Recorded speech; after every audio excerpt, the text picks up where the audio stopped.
Perfecto, pues ahora sí que nuevamente sean muy bienvenidos. Great, so once again, welcome, and we're going to begin our activities for today. We're going to start by showing some logistical aspects that, as we always do, we want to remind all of our attendees of several things, and in this case, we are... ¿Me escuchan ahora sí mejor? ¿En Zoom no se escucha? Un segundo, por favor. ¿Nos podrían ayudar porque en Zoom no se escucha? Sí, se escucha.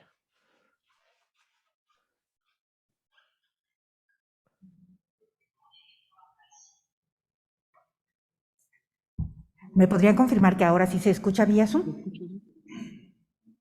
We can hear you, Sandra. Ok, perfecto, muchas gracias. Una disculpa por el inconveniente técnico. Como decía, Entonces, vamos a siempre dar inicio. there's always a technical aspect, but so we're going to begin with our first session for Latin America in this virtual and in-person mode. The pandemic requires us to still keep some safety measures, but it's giving us a little bit more freedom so that we can be here in person joined. We thank all of our attendees, both virtual and in person here, for their attendance. And we're going to start with the indications for those who are here in person. If somebody is interested in listening to the presentations in the original language, it's necessary for you, as we let you know in the messages that we were sending in these previous day, you register to be able to participate virtually and to use your equipment with a headset so that we are not having feedback from all the different sounds. Here, we're going to hear only Spanish. So the data for the connection to this network and the password will also be shown here on the screens. And for all those who are connected virtually, whenever you want to ask a question in the spaces that have been defined in the agenda for that purpose, we have, for those who are here in person, we have 2 microphones here on the hallways. Please go ahead to the microphone and ask them live. Please don't touch the microphones just for safety measures, and keep your distance whenever you are waiting to ask any questions. You can just do it like there. For virtual attendees, we would also ask you to ask your questions via the Q&A tool, so that those of us who are here as moderators can ask them live to our speakers. As always, all of the microphones of our virtual attendees are going to be closed to prevent any type of additional noise, but we want to make this event a very interactive event. We want to have it very interactively, so that's why you have that option to ask your questions. So with this, we will begin, and I will invite Vesa Vuniki to just give us our welcoming remarks. Go ahead, Vesa. Thank you. Thank you very much, Sandra. Hi, everyone. I'm Vesa Vunici. I'm from the FDA Latin America office. Good morning and welcome. We are very excited to co-host the first hybrid event of this type. We appreciate the support of the coalition to provide these educational webinars as part of the Medical Device Regulatory Convergence Project. We would also like to extend our thank you to our regulatory partner, COFEPRIS, for helping with the in-person portion of this event being held in Mexico City. We have a number of experts from the regulatory agencies and industry here today to talk about the conformity assessment of medical devices and their experience and implementation in their regulatory framework to demonstrate safety and efficacy of medical devices to maintain confidence in these products. In the second half, we'll cover the fundamentals of software as a medical device, and we'll have an opportunity again to hear from regulators and industry in regards to their approach to conformity assessment of these products.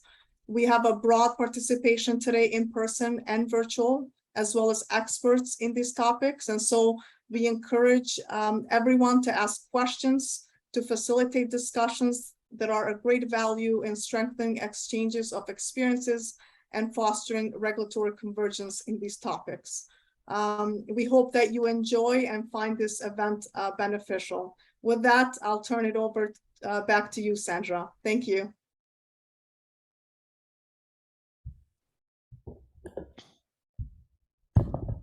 Muchas gracias, Vesa. Thank you, Vesa. and for your kind words in opening this session. And so we will begin with a presentation via Erin Kotz of the FDA talking about the principles of evaluation for conformity assessment for medical devices that have been developed by the Global Health Task Force and adopted by the IMDRF. And then we're going to have a panel on the practical implementation on the evaluation of conformity assessment for medical devices, where Ellie will be part of it, and she will be joined with Francisco Carpazo from Anvisa.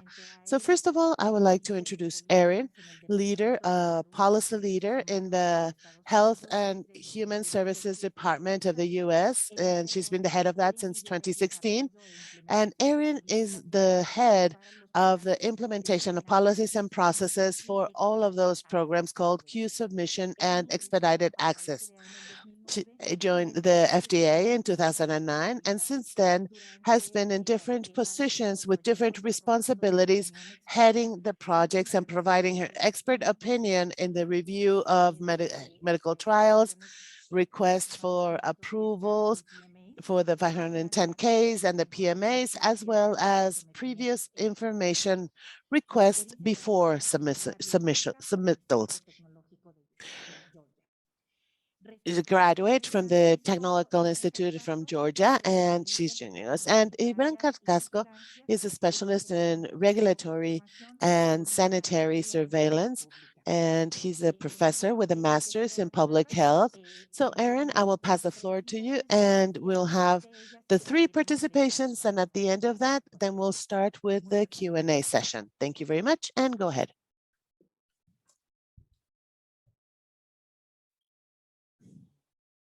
Good morning, everyone. Let me share our screen.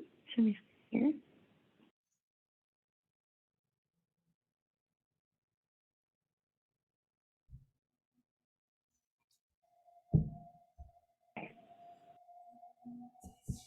So thank you for the opportunity to speak with you today. It's my pleasure to go first this morning.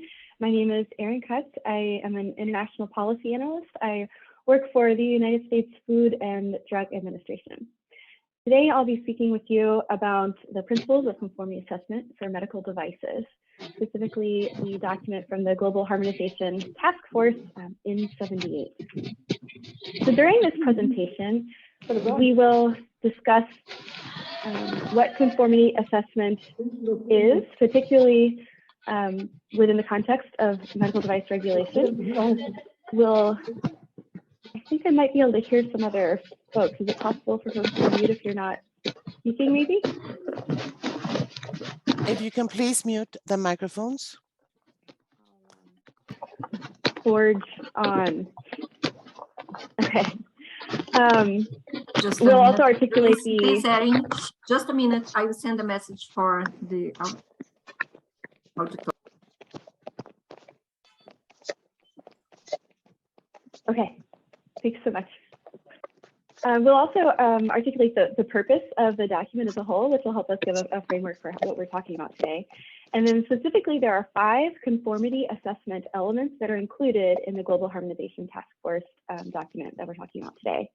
They are the Quality Management System, or QMS, a system for post-market surveillance, technical documentation, a declaration of conformity, and registration of manufacturers and their medical devices by the regulatory authority. So let's talk about what conformity assessment is first, because I think this term may be used slightly differently in different settings. Conformity assessment is the systematic examination of evidence generated and procedures undertaken by the manufacturer under requirements established by the regulatory authority to determine that the medical device is safe and performs as intended by the manufacturer. It's conducted before and after the medical device is placed on the market. It's intended to provide objective evidence of safety performance and the benefits and risks that in order to maintain public confidence. And this may be slightly different than some folks' interpretation, but it's primarily the responsibility of the medical device manufacturer but it is undertaken in the context of the regulatory requirements established in the jurisdiction where the device is sold. Now, the purpose of N78, the Global Harmonization Task Force document we're talking about today, and it frames our discussions for the entire day.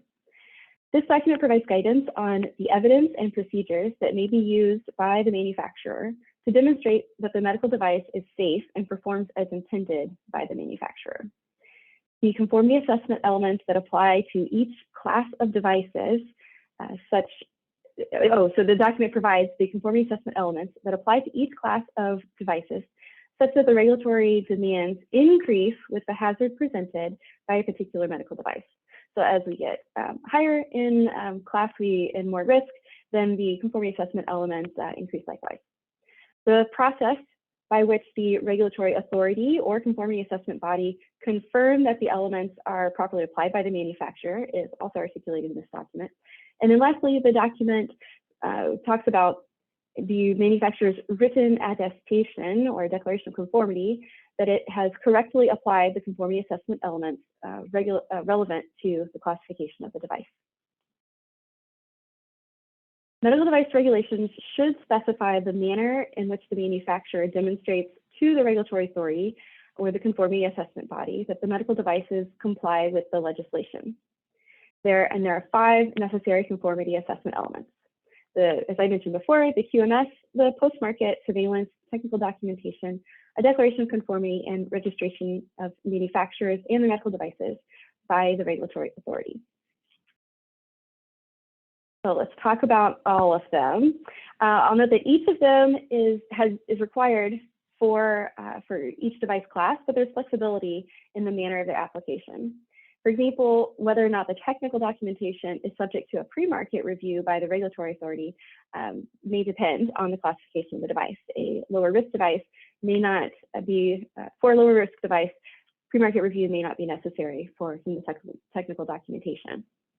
A manufacturer may need to notify the regulatory authority or the conformity assessment body prior to implementation of a substantial change to one of the conformity assessment elements, if that change could affect one or more of the conformity assessment elements. For example, if there's a change to the device design, that may need to be notified to the regulatory authority. Okay, so now let's talk about each element in a little bit more detail. First, the quality management system. The manufacturer should implement, document, and maintain a quality management system that ensures that medical devices it designs, manufactures, and supplies to the market are safe and perform as intended and comply with the relevant provisions of the regulations. The scope and complexity of the QMS are influenced by the range of medical devices that are under the QMS control. So there may be lots of different types of devices, and the QMS needs to take into account all of those different types of devices. The processes employed. So what processes the manufacturer uses influence the scope, the complexity of the quality management system. More risky processes require a more complex, may require a more complex quality management system to ensure that they are that the device is safe, effective, and performs as intended. The quality management system, the scope is also influenced by the size and the structure of the organization and the specific regulatory requirements. Conformity assessment of the manufacturer's quality management system is influenced by the class of medical device too. So for example, the need for design and development controls is more likely to be needed if the medical device is a higher risk one than a lower risk one. And I did want to note that the quality management system is described in a separate global harmonization task force document. There's more information there. The system for post-market surveillance. This is the second of the 5 conformity assessment elements. Prior to placing the product on the market, the manufacturer will establish, as part of the quality management system, a process to assess the continued conformity of the device to the essential principles of safety and performance throughout the post-market phase. So this could include complaint handling, post-market vigilance reporting, any subsequent CAPAs, the corrective and preventative actions. And the regulatory authority, or the CAB, is responsible for confirming that such a process is in place. And usually that's at the time of the quality management system audit. Specific post-marketing studies may be required depending on the particular type of device, and the outcome may need to be reported back to the regulatory authority. In that case, the regulatory authority would monitor any study and consider whether additional regulatory action is needed based on the outcome of the study. Technical documentation. Manufacturers of all classes of device are expected to demonstrate conformity of the device to regulatory requirements throughout the preparation and holding of technical documentation. This documentation will show that each medical device was developed, designed, and manufactured, or how it was developed, designed, and manufactured. And it includes descriptions and explanations that are necessary to understand the manufacturer's determination of conformity. So I'll just pause here to highlight that we're talking about conformity assessment of the medical device. It's really to the device for the regulatory requirements here. So it's not just like to a standard, for example, which I think we might often think of the term declaration of conformity as referring to a standard. But here we're talking about how a manufacturer ensures that they have met the regulatory requirements for their particular device. Technical documentation is updated as necessary to reflect the current status, specification, or configuration.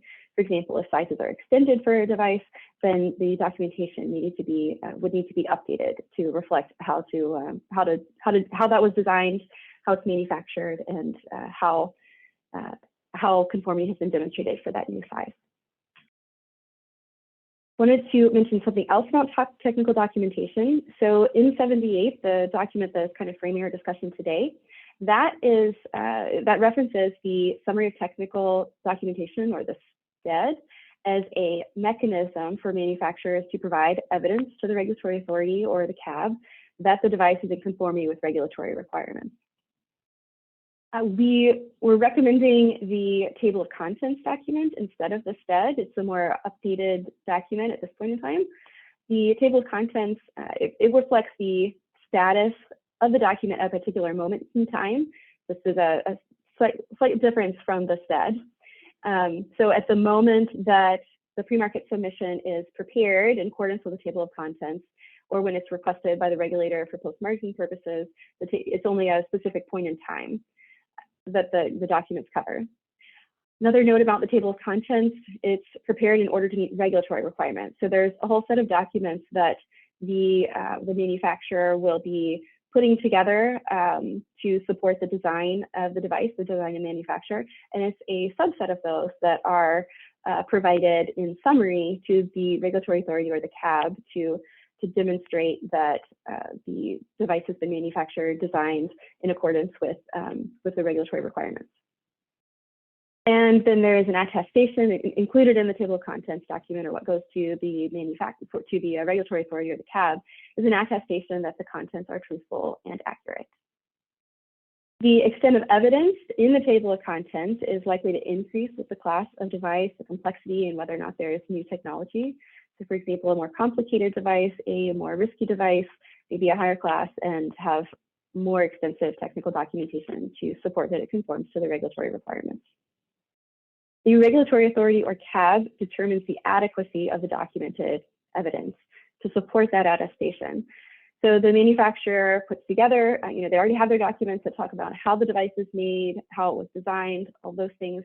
They put together a summary, send it to the regulatory authority or the CAB, and then it's the regulatory authority or the CAB who assesses whether or not that information is indeed supportive of the conformance of the device to regulatory requirements. The activity that's performed by the regulator or the CAB to actually review that documentation, the depth and the timing are influenced by the class of the device, the complexity, new technology, all those things as well. So for example, there might be a more extensive review of documentation for a higher risk device. Declaration conformity, this is the fourth of those 5 conformity assessment elements. And just as a clarification, a lot of times I think when we say declaration of conformity, our minds go most immediately to a standard and declaring conformity to a standard.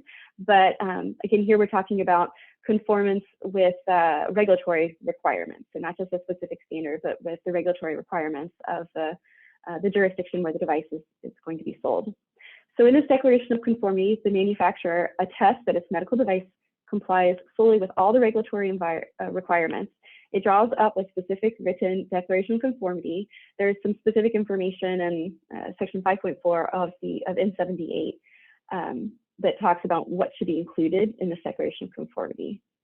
And then the regulatory authority or the conformity assessment body may review, confirm that information, declaration of conformity is okay, that it's adequate, and they look at the supporting documents, all that technical documentation, and any other evidence to make sure that this declaration of conformity is supported. And then the last conformity assessment element, the last of the 5, is registration of manufacturers and their medical devices by the regulatory authority.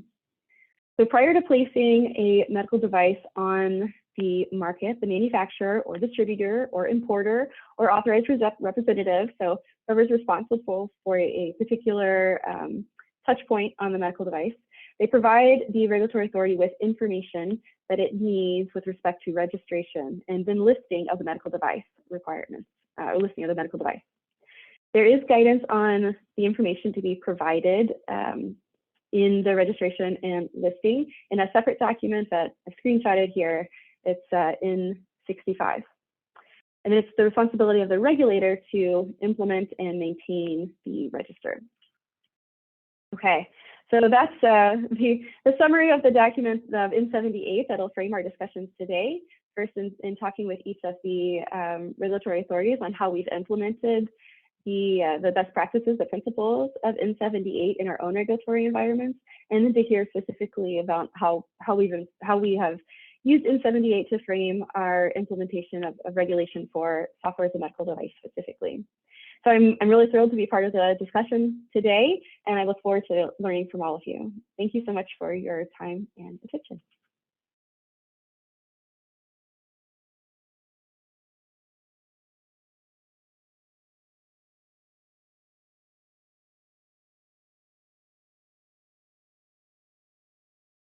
And I do see a question. Should I go ahead and answer the question that's in the Q&A box now, or did folks want to leave that for? I see a nodding hand. Okay, great.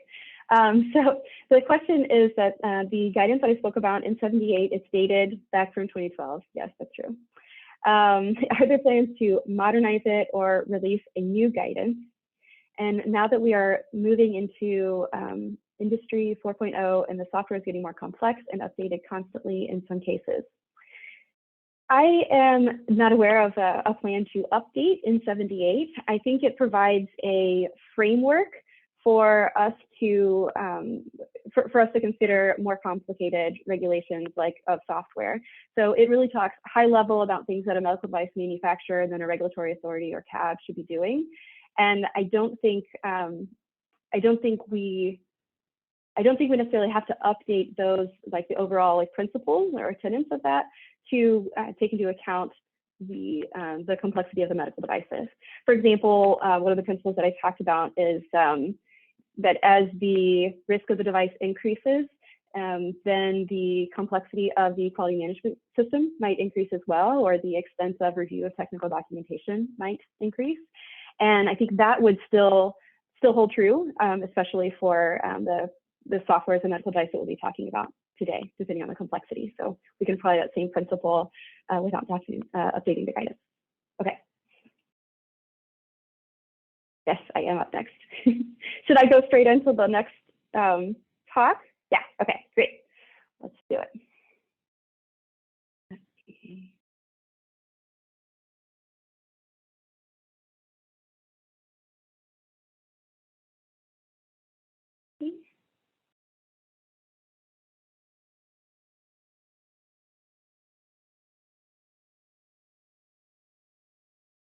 All the buttons.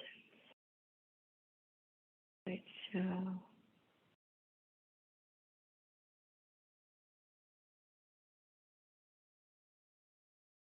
Okay, here we go. Okay, so now the practical implementation of conformity assessment medical device from the US FDA perspective. So talking about all of those conformity assessment elements from N78 and how we have adopted those, implemented those within our regulatory framework. So during this presentation, I will provide an overview of how FDA implements the principles of N78. I'll focus on each of those 5 elements that we just talked about, and we'll go into more detail. So each of those 5 elements will be a point in our agenda that I'll step through. So first, we're starting with the quality management system. So for the United States, manufacturers are required to establish and follow quality systems to help ensure that their products consistently meet applicable requirements and specifications. One note, so they only need to comply with those requirements that are applicable to the operations in which they are engaged. So similar to N78, the quality management system, the scope, complexity will vary depending on the processes that the manufacturer uses, the devices the manufacturer is manufacturing, importing, all of those things. So consistent with N78, the QMS, the requirements there are scaled for the United States. For our quality system regulation, it includes requirements on the methods used and the facilities and controls used for, actually I didn't count them, 7 different elements here listed. So the design, labeling, servicing, manufacture, storage, packaging, installation, a lot of different things. We've got specific requirements for each of those things.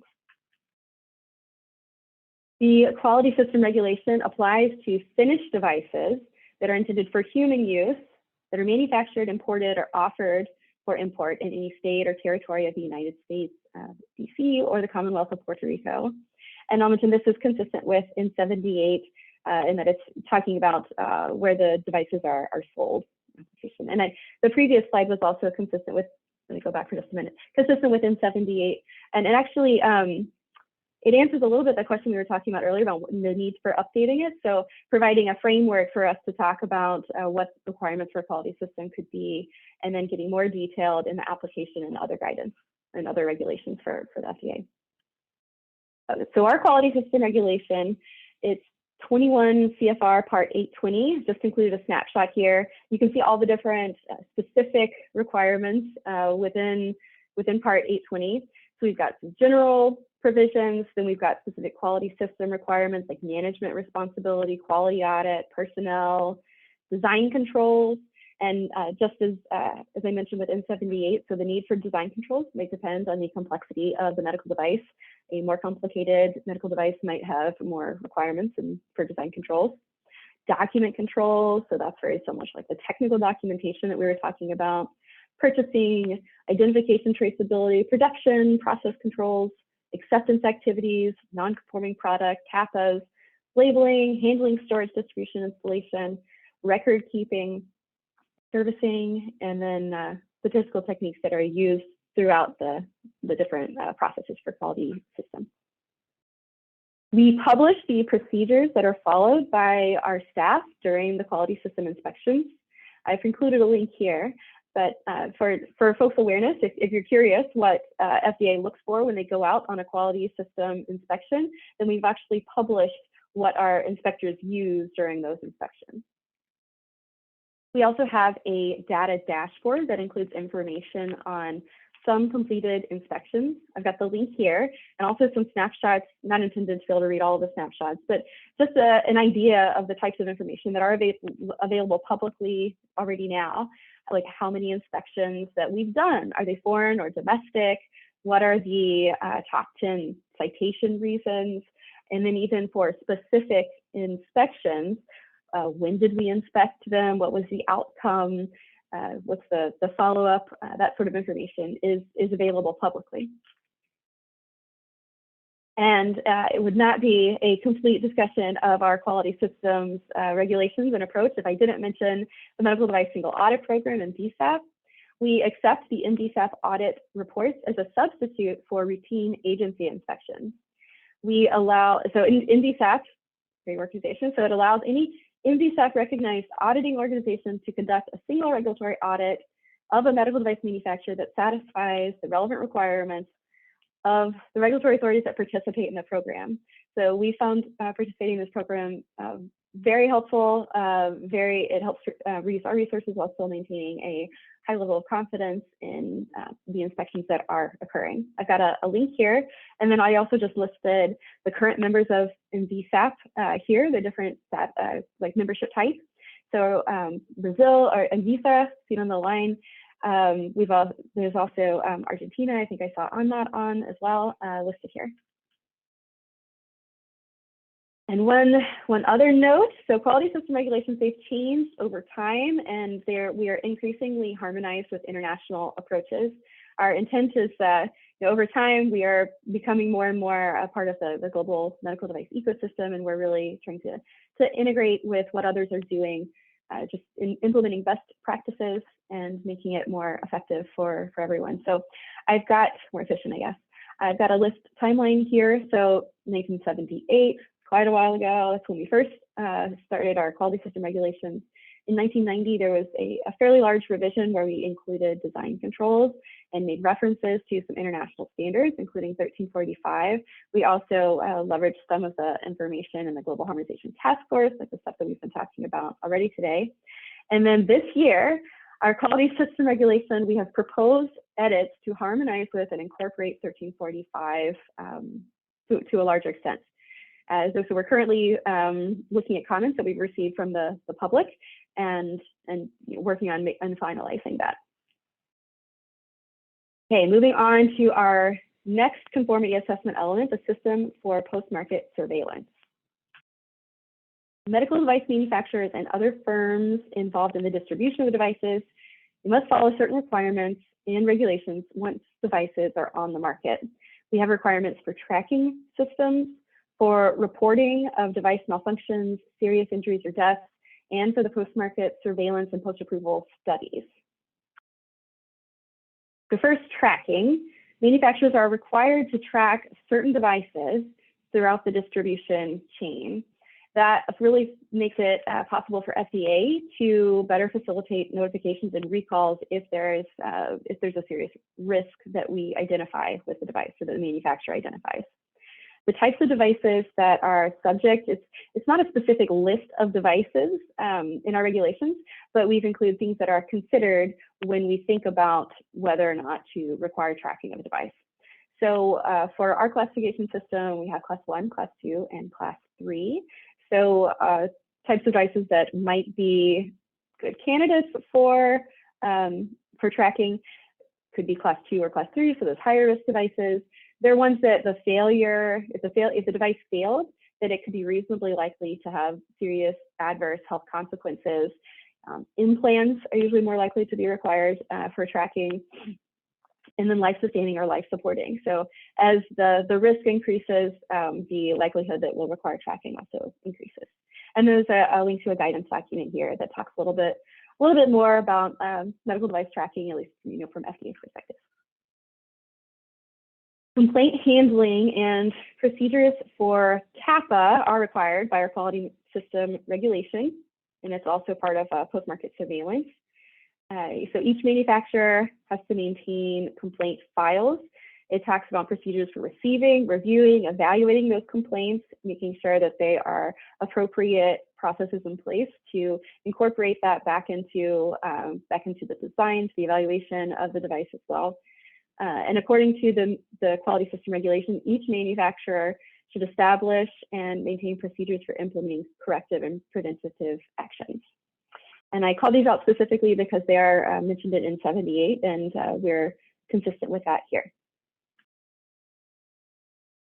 Manufacturers, importers, and device user facilities are required to submit information about suspected device-associated deaths, serious injuries, and malfunctions. So this is the reporting part.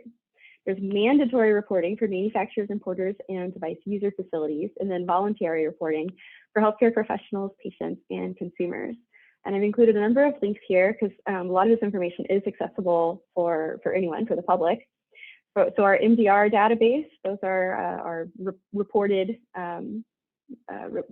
medical device reports. We also have MAUD, our manufacturer and user facility device experience, and then lastly, a guidance document on when reporting is required, how to do it, all the details. Manufacturers may be required to complete post-market surveillance and post-approval studies. So the difference between the two really depends on if it's required at the time of approval and what actually is included. But they're both ways that FDA uses to require study of a device that is on the market and allowed to be marketed. So I've included the links here and what's available publicly on our website, just a snapshot. So you can see the device name, manufacturer, the date that the study was started, and you can get more information about each study as well.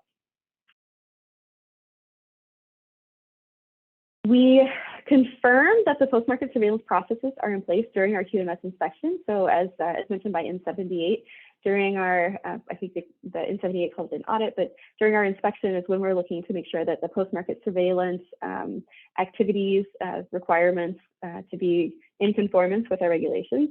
We're looking during that QMS inspection. And I'll mention specifically with the CAPA part, it includes inspectional objectives for CAPA, medical device reporting, corrections and removals, and medical device tracking. Here. Additional focus recently has been placed on real-world evidence to monitor post-market safety and adverse events and to help us make regulatory decisions. Real-world data could include routinely collected data from a variety of sources that I've listed here. And I've got a couple of links to real-world evidence and FDA's most current approach to that.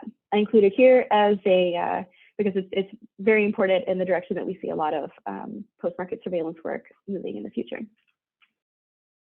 Okay, next, technical documentation. So we're going to talk about first we'll talk about the technical documentation that manufacturers are maintaining by themselves, and then we'll talk about the summary of the documentation that goes to the regulatory authority or the conformity assessment body to support marketing authorization and to kind of confirm that the conformity assessment elements have been addressed. Okay, so technical documentation that the manufacturer must maintain. There's three different types: design history file, device master record, and device history record. Moving first to design history file. Manufacturers must maintain design history files for each type of device. This is a compilation of records that describe the design history of a finished device. So it contains or references records necessary to demonstrate that the design was developed in accordance with the approved design plan and the requirements of the quality system regulation. And some links here. Next, we move to the device master records. So this is maintained for each type of device. It's a compilation of documents to describe how to build and test the device. So instead of how you got to the design, it's kind of instructions on how to build and test the device, and have some examples here of things that could include. The device history record, this is maintained for each batch, lot, or unit. So more specific than each type of device. Now this is records of how the device was made. So the previous one was instructions on how to make the device, and then this is a record of how each device was made, or each batch, lot, or unit. It would include information like the dates of the manufacturer, the quantity made, the elements listed here.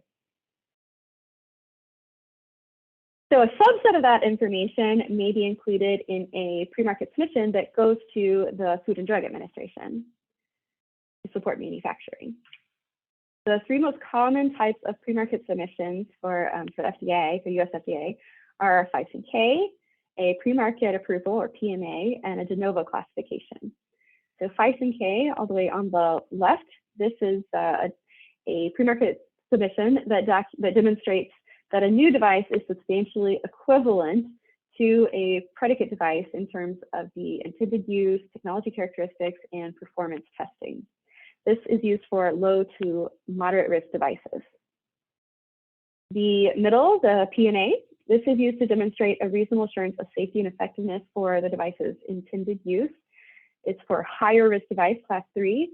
So we're no longer relying on a device being substantially equivalent to a device that's already on the market. Now it's kind of starting from scratch, needing to show that a device is reasonable assurance that a device is safe and effective. And then the last one, a de novo classification. This is a pathway for new types of devices that to obtain marketing authorization as Class 1 or Class 2. So lower risk, but they have not actually been classified yet. So we have to think about what requirements would make sense for that new type of devices. FDA's voluntary eSTAR program is an interactive PDF form that guides applicants through the process of preparing a comprehensive medical device submission. So we just talked about the types of submissions that could be required for marketing authorization in the United States. And this, the eSTAR program, which is actually built off of the table of contents document, the IMDRF document, we do a voluntary program now, and it's great. It's like a common application for folks to put in information to develop their submission. The IMDRF table of contents that the eSTAR document is based on, it includes information that's specific to FDA pre-market submissions.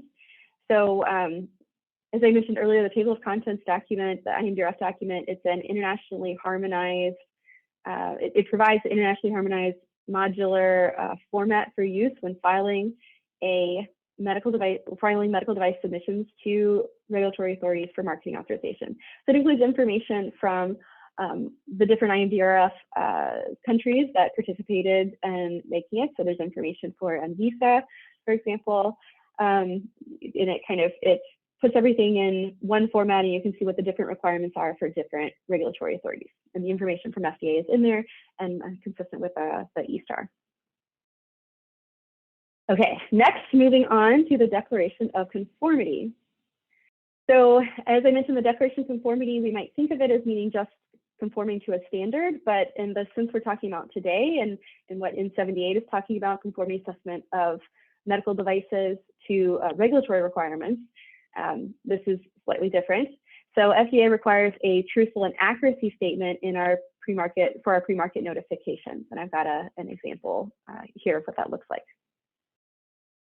That was a quick one.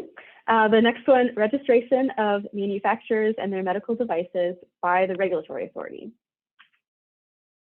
Registration and listing provide the FDA with the location of the medical device establishments. That's the registration part, and then listing the devices manufactured at those establishments. Knowing where the devices are made increases our ability to prepare for and respond to public health emergencies. And I've got a link here about device registration and listing. Registration first, and then I'll talk a little bit more about listing. So establishments that are involved in the production and distribution of medical devices that are intended for commercial distribution in the US, including those that are imported for export only, are required to register annually with the FDA. Our Congress has authorized us to collect annual establishment registration fees for device establishments, and I've got information there at the bottom. For listing, generally establishments that are required to register with the FDA are also required to list the devices that are made at those establishments and the activities that are performed at the establishments as well. If a device requires a pre-market submission before being marketed in the US, then the owner or the operator should also provide that submission number as part of the listing. We publish information about who must register, list, and pay the fee. That listed here. There's a lot of different requirements and different ways that a manufacturer may touch a medical device. There are different ways an establishment might need to register. Some information about registration listing is available to the public. So the firm's registration or the owner operator number can be found in this public database that I've got a link to and a screenshot here. The medical device listing numbers are not available publicly though. And this is some information on how to download that information. One note that we sometimes have to clarify for folks, registration and listing do not connote approval of the establishments or its products by the FDA. We don't certify registration and listing information for the firms that are registered and listed. We don't issue registration certificates to medical device establishments either. Okay, this concludes my talk. Thank you for your attention as we discuss these different elements of N78. Those, just as a quick reminder, the 5 different conformity assessment elements that are framing our discussion today. We've got the quality management system, the system for post-market surveillance, technical documentation, declaration of conformity, and the registration of manufacturers and their medical devices by regulatory authorities. Thank you so much. Erin, muchísimas gracias. Ahora pasamos la voz a Thank you Francisco. so much. Now, Francisco Capazo from Anvisa, he is going to share their experiences and Anvisa's experience regarding the implementation of conformity assessments for medical devices. Thank you.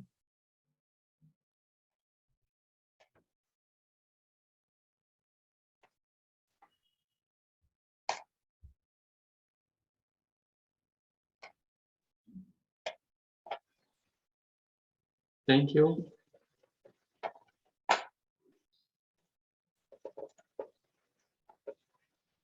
Hi, I am Iran, and I'm here to talk on behalf of the Medical Device Office of Anvisa about practical implementation of conformity assessment of medical device in Brazil.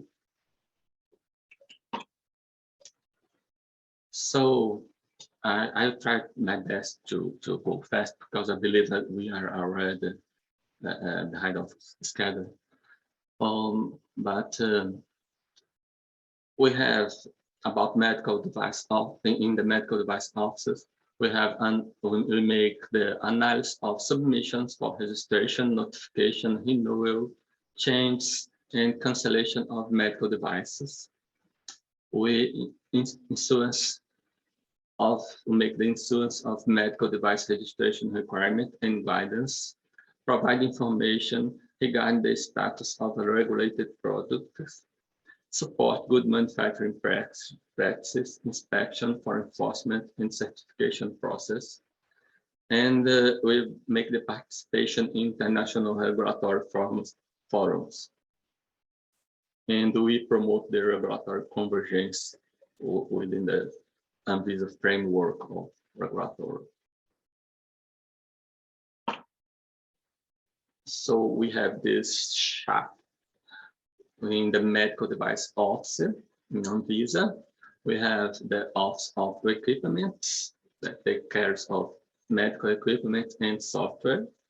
We have the Office of Healthcare Materials that take care of material articles like catheters, syringes, blood bags.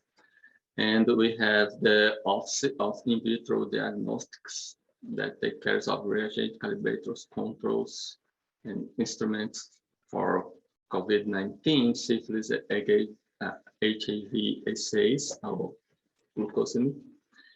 And we have the orthopedic implants coordinations that take care about orthopedic implants, and the clinical trials coordinations that make the approval of clinical trials conducted in Brazil within medical devices. So this is the main resolutions that we have for medical devices, actually in Brazil. And we have the resolution 185, that's the main resolution for pragmatic approval of medical devices, non-IVD. We have the resolution 36 from 2015, that is the pragmatic approval for IVD. We have the resolution 546 from 2021 that was substituted the resolution 56. It is the essential performance requirement of safety and performance. We have the resolution 665 from 2022 that it's about it's an update for the resolution 16 that's about good manufacturing practice requirements for medical devices. And we have the resolution 40 from 2015 That is about medical device notifications. It's for low risk medical devices that are non-IVD. And there are also others resolutions which defines additional requirements for specific devices.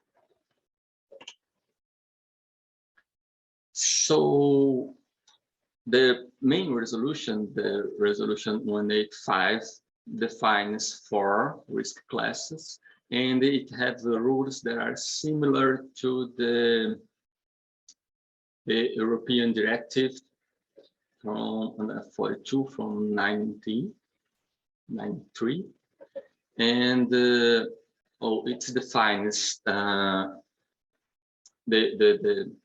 main resolutions that are 185, the resolution 4 and 36 defines a regime of notification for classes of risk 1 and 2 that have no review. It have a simplified technical dossier, and the GMP must be followed, but there is no need for certification of the NGP. And we have the regime of registration for higher class of risk. There are 3 and 4 classes. And if the registration is valid for 10 years, it must be renewed. And the maker of the device must provide a full technical dossier that must be submitted, and GMP certification is required. So all the notification and registration might be submitted by a domestic manufacturer or importer. This last one on behalf of the foreign manufacturer. The GMP certification shall be obtained before registration final decision. And for post-scans, the authorization number is issued. So every medical device that is regulated here have a submission number. So the RDC 185 is in the final stage of revision, and its successor will be published soon. And it will maintain the similarity with the European Union rules, and it will be updated to follow the 745 EC. So we address modifications within the registration of medical devices.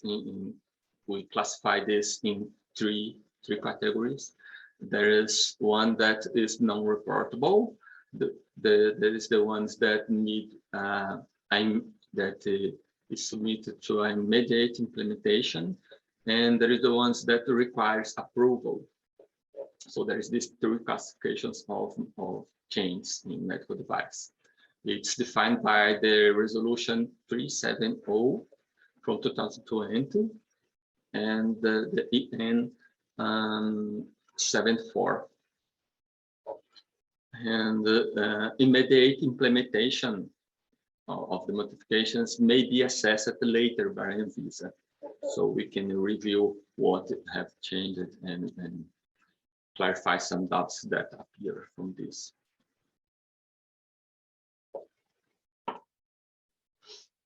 So we have 2 labeling requirements, and the labeling requirements for IVD are established on the RDC. For non-IVD are established on the resolution 185 from 2001, and the labeling requirements for IVD is established on the resolution 36 from 2015. All labeling must be in Portuguese from Brazil. For imported device, it's allowed the importation without labels in Portuguese. However, all labels and companion documents must be translated to Portuguese of Brazil before distribution. E-labeling is allowed according to the requirements of the normative 4 for 2012, except for some types of device, the ones that are for domestic use and for operation in the use or operation by a lay user. So we have an instructions of use repository that it was defined by the resolution of 431 from 2021.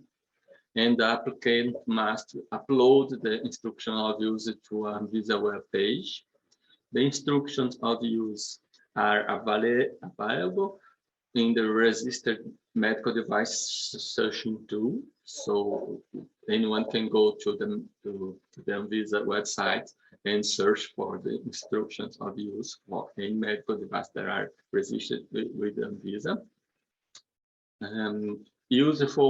It's used for users and the buyers, and an important tool to help the user to identify counterfeit products and specific characteristics of the product.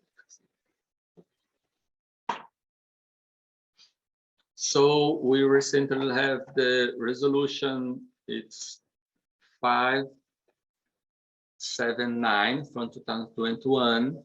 That's about used and refurbished medical device. Regulation for the import and sale of, and donation of used and refurbished medical equipment. Maintains the prohibition of importation of used equipments, allows the importation of refurbished equipments by the manufacturer or someone that's authorized by the manufacturer, allows the sales and donation of used equipment within Brazil, and when the technical safety is guaranteed through the technical report and technical responsibility note. So this is that is these two requirements for sales and donation of the used equipment in Brazil. And the resolution is valid since January 2022. So we have an implementation scheduled for unique device identification in Brazil. It's the resolution 591 from 2021. And the UDI carrier shall be on the label or on the device itself and on all higher levels of device packaging, but this higher levels does not include shipping containers. So we expect to be finished with this schedule until 10th January for 2028 for the lower class of risk devices.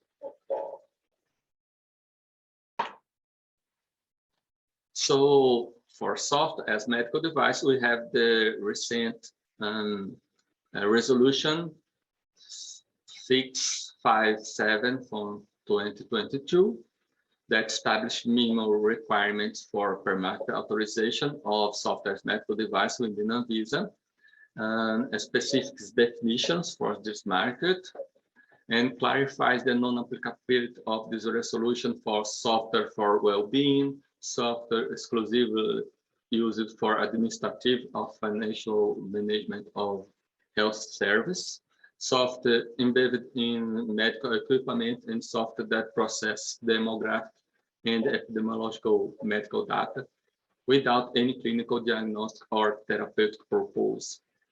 So software that are embedded in medical equipment, they are regulated with the medical equipment. So we follow it to make this resolution, the IMDRF reference documents that defines the key definitions for software as medical device, the framework for risk categorization. We follow the rules that are defined in the resolution 185, because we treat software as medical device as it is a medical device prior for being a software. But we follow we follow the rules to be compatible with the frameworks for risk categorization that is defined by INDRF. And we follow the software as medical device application of quality management system defined by IMDRF. and this resolution is valid from July 2022. About good manufacturing practice, we follow the GMP rules that are provided by the resolution 665 from 2022. That's an update from the RDC 16 from 2013. And the GMP certificate is required for the higher class of risk 3 and class 4 of risk for medical devices. And this resolution is harmonized with Mercosur. Inspection and certification issued by Anvisa will take place before 6 months after submission. And GMP audit reports from other regulatory audit authorities or from recognized auditing organization may be issued to issue Anvisa GMP certificate. It's defined by the resolution 687 from 2022. And when MDSAT audit report is available in the repository, Anvisa GMP certificate can be issued approximately 20 days after submission. So as our colleague from FDA has talked about MSAT, we too accepted the MSAT audit report. So medical device single audit program, and Anvisa took part of this as a member. And we search for regulatory convergence with the International Medical Device Regulatory Forum. We have to follow the rules that are decided in Mercosur, and we search for convergence with medical device single audit program. When we pay attention to the World Health Organization and the other organisms like ISO and ASC that defines the standards. We have to look after bilateral agreements that other countries make with Brazil. So all this, we observing all of this, we look for to have a good share so that the manufacturers that make products in Brazil can export them to other countries, and we can have access for the technology of medical devices that are developed in other countries, so they can sell this here too without any difficulty. So we see as main regulatory convergence challenges for the near future is the implementation of a really global adoption of an unique medical device nomenclature. So we can speak the same language about medical device. And as a medical device single review program like MDSRP that are considered by Anvisa the best chance to streamline medical device regulatory globally. Benefits to regulators and in the industry. IMDRF, good regulatory review practice too. So about the implementation of the IMDRF documents, Anvisa continues to make constant efforts to implement the IMDRF documents in local regulations. So we have already implemented a lot of them. As you can see in this listing, unique device identification was implemented in resolution 591, update of essential requirements of safety and performance. We are in a public consultation, update of medical device classification rules, and development of an electronic submission platform that we have already made, and the regulation of software as a medical device, in the resolution 657, and the regulation of personalized medical device in the resolution 305 from 2019 that is aligned with the INDRF, and the medical device clinical investigation, clinical evidence and clinical evaluation guidance that we published, medical device cybersecurity guide, the guide 38 from 2020, and medical device single review program that are already participating.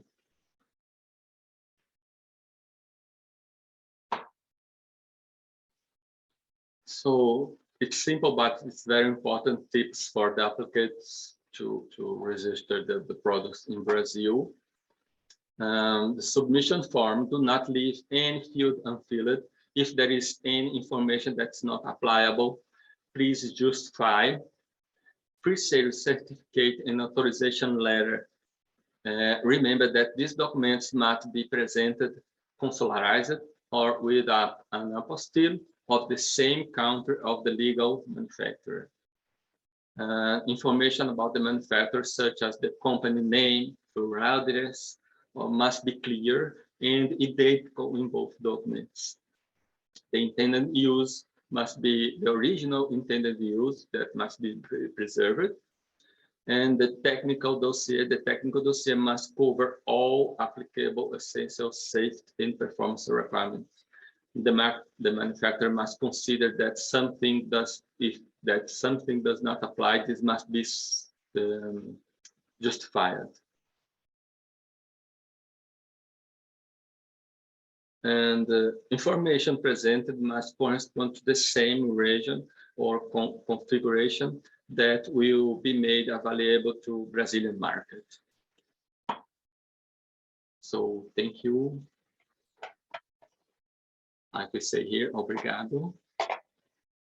And I believe we had some question. Exactamente, Francisco, muchísimas gracias por tu presentación. Yes, Francisco, we have some questions. Thank you for your presentation. So some of the questions have already been answered in the Q&A tool. They have even been answered in writing. So please go into this section so that you can find out about the answers to the previous questions. And of course, if there's any additional question related to these questions, or if you require more information, well, please just post whatever you need to know additionally in the same tool, and that can help us a lot. Now we're going to go and read the rest of the questions. I would like to invite all the participants in the room to get closer to the microphones that we have here in the hallway here in the middle so that you can ask any question you might have for the speakers. I see that Erin is typing an answer right now to Ruth Ospina's question. So we'll wait to read it once she finishes that answer. But we have a question for Anvisa. This question is telling us, and Francisco, you might even be able to read it. It says, does Anvisa have any metrics related to public usage of the repository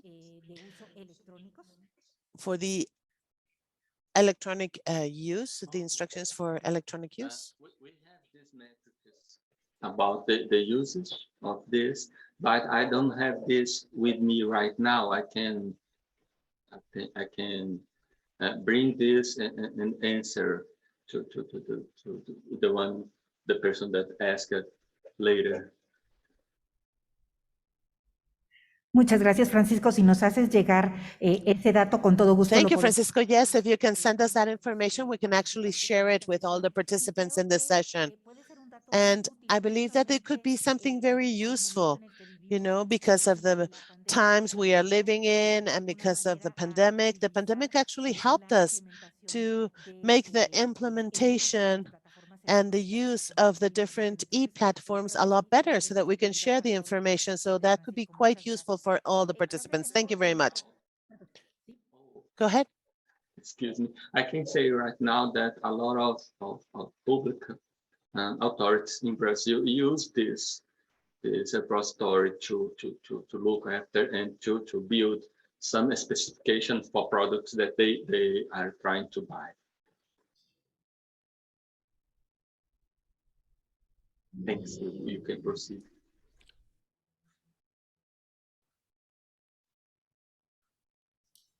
Ok, muchas gracias. Tenemos aquí una pregunta de We have another question from Nenuska K. Castillo, and she's asking if the middlewares, conocer a qué and se maybe refiere. she can explain what she's referring to specifically when she talks about middlewares, because at least for Patricia and myself, we have no knowledge about that. So if somebody knows what that refers to and helps us to answer this, but she's asking if these middlewares required registration in Brazil. So Middlewares. yeah, middleware. It's a type of software that is in between the operational system and the software that actually is being used by the user. So typically, middleware are not asked to be registered in Brazil, but maybe they can perform some functions that affect the equipment that is in between the operational system or the user or the other software if it affects the medical information that it's transporting, or it alters this information. Maybe it can be required the registration in Anvisa.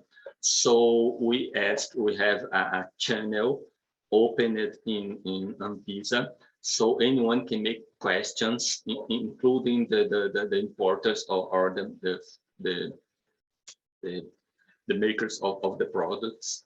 They can make questions and they can ask for we can answer them the risk class if it's needed to register the product and things like this. So we have an open channel that everyone that can say to us specific details about the product that they are developing and ask if what is the regulation that is needed if it applies.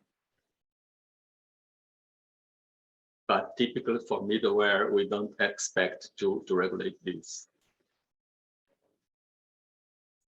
Ok.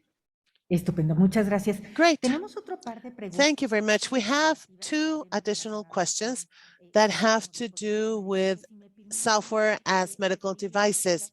So I would actually like to answer these in the future sessions, the sessions in the afternoon, because that's where we're going to talk about conformity assessment of software as medical devices.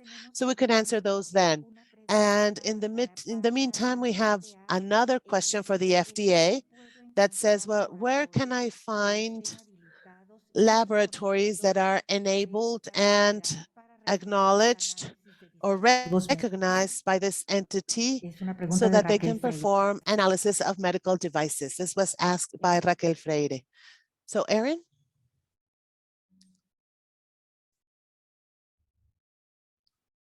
They want to know where you can find laboratories that are enabled and recognized. Go ahead. I apologize. My translate function is not working, so is it possible to repeat that in English?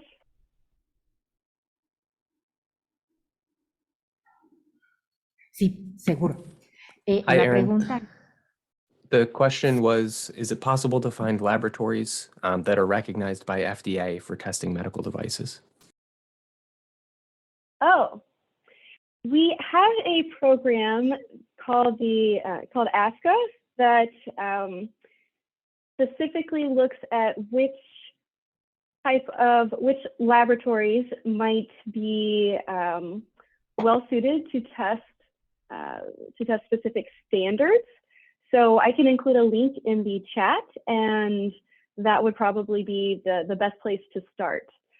in thinking. It's not all standards, and it's not the only source of, not the only place to go to get information about test labs. There are certainly any other, other test labs that can be used to, for testing, but that might be a place to start.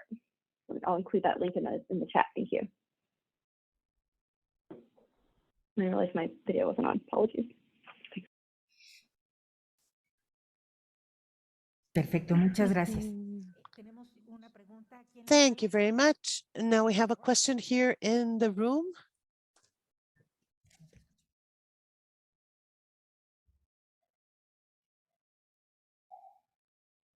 ¿Nos pueden ayudar con el micrófono arriba, por favor? Just 1 second, we're having some issues with the microphone.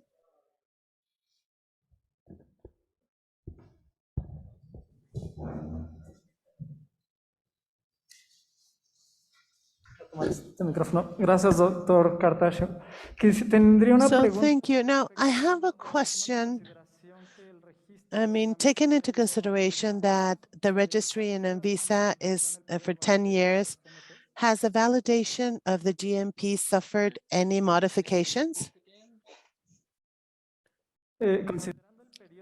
So considering the 10-year period for the sanitary registration in Anvisa, are there any modifications on the validity of the GMPs? To what? For the good manufacturing practices certificate? Oh, no. Right now, we don't have any expectation to change the period for a validation of good manufacturing. Okay, still in... Okay. Permanecen 2 años, si no me equivoco, para Anvisa. So it's still 2 years? Yeah, 2 years. Dos años. Muchas gracias. No veo más preguntas en el chat. Thank you. I think there are no more questions in the chat, and there's nobody here in the room who has any additional questions. So I would like to take advantage of one question that I have. I want to ask Erin and Francisco from the development perspective, of working on conformity assessment day in and day out.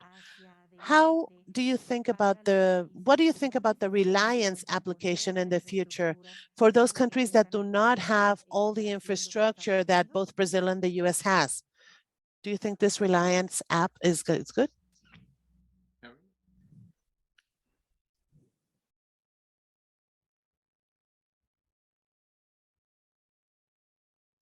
Erin, you're muted. Okay, I'll go first.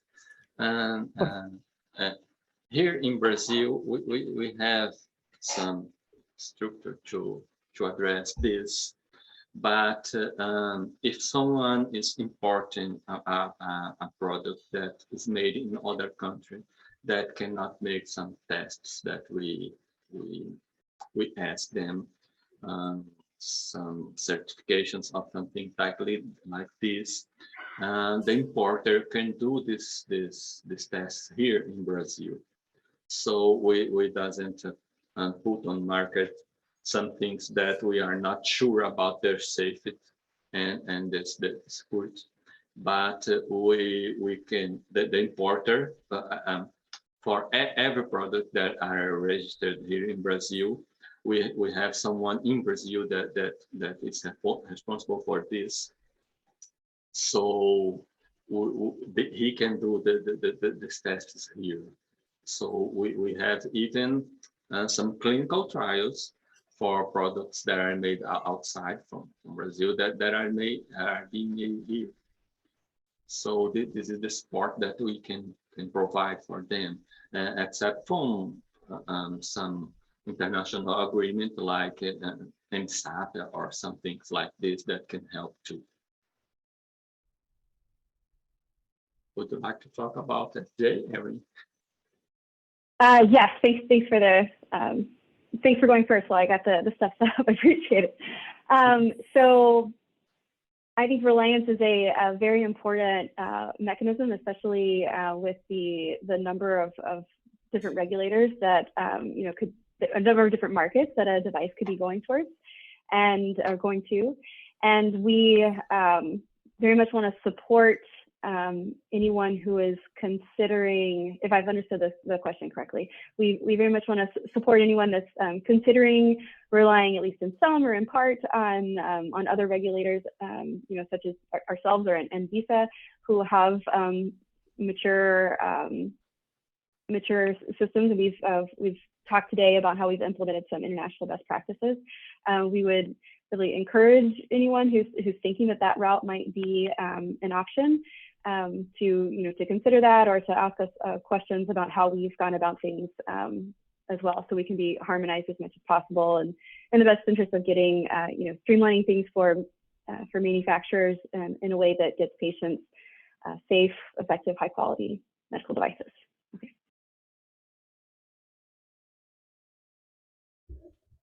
Muchas gracias, Erin. Sigo sin ver más preguntas, así es de que... So thank you very much for that, Erin. So I don't see any more questions, so I have another question for you. And maybe another important one, I mean, understanding the different maturity levels that the regulatory agencies in the region have, and also the different levels of maturity of the different participants in the region. My question would have to do with both the FDA's and Anvisa experiences in those moments many years ago when you started implementing these conformity assessment processes. When you began doing this, there are many countries in the region that are doing their best efforts and working very hardly to this regards. And I think that it would be highly beneficial for them to understand what were kind of like your main challenges that you faced when you were implementing this, and how those challenges could also change based on the World Health Organization recommendations, based on the reliance mechanisms, if they would change or not. And if they cannot be solved through that, what would be your recommendations? So basically, what were your challenges and what would be your recommendations? I can go first with this one, maybe. So if I've understood correctly, we're talking about before FDA implemented a lot of these best practices, what were our challenges and how those challenges evolved over time. I can, and any recommendations on processes or resources that are out there to support regulators that may be in the process of developing conformity assessment systems themselves right now. So I can first speak to how challenges have changed maybe. So I think devices have become much more complex over the years since 1978, I guess, was when our quality system regulation was first implemented, at least in the US, and devices have definitely become more complicated. The software as a medical device topic that we're discussing today is a great example of how we've had to continue to evolve how we think about the conformity assessment elements and how to apply them to increasingly complex medical devices.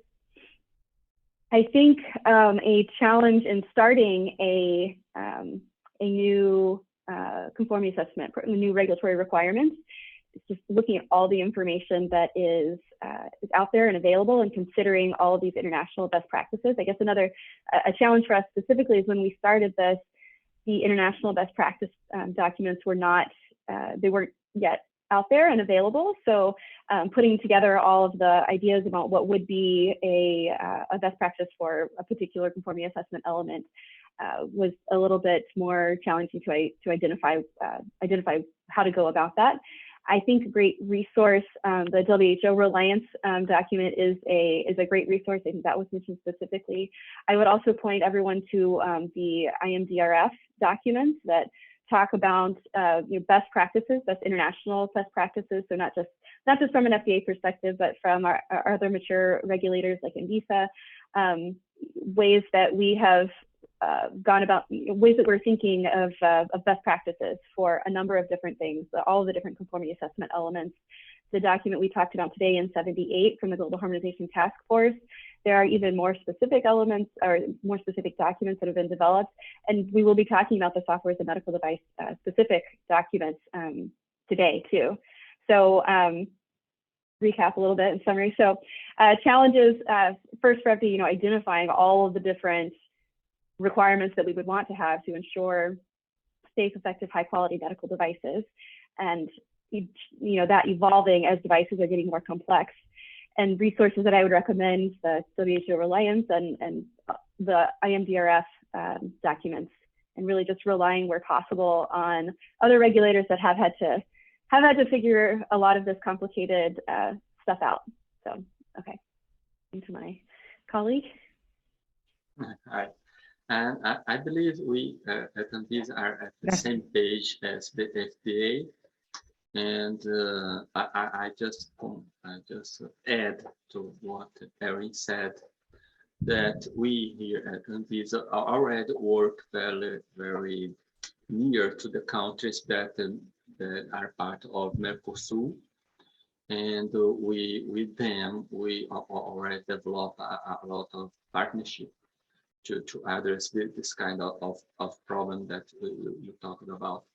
And we are open to other countries to make contact with us that they, if they want some help, and we can work on a specific partnership about this if we are asked for. Thanks. Muchas gracias, Francisco. Tenemos una pregunta aquí en el So auditorio. thank you, Francisco. We have another question here in the auditorium. Well, my question is for Iran from Anvisa. Was there any reason why you determined like this 6-year period? Why did you determine 6 years? I understand that in January of 2028, you would have this unique device identifier, the UDI. So why did you have these 6 years? Why was the reason for the 6 years? And secondly, how did you notify the industry so that both the regulatory entities and the production areas would be in the same channel? How did you notify them? Thank you for your question. And I believe you are talking about this 6-year gap from the resolution 591 to the class 4 high-risk devices implementation, yeah? I believe this is because we have... Yes, exactly. We first implement for class 4 high-risk devices, then class 3, then we proceed to 2 and 2.1. So we decided about this gap. It's a 2 years gap counting from January, 2 and a little, 2.5. And so the industry can adapt to the rules that are defined in the resolution 591. And before that, we have a lot of discussion with the market. We have here in Anvisa that prior to publishing some resolution, we have public consultations. It's similar to what IMDRF does and other regulatory agencies. So they are other regulatory agencies that search to follow the good regulatory practices.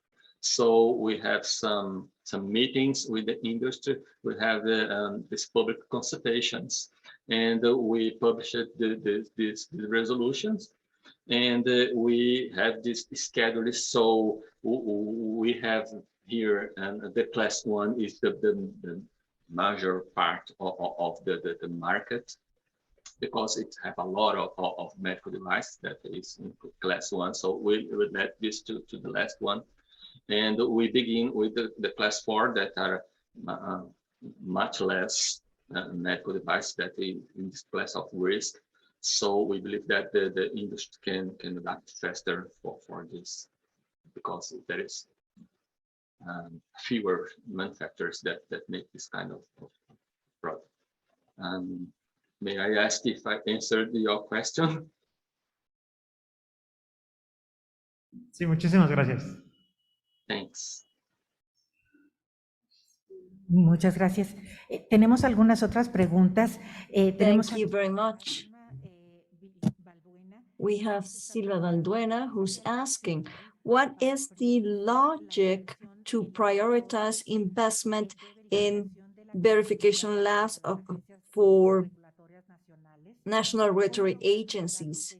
How can we overcome the challenges so that it is representative of the quality of products that are already in the market, a sampling that perhaps could be done by the agency itself, maybe?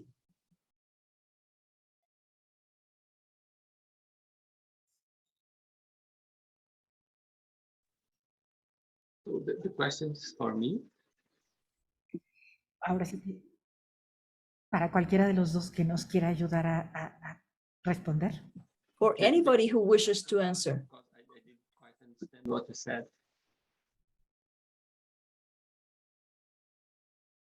Por supuesto. Yes, of course. The question is, what would be the logic, the rationale to prioritize investment in conformity verification as labs for national regulators so as to be able to overcome the challenges so that, for instance, we can have something that is truly representative of the already existing products in the market. If sampling was done by the national regulatory agency, it's actually two questions or comments rather. Oh, I have to say first that I'm not the best person to answer this. We have some other specialists that know more about this question than me. So we have some program for medical devices with the National Metrification Institute in Brazil, where electromedical devices can be certified with them, and we follow the standards for electromedical devices, and we ask for the manufacturers to have this certification before they submit the product for registration with ANVISA. And about the second part of the question, I didn't quite understand what said. I'm in a problem here because I can speak English, but I speak Portuguese and I'm trying to understand Spanish. Una disculpa, por favor. Apologies for that. Maybe so as to provide more clarity regarding this question, we could ask Zulma her help so that if she writes it on the Q&A, it'll be easier for our speakers to read them directly. But there's some other questions and we are running quickly out of time, unfortunately. So I'm going to ask Erin as well as Francisco if you could answer those questions in the writing within the Q&A tool so that the people who ask the questions can read your answers about them, because we don't have any more time to do them with the open mic. So with this, we conclude this first panel. And now, thank you very much to our speakers, by the way. It was outstanding. Both Erin's and Francisco's presentations were excellent. Thank you so much for your generosity, for sharing all of your knowledge with our audience. We will have a 15-minute break. We will be back then. And after that break, we will be very punctual to restart because we have speakers joining us online. So we'll be back in 15 minutes. See you then. Buenos días. Entonces comenzamos con nuestra segunda sesión, que es implementación. We will continue with the second session, practical implementation of conformity assessment for medical devices. Let me introduce our speakers, and afterwards after introduce them, I will let them share their information. Michael Romanos comes first. He is a biochemical engineer in training with managerial and regulatory matters.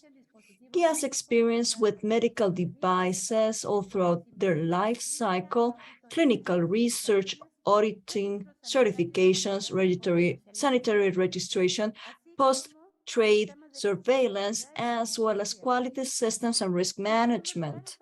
Secondly, we will have Carolina Magnati, a bioengineer who finished a master's degree in regulatory products by the National Buenos Aires University, and she also has a diploma course by the National Technological University. She's an author by 2 different ISO standards.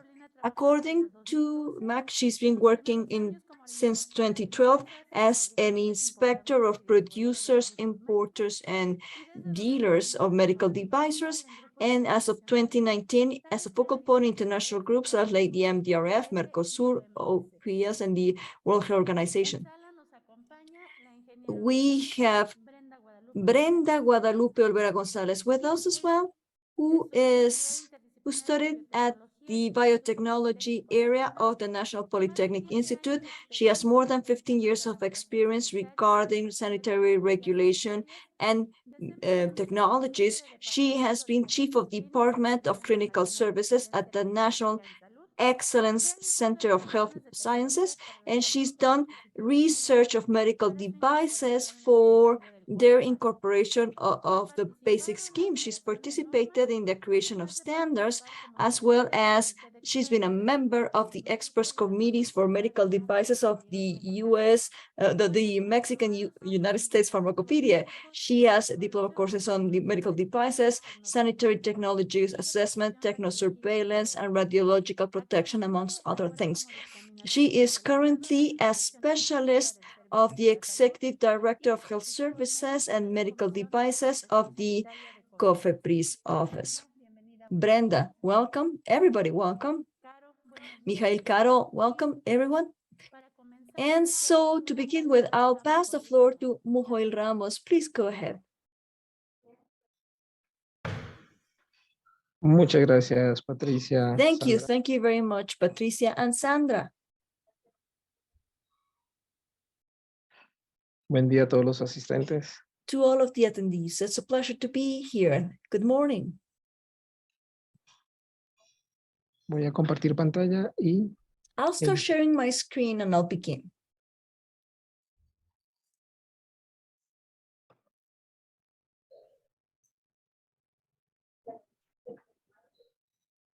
me confirman si se ve bien.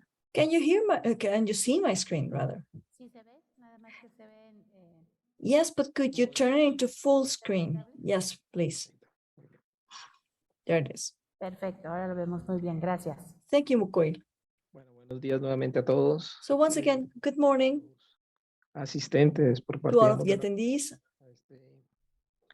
simposio, seminario. Welcome to this symposium seminar organized En este caso que nos tocó a nosotros, software como by different institutions. Today, I will be speaking about the experience that we have had in Colombia regarding this matter. I come from the Ministry of Health. Today, I will give you some of the institutional background, what is INVIMA, some of the conceptual framework. According to Decree 4725, the regulatory framework that applies currently to the requirements for a sanitary registration. And according to our own experience, this is what we have been developing for issuing a software sanitary registration as a medical device, and the requirements that are devoted to manufacturers who create these technologies. The International Congress is we're also following the IMDRF guidance. That's where we gather all of the documents that provide guidelines for all of the sanitary regulatory agencies at the worldwide level. We follow their guidance, and in Colombia, we did that to strengthen our own regulation. Now, something about our institutional context. There are two agencies that are national. We have the Ministry of Health and Social Protection. This is the institution that regulates social security and health matters, and therefore it is up to the ministry to issue all applicable standards for sanitary environments. And INVIMA is the regulatory sanitary agency whose responsibility is to gather those regulations and apply them to medical surveillance and control, especially regarding to all of the medical products that apply, especially the issuance of sanitary registration numbers, import matters, exporting matters, as well as giving follow-up to everything related to adverse effects after the trading of those products, as well as clinical research of medical devices and in vitro devices as well that are providing clinical evidence. And within the context, within our conceptual framework, I will discuss what our decree establishes as a medical device, a definition that is known by everyone just as a harmonization. Incluyen los programas informáticos que intervienen en la As correcta part of the aplicación. definition, we include all the programs that have to do with the right application based on the manufacturer. This is done so that in Colombia, we can make the necessary determinations that have to do with analyzing if a product is considered software or a medical device or software as a medical device, and therefore if it requires a sanitary registration. Article 6 of our decree also talks about the criteria for classification, but the previous one specifically talks about the IT supports that are required to manage a product or that has an influence in its product, and that they say that they will be included in the same risk category as the biomedical equipment that includes it, so that therefore we could create the necessary diagnosis or treat that device adequately based on the use of the manufacturer. In a regulatory context, the decree establishes 18 rules for classification, but based on the use indications for using software as medical devices, the professionals of all the sanitary registries take these rules as the basis, and they try to include in these rules all the manufacturer's data for that specific software.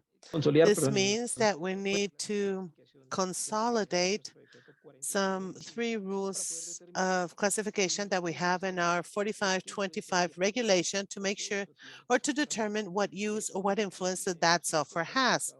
Here we have, for example, the software in this RICS or PACS systems that allow us to integrate images, to treat those images, and to transfer those images that are specifically related to medical image and that could be related to a certain diagnosis or a certain pathology. Are included here. They are classified as part of Rule 1 as software of risk 1 software. Those software that allows us to treat or work with the images to measure certain length, or that allows us to establish a certain treatment for a disease, or those that allow us to plan even a surgery if necessary or radiotherapy if required, is covered by rule number 10, which says that all devices, medical devices for diagnosis purposes will be included in class 2A. And the software that does the measurements and the calculation of all the parameters for the diagnosis, supervision, and treatment of the disease would also be classified with the same rule, which is Rule 10, but they would come in risk 2A. So this is where we're going to find most of all the registries that have been issued in Colombia, where we can see the software that is related to a system of diagnosis of images like ultrasound, mastographies, or other type of images that allow us to carry out these type of measurements and do the calculation of the different parameters required. This Rule 10 would also stipulate other options as part of this, because our decree includes this to have a little bit more risk, which means that they are clearly participating in the diagnosis of certain diseases. So they have parameters, vital parameters included, like heart rhythm, breathing, which is not established by our classification rule, but those software that controls, supervises, or sees the application of the medical devices would be associated to a 2B risk, because it helps us to determine or control the dosage of a specification that has been issued so as to treat the patient in a certain way. Now, this type of software in Colombia is being classified as a 2B risk device. In our country,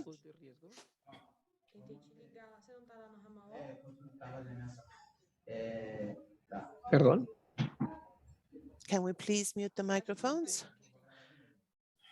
Actualmente en Colombia, dentro de todos los requisitos técnicos que se tienen, digamos, por In parte de Colombia, as part of all the requirements, technical requirements that we have, depending on the risk of the medical device, specifically those that are currently applied to what we considered as a software as a medical device on the descripción del dispositivo médico, decir cuáles son las características del mismo. when we talk about the quality description, we have the certification of the management, the quality management system, the description of the medical device, what are the technical analysis and analytical proving of that, to verify and validate the design, the conformity assessment, which is of the software per se, and then we carry out all the tests or the quality, cover all the quality requirements necessary to determine that this software is safe and that it doesn't have any risk conditions regarding also cybersecurity of the information. We would then go in and see the certificate for the analysis of the finished product. As I said, we have the conformity assessment statement. We have the labeling aspect that even though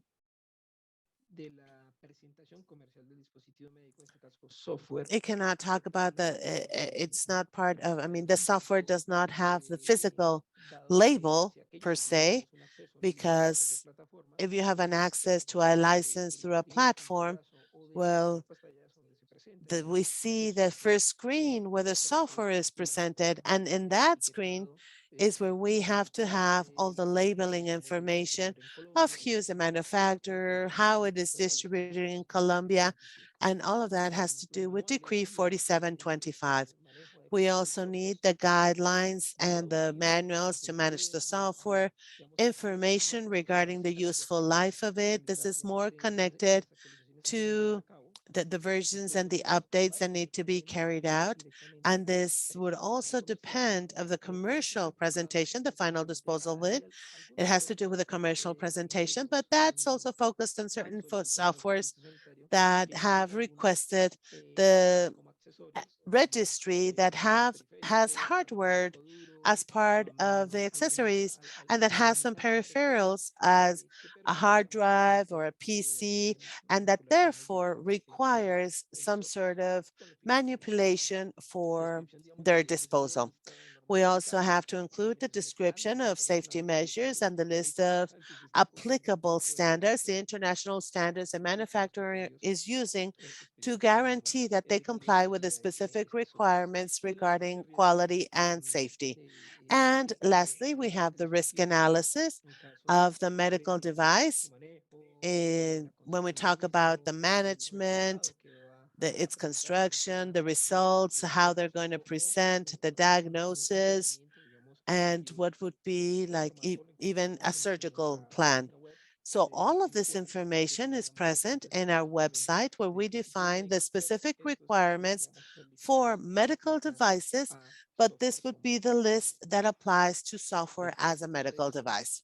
As part of that context, in the case of some quality testing that are required to date, and that whoever requires a sanitary registry in Colombia of software as a medical device has to follow are the following. This includes all the technical and scientific information that allows us to guarantee that they comply with these standards. We have some that have to do with the IEC to determine, for example, the life cycle of the software, to know if that software is integrated to a hardware or not, what are the cybersecurity requirements, what is the risk management in the case of medical devices, and if there's any type of interface with another machine, well, what is the usability engineering based on IEC 62366-1 that explains that manipulation or working with that medical device.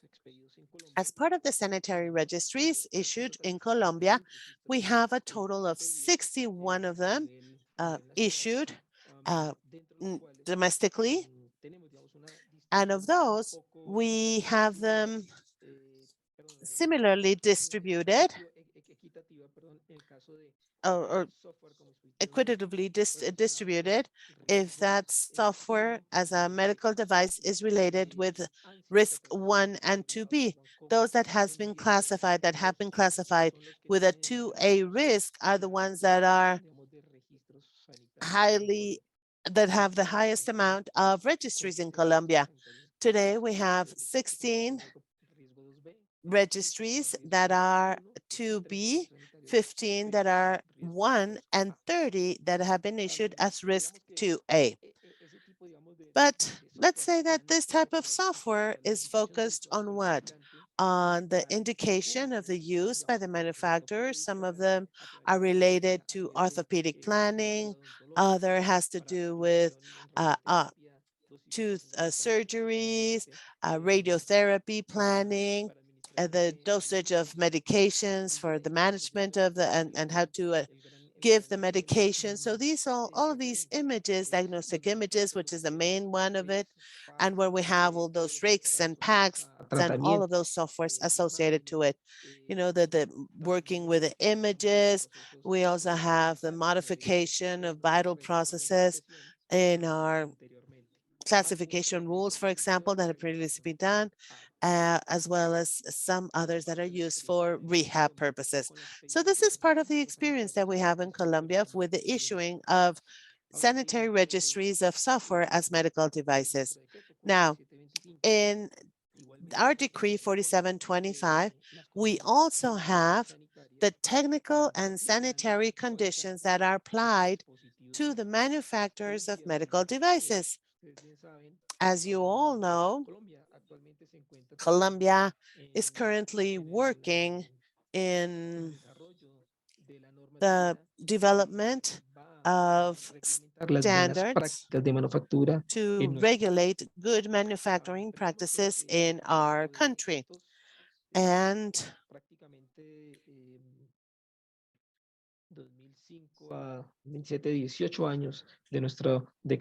since 2005 that this decree was applied, we have been applying all of the safety and security requirements that have been established in this decree to be able to create the requirements and the necessary guidelines for anybody who wants to manufacture a medical device. Now, specifically, when we talk about software as a medical device, we have 6 manufacturers, and of those, one of them is associated with software generation for neuronavigation. 4 are used for the treatment of diagnostic imaging, and 1 is in the dosage of medications area. So what would be the general requirements that we ask the manufacturers to have, you know, for the software as medical device? Well, first we require the quality system where we have all the documents and everything that the system requires so that we can consider the procedures and the guidelines, the formats, or all the manuals that have been developed, including also the quality policy that we have as part of the management system that will allow us to guarantee a standardization of all the processes, for manufacturing. In the point of physical facilities, even though we're talking about the development of the software, we have some physical facilities where we go and we verify more than the physical aspect. Well, the locations where they developed all the machines to develop software as a medical device. When we go into production, well, we verify there everything that has to do with mechanisms used to develop the software.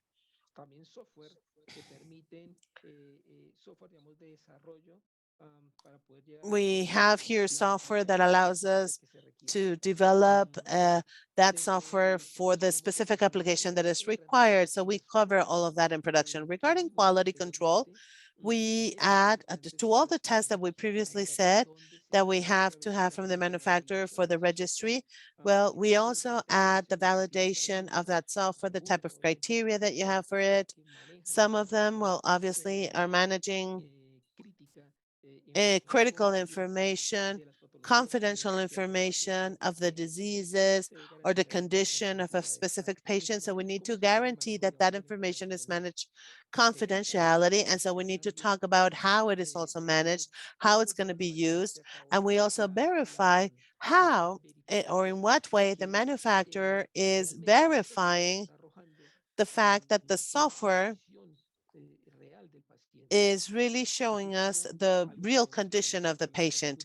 Something else we need to strengthen is the post-market surveillance of all of this software as medical devices aspect to see how they're being used and how they are trying or they will try to work on any type of issues that the software may present.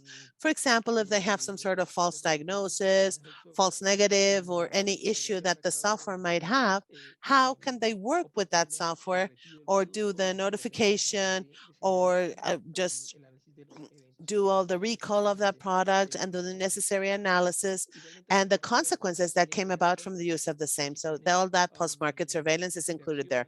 And then the technical supports talks about any updates, if they're going to be done remotely, or do we require technical support locally, and how is that technical support being provided to all the users that are managing their product and using their products. So as part of the requirements, we already have formats that are like the checklist for the requirements covered by medical devices manufacturers, as well as the minutes of the visit for the sanitary conditions of medical devices. All of these formats are can be found in our website. And here we are considering, well, what is considered software as a medical device in Colombia? What is considered as such, and what is considered as what is not considered as software for a medical device, as a medical device. So here we see that most of them that are considered as a medical device is that software that allows us to convert the data to have and help us with a diagnosis and that have a direct intervention in the management of the technology with the disease that is being present.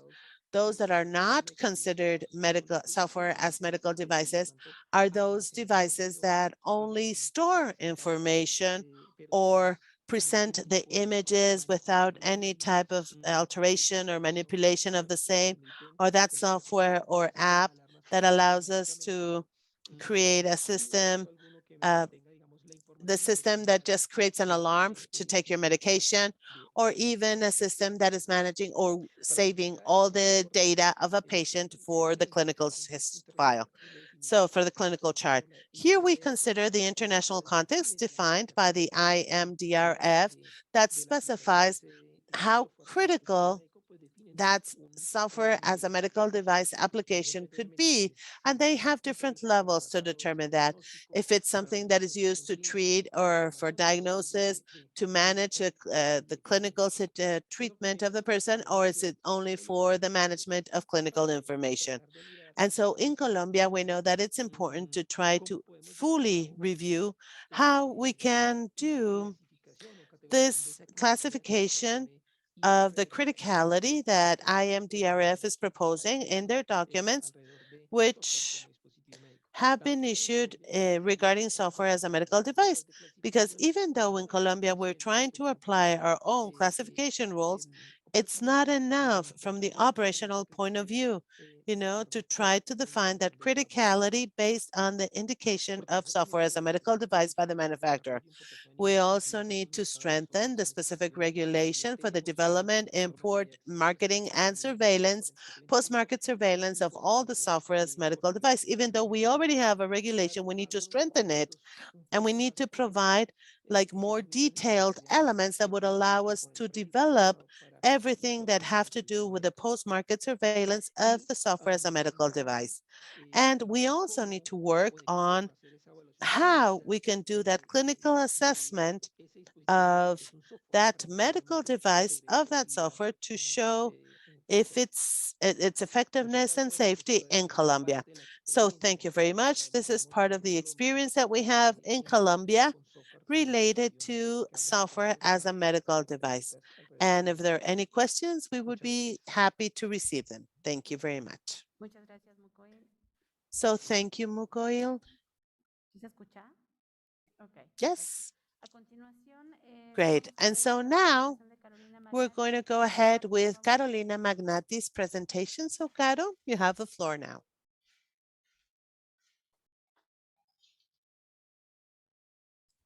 No me permite compartir pantalla. No sé si ha terminado la It's not presentación. letting me to share, so maybe Mukoil can close his presentation, please.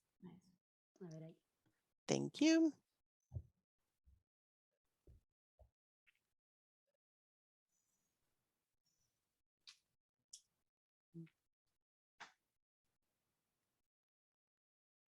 Sí.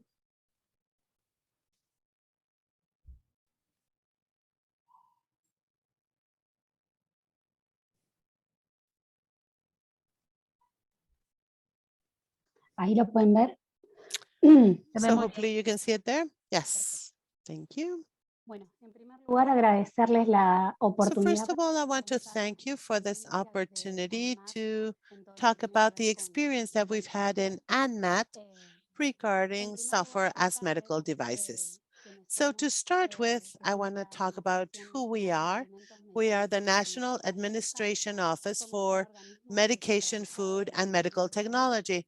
We are a regulatory agency, part of the Health Ministry, that is in charge of the registry, control, auditing, and surveillance of all health products that are produced, distributed, or marketed in our domestic area. And MAT was created in 1992, so we are 30 years old this year. And in order to carry out all of these activities, we have 5 offices, 5 delegations, and 1,085 agents. We also have 3 different institutes, which is the National Institute for Medications, in charge of the control and monitoring of the safety, quality, and efficiency of synthetic and biological medications, as well as of the pharmaceutical active ingredients. We also have the National Food Institute in charge of controlling and monitoring the safety, quality, and efficiency of all the food, and the National Institute for Medical Products that controls and monitors the safety, quality, and efficiency of medical products and products used for in vitro purposes in the diagnosis and in human medicine. So how is our ANMAT formed by? Well, it has 3 areas: the auditing and risk management area for the establishment of medical devices, the assessment and registry area for medical products, and the area for post-marketing and regulatory actions. As part of the management and risk management area, we have two areas. We have the audit and the control area for medical devices, as well that for authorizing the marketing and the use of the medical products. This area is in charge of the enabling all the sites, as well as granting all the import permits for medical products. We also have the area that does the evaluation and registry of medical products that has two different areas and one service. It has a registry department and the innovative technology department, as well as a service for the products for the in vitro diagnosis use. And lastly, we have the post-marketing surveillance and regulatory actions area that has two departments, which is the techno-surveillance area and the post-market surveillance area. And I also wanted to tell you that the National Institute of Medical Products is part of an international arena. So first of all, we are part of Mercosur. As our colleague from Brazil previously mentioned, we are there together with Uruguay, Paraguay, and Brazil. And we all work together in developing the necessary standards that are important for the region and that help us to work on the regulatory convergence. We are also part of the Pan American Health Organization and with the World Health Organization in certain aspects. And as I said before, we're also part of the MD-SAP program. We have been members since 2020. And since 2021, we are official observers as members of the IMDRF. I want to briefly talk about our inclusion as part of the IMDRF. Well, previously, before we were part of this group, ANMAT was group of the GHTF, and in 2017, we presented our letters of intent to be part of this group, and in 2018, they told us, they sent us the technical requirements that we needed to comply with so that we were part of this group. In 2019, we did our first submission of the format with all the information, which was returned with the request for further information of certain requirements or certain clarifications. And so we resubmitted this in 2021, including all of that information, additional information requested. And since then, we became official members, observing members of the IMDRF. Before we got this membership as an affiliated member, we were invited to participate in several task forces like the one for personalized medical devices or customized medical devices, the one for clinical trials for medical devices, as well as the classification principles for the in vitro diagnosis devices. After our incorporation, we have been requested to participate and work in the task force related to artificial intelligence for medical devices, cybersecurity guide for medical devices, clinical proof for IVD medical devices, the task force for software as a medical device, as well as the one for review of good regulatory practices. I also wanted to tell you, well, how does our regulatory framework work in the case of granting the good practices and the registry of the product certificate? Well, first of all, any company who wants to register this in the ANMAT has to present a file, submit a file requesting the enrollment of their company as part of the ANMAT. And they also have to present their documentation on the type of company they're going to be, if it's an importer or a manufacturer, as well as the type of products they're going to manage. The ANMAT in the the Institute for the Registry of Medical Devices analyzes all of this information and also does an in situ review through an inspection of all those that all the requirements of good regulatory practices are being covered, and they also visit to verify the good conditions that the company has, the sanitary conditions.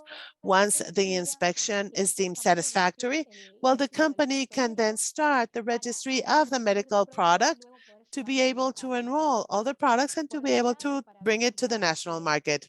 on the other hand, and to verify that the products have good performance. As part of the market, we have the post-marketing surveillance, which means that once the product is in the market, we start assessing the behavior of the product in the market. On one hand, we have everything that has to do with technosurveillance, which has to do with the bad functioning of the products, to name it somehow.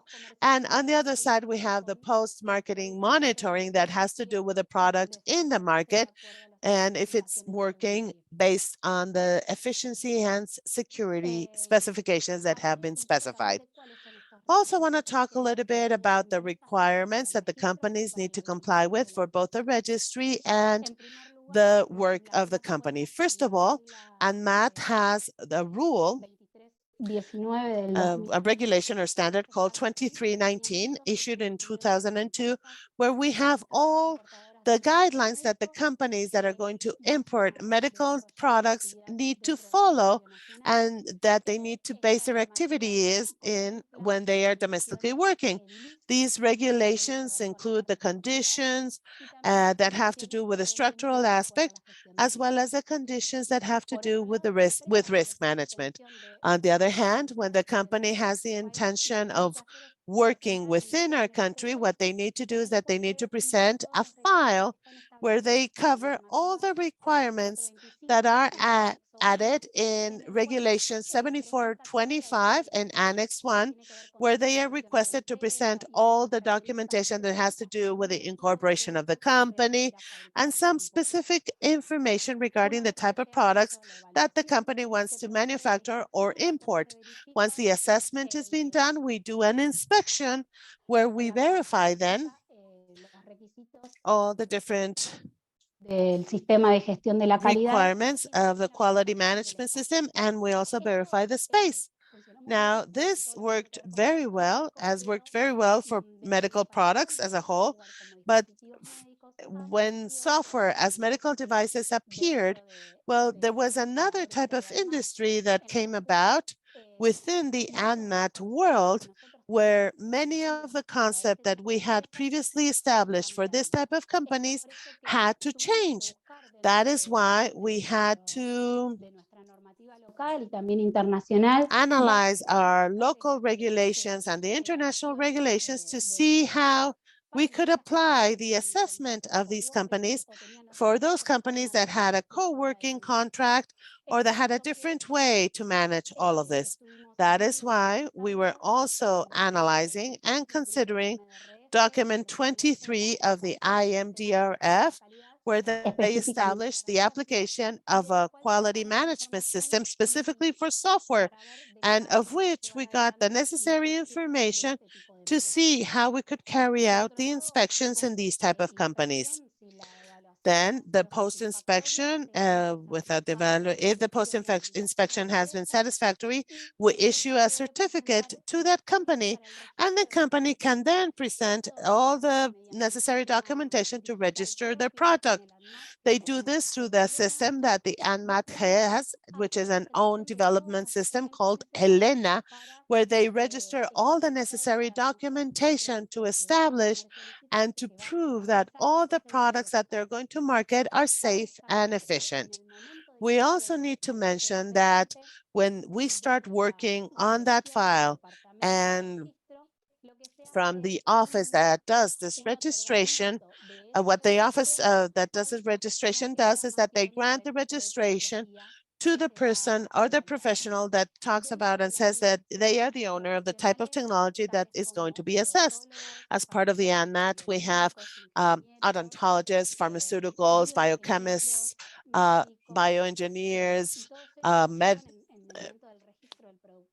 doctors, and all of them help us in registering the products. Specifically, those that have done software assessments are those that are, we normally do that with bioengineers or imaging specialists, because if they incorporate software as part of artificial intelligence, when we do that, a lot of the software that we've seen is working on imaging. And so that is why a doctor that has a specialization in imaging has been considered as the best specialist to analyze these type of devices in our case. Now, what are the part of the regulations that we currently have enforced for this type of assessment? Well, first of all, we have ANMAT provision 2318 that establishes the provisions and the classification rules for medical devices. We also have provision 9688, which is the one that regulates these standards. And since it's a new version, we have incorporated as part of this version the definition, the software definition as established in the IMDRF group. We have also seen that, and it's something not new that we've seen, that the ANMAT has done this software registry before, because some 8 years ago, we started having the first incorporation of software that had to do with monitoring centrals or workstations. So at that moment, we talked about the type of requirements that the software had to have specifically to be assessed as a medical product. So some of the standards, and not all of them are written down, but some of the most important standards that we have, or that the companies have requested and that they need to comply with when they do the registration, have to do with the IEC 62304 standards that have to do with the life cycle of the software. They're also the ones that have to do with the usability of that software. And it's also important to say that those companies that manage the software have good risk management, because there's a lot of manufacturing process and a design process that's very important for the software. And so it's really important for the companies that as of moment zero, as of the moment when they start working on this development, they work with the risk management aspect, because it's really important to see how the software is being evolving and how they mitigate all the risks that appear. And obviously, this will continue once a product is in the market. So we've also had standards that incorporate artificial intelligence as part of our software. And we've had the own regulations and standards here in Argentina that have to do with the protection of personal information and other standards that we have to comply with at a domestic level. That is why that even though software is not a new product here as part of the NMAT, it is a new product for many companies that were not part of the medical devices area. So that is why NMAT is developing a guide to help the industry and clarify things, not only things like the definition or to determine if the software that they're working on is a medical product or not, but also to consider what are the guidelines the company need to comply with if they are working with software, and if it's going to be applied, if they require some sort of quality management system, how it's going to be assessed, what type of requirements they need on one side to help the industry to adapt all of the ANMAT standards. And it also helps the ANMAT itself to filter all of the different consultations that we get when somebody is requesting or asking if a product is considered a medical device or not. In order to work on this, we have worked very hardly on the documents that the IMDRF has developed regarding software. So this is a guideline that is currently being worked on, but that will be published at a certain moment for its consultation. Thank you very much. And if you have any questions, we would gladly answer them. So thank you, Carolina. And now we will invite Brenda, if they want to start, if she wants to start with her presentation, please.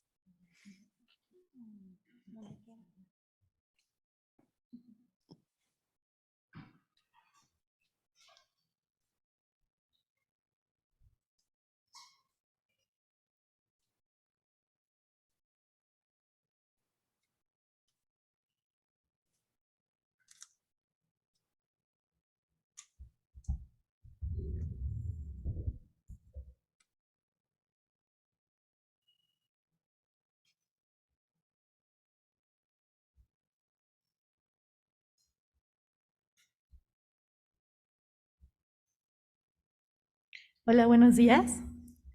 En esta ocasión vamos a hablar acerca de la implementación práctica de la evaluación de la conformidad para el dispositivo médico orientado al software como dispositivo médico.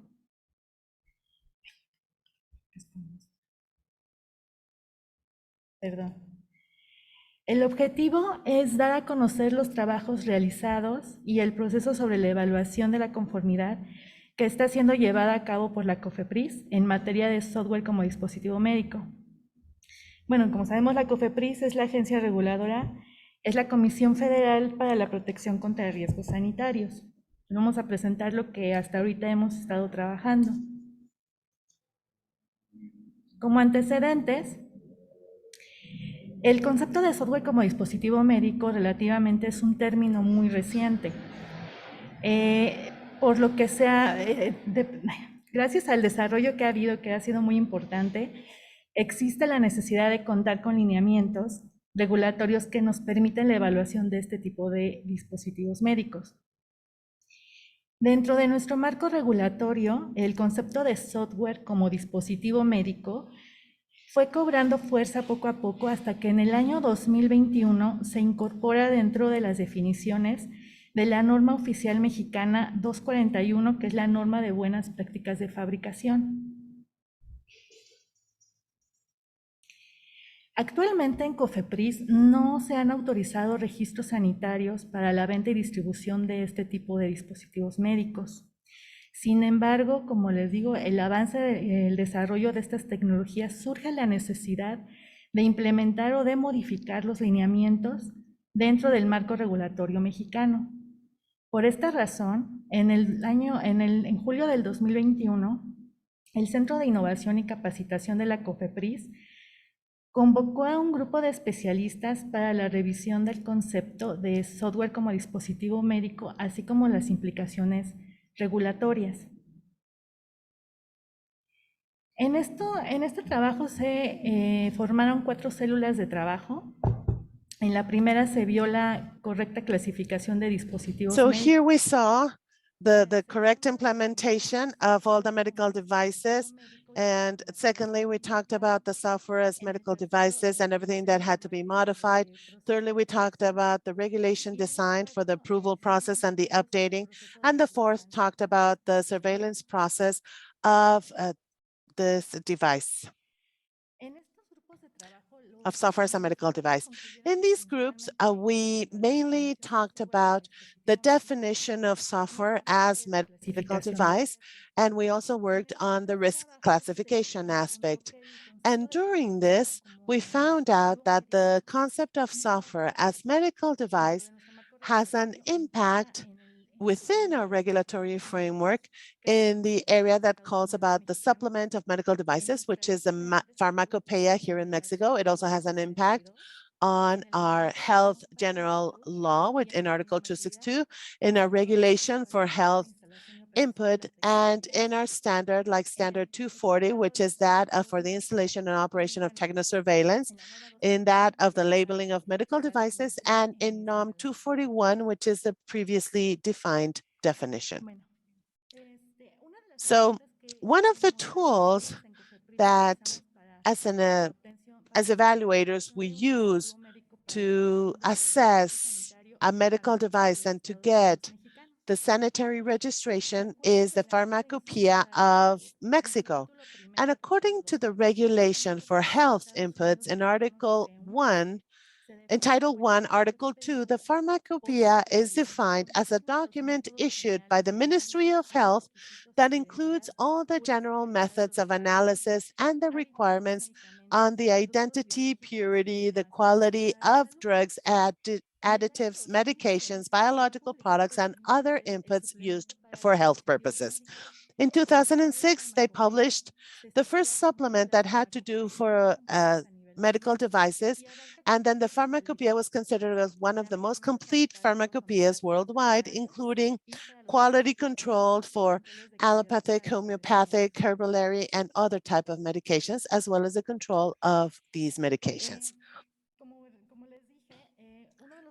As we said, one of the works that were done was to establish a definition of software as a medical device. And in standard 241, we already had a definition of a medical device. And here it does mention the software, but this concept was referring to software as part of that medical device. And in the attachment for medical devices added in the pharmacopoeia, they also talked about a definition for a medical device. And here they talk about software used for its functioning. Afterwards, in 2021, in NOM 241, then we did establish a definition for software as a medical device.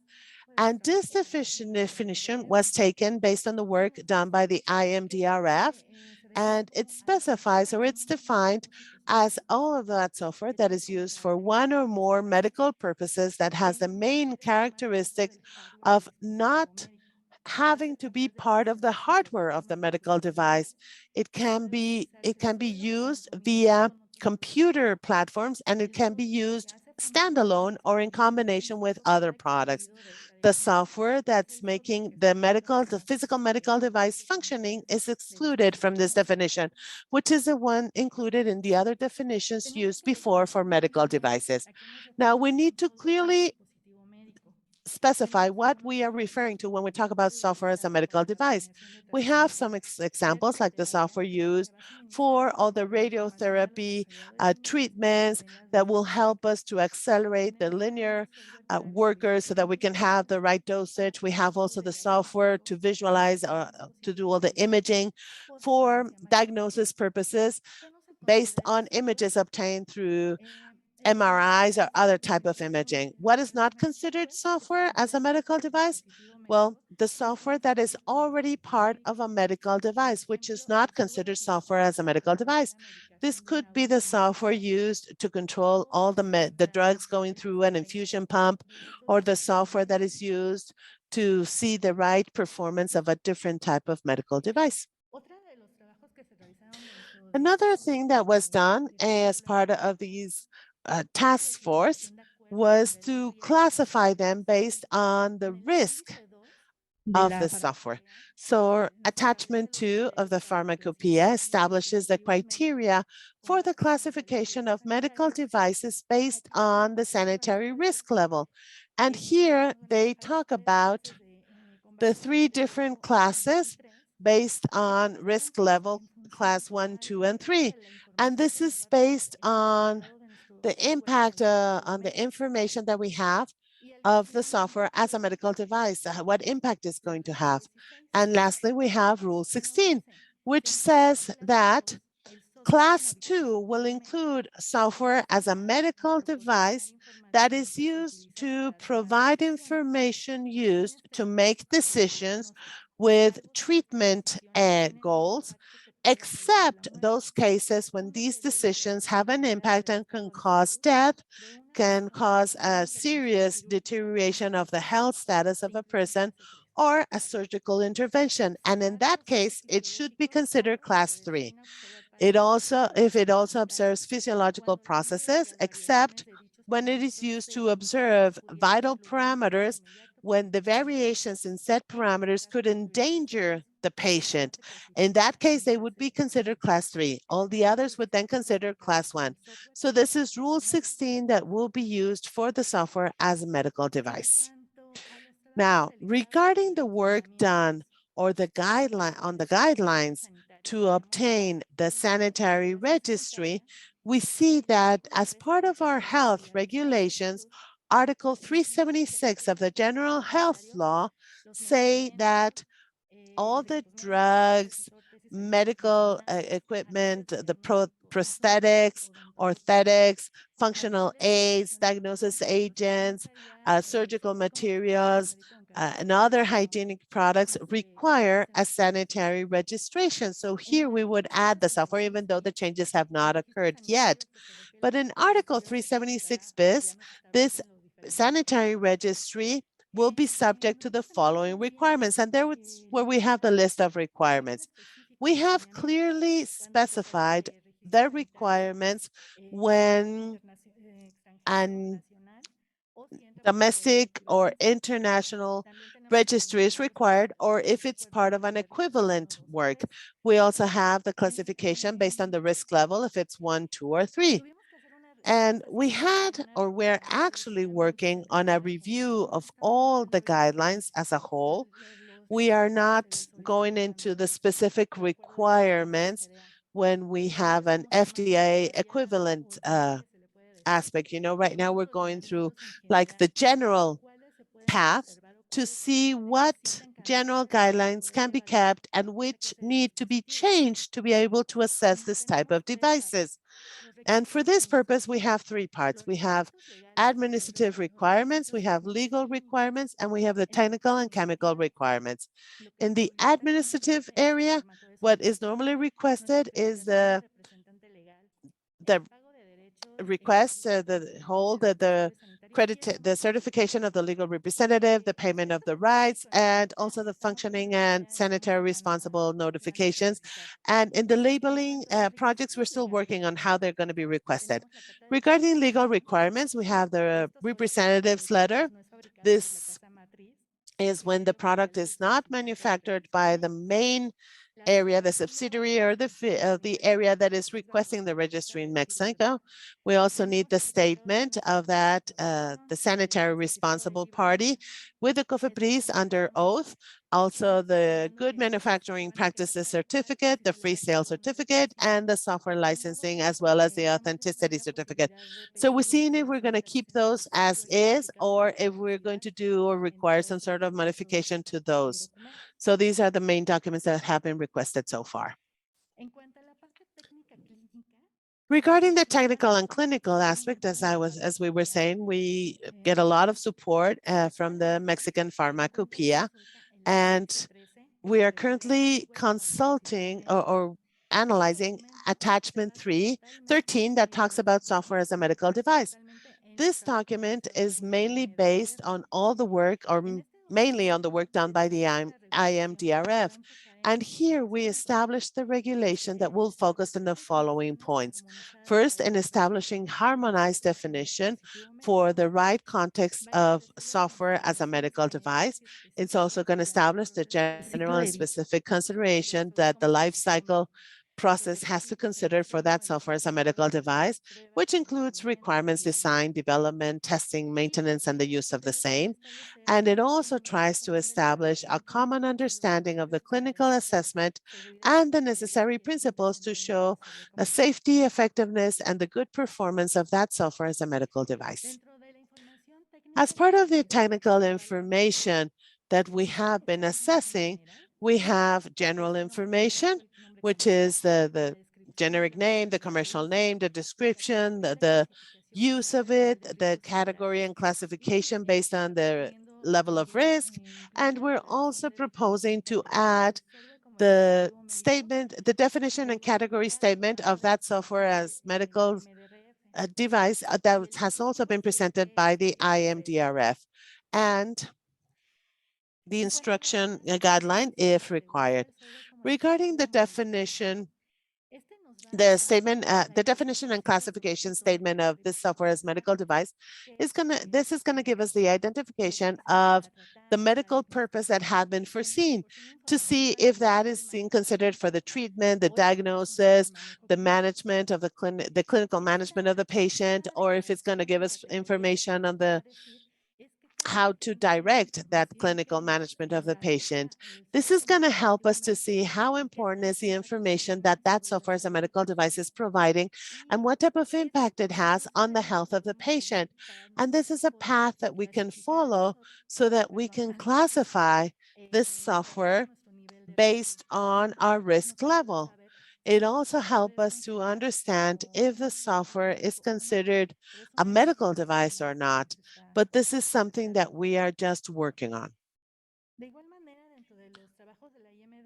As part of the work of the IMDRF, well, we have this chart that talks about the programming model for this software as a medical device, and it's really good because it talks about the inputs, the software inputs, how we're going to process this, what's the algorithm that we're going to use. And at the same time, this is going to give us some outputs. So it's really important because here we're going to see where the technical validations have to occur from the manufacturer and where we're going to have the clinical validation also. So as part of the technical requirements and clinical requirements, the clinical assessment has three main components based on the work from the IMDRF. It has the clinical validation, the technical or analytical validation also as a clinical evaluation. So here we're only considering the technical or analytic validation and the clinical validation because these are the two onlys that have a direct impact in the performance of the software as a medical device. Also in NOM 241 that talks about best manufacturing practices, we already have the software validation as a medical device guideline, and we have all the documentation that is required through the validation and the work of that software to create with accuracy, integrity, and precision all the functions that have been considered based on the input that we receive. So as I said, we are really taking all the work that has been done in the IMDRF as the basis. I don't think that there's a best way to start than doing this to be able to regulate this type of medical devices. Regarding the technical or analytical validation, this one is assessed and determined by the manufacturing during the life cycle of the software as a medical device. During the life cycle, there are going to be verification and validation activities. So this is where the manufacturer is going to be able to get the necessary information to do the technical validation and to do the clinical validation also. We would have to assess this report with procedures, test methods, or the description of the methodology with assessed parameters and acceptance criteria or results that have been signed by those responsible for the evaluation. That's the document that we would be analyzing. Now, regarding the clinical validation, well, here it is telling us how useful is the software to produce clinically significant results. We also analyze this during the life cycle activities, during the validation activities and during the verification activities. Something important here is the assessment of the clinical evidence that's going to be obtained through the studies that have been done or through the verification and validation activities. So the assessment of the clinical evidence that is going to be or that's going to support this clinical assessment is done as follows, or our proposal is going to be the next one. We need to do a review of the quality of the evidence. We need to really analyze all the different results that will describe the effects and or the benefits, the clinical effects and or benefits that will perform or show the efficiency and the efficacy and good performance. These measures are based on the software as a medical device nature, and some results could be specificity or sensitivity. We have to see other risks like relative risk or the values if it's positive, negative. I mean, all of these measures, association measures, could be included here and could be the basis to say that our software is efficient and safe. Another aspect that we need to consider is critical readings so that we can make sure that the results have validity and that they are relevant. There are some tools that we can use to be able to determine the good methodological quality of the evidence that we have. And here, then the manufacturer can give us the performance of their software as a medical device, and us as evaluators can prove it. Besides all of this, we also requires the compliance of certain standards. And even though the international regulations that exist nowadays is not specifically for software as a medical device, there is a classification for software for health matters. There's a description of life cycles in ISO, but we also have some others that relate to software like in IT services and software engineering and others. What are the expectations that we have? for the assessment of software as medical devices? Well, the definition in all of our regulatory framework, standard 240 of surveillance, one of the most important, as well as 137 for health matters.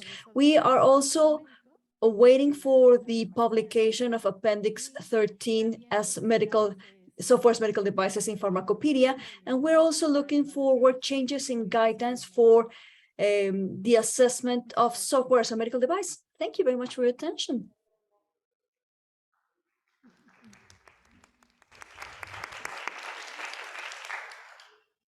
En este momento abrimos un rápido espacio para preguntas. Ya tenemos algunas por aquí en. I believe they're asking for Q&A, but their microphone is not on.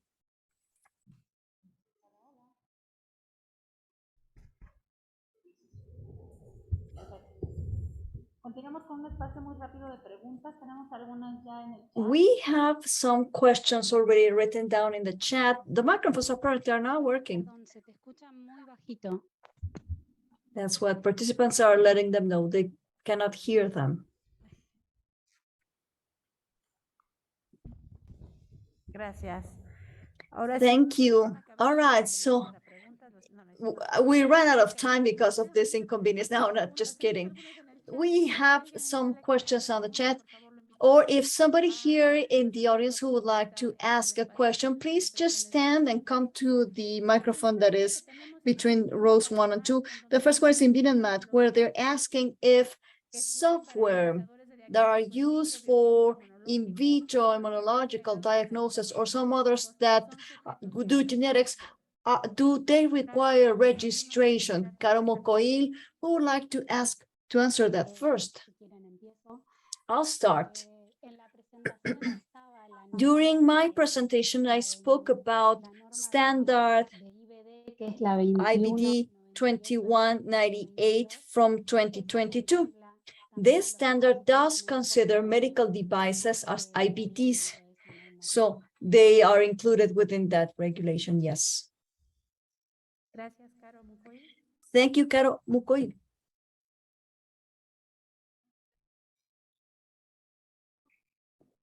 Patricia, sí, Patricia, can you hear me? All right, so in Colombia, for sanitary registration of any software that is involved in the development or the functionality for a diagnosis, all of the devices that are used for clinical lab purposes or for immunological analysis, they are considered medical devices. But it depends on how the producer names them. We have a registration that is specific for that type of medical device and software in Colombia. Thank you. Next question. And the question is, if a software as medical device is considered as an accessory in the US, how can I register it as a medical device in those countries?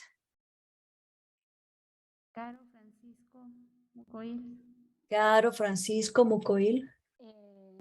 Nosotros para los productos in the case of medical devices that are imported for us, con una norma, o sea, dentro de la normativa de within our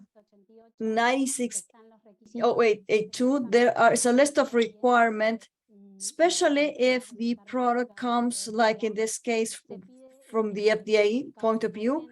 We do require a letter of representation, a history of the trading. So yes, we do require things, but if they come from another country, they can also be registered in Argentina. I believe that an SaMD is not considered an accessory in USA. It's considered an accessory only in specific cases. So I believe that the premise of the question is not quite right, but here within Anvisa. Yeah, actually, the question is, Francisco, if it is already classified in the US as an accessory, then then Visa take it as an accessory also, or would you apply a different criteria to assess what kind of software it is? Oh, okay. So if it's considered unnecessary in US, we here follow the same rules as similar rules to the European agents. So if it is considered unnecessary within these rules, so we can register it as an accessory for a medical device that's already registered. We have a lot of softwares that are accessories to another products, mainly if they add some function to the product that's already registered, and if it provides some other functions to this, and it needs for this to work, it needs the medical device, the traditional medical device for it to work, for the software to work.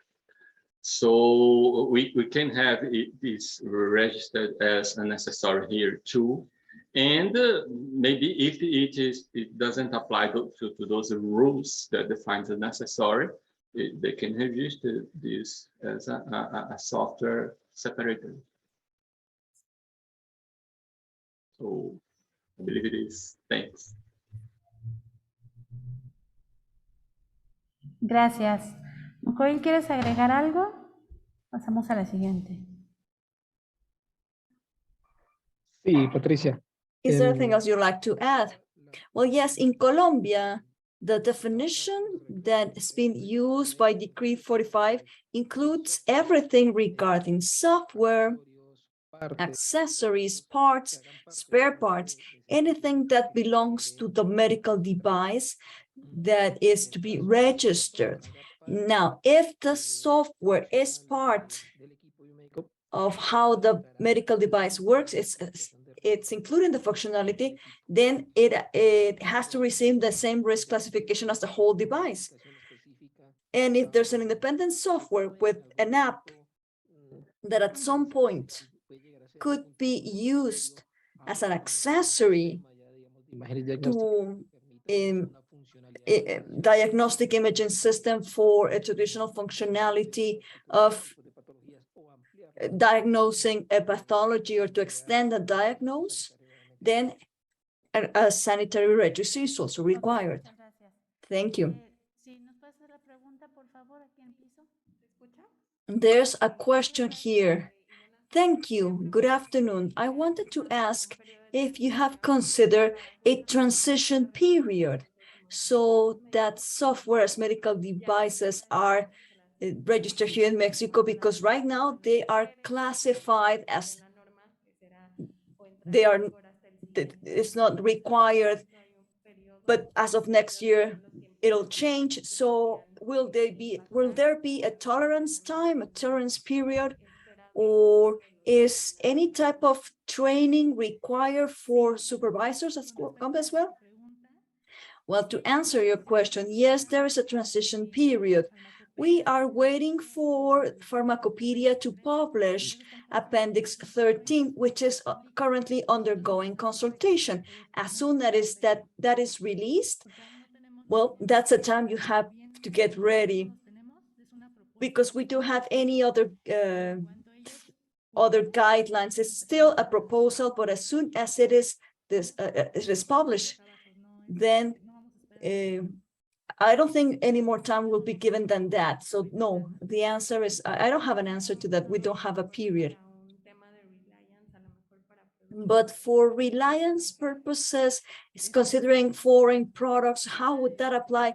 I have no answer either. We are beginning with ordinary registries, but we are not working yet with the equivalences. I mean, if I understood your question correctly, because is that what you asked? Well, if that is the case, we are starting with the very basic. We are not working with equivalences right now. So what you're saying is that when it is published by Pharmacopedia, that's when registries will be expected. That's what we think will happen. That's what we can expect, I guess, but I don't have a definite answer. Perfecto. Muchas gracias. Y ya con Thank you. There is another question here. Hello, good morning. Thank you. Thank you for allowing me to participate. This is for COFEPRIS as well. Now, the Good Manufacturing Practices Certificate, is this is it the responsibility of producers in Mexico? And how is that evaluation going to take place? We don't have an answer. We're still working on that. A good practices certificate might be required, but we still want to speak to the evaluators to see how the evaluation is going to take place. But I believe it's going to be expected. You said that as soon as the Pharmacopedia appendix is available, that's when the registries will begin. But if there's no definition yet, then how are you going to certify good practices? That is what I wonder about. To be perfectly honest, we have not talked to that area, cost area. We still need to sit down with them and talk about the situation and see if we are going to give a grace period once they have established how the assessment will take place to issue certificates. So it's a whole group of processes that are still to be defined. Another question here, clinical assessment, the clinical trial. It sounds confusing because, for instance, for medical devices, be them new or new drugs, clinical trials are done, right? And there are specific rules for that. But then, after hearing you, I believe that for medical devices as software, it might not apply in the same way. How are you planning to do that? A clinical evaluation. Well, the clinical assessment, the clinical trial is creating scientific evidence. The producer has to come up with that, and they have to use clinical trials that might already exist and present them. That is the evidence that we would need to review to make certain that the product is safe and efficient. But this is an information that is produced by the producer. And this happens with medication as well. Scientific evidence, the quality of the evidence, the terms of clinical trials, that is very much implemented with meds. The idea now is to see what we can take from there to medical devices, what could be applicable. That's what we are now exploring. But this information is the responsibility of the manufacturer, of the producer. Thank you. One last question, please. It is not a question, it's a comment. And it is related to her question. How will the work for good manufacturing practices certification take place? Because the visits or how a certification scheme happens is something that has already been established. It's been around for years. So if a company requires to certify a software as a medical device, they would have to follow the same steps. They would have to ask for a visit to get a good practices certification. The regulatory instrument that is used for the assessment is a standard 241, the current version. And once the document is produced, an opinion is given, and if that is the case, the certification is issued. But in this way, the scheme would be the same one as for any other medical device. Thank you for helping us with that. For time purposes, the rest of the questions on the chat, we're going to ask our speakers to answer them directly in the writing, in the chat, on the Zoom, and the QA. Caro, Mocoil, Brenda, thank you so much for all of the information that you shared with us and for supporting this seminar. We will continue with the next session, conformity assessment for medical devices, the perspectives of the industry. So we'll go into the next stage. Thank you. Sandra, go ahead. Thank you. I also want to thank the speakers, and I also ask the presenters to answer those questions in the writing. And if I may, and if the speakers let me, there's one last live question. So let us try and hurry up because we are running out of time for our lunch break. But if we could really hurry up, it'd be succinct, that would be very helpful. Good morning. The question is for Brenda. How is it that the industry can support COFEPRIS for the regulation? Because even though it is true that once Pharmacopedia publishes this, it's going to be immediately mandatory, we wouldn't have any time to adapt because, well, we already have software that is being traded, that is out there in the market, so we would be stuck. So how can we support you? It is very important for the industry to help with a consultation for Appendix 13. Go ahead and ask all the questions, make all of the comments, and this is how you help us and yourselves, because we won't use any other document but that one. So I kindly request you to read it very carefully and comment on it. So in this way, we are also moving forward. Thank you.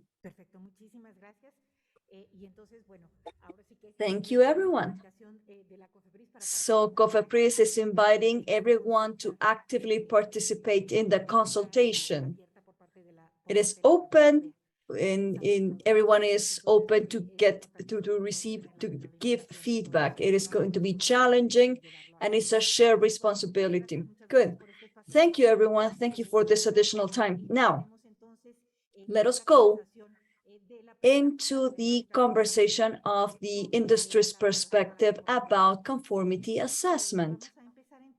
We will now begin then with the participation of Fateme Razdujan.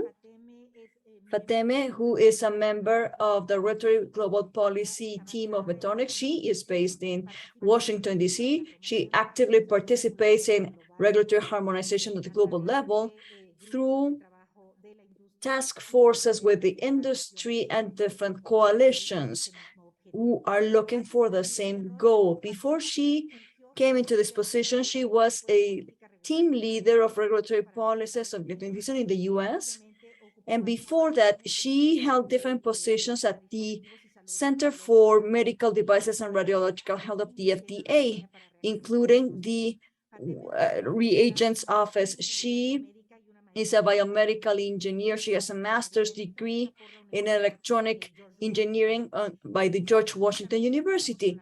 We will also have Douglas Rodriguez with us, who is a biologist, graduated from the Andes Merida University in Venezuela. He has a specialty in molecular and biochemical biology with experience in biochemical research for bioinformatic purposes. Douglas is also somebody who has 12 years of experience in regulatory matters, working with multinational companies as Procter & Gamble, Johnson & Johnson, and Yves Rocher. He has great knowledge of the regulatory landmark in Latin America for massive consumption products, medical devices, and pharmaceutical products, especially in the Central American and Caribbean regions. In the last few years, he's been working with the strategic management of regulatory environments, and he's been a leader in chapters of associations such as FedePharma. Douglas will be joining us here live, and Fateme, he comes first. You have now use of the floor, please.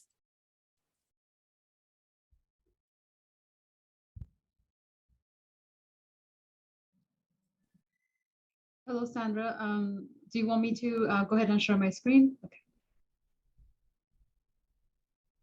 Sí, por favor. Yes, please go ahead.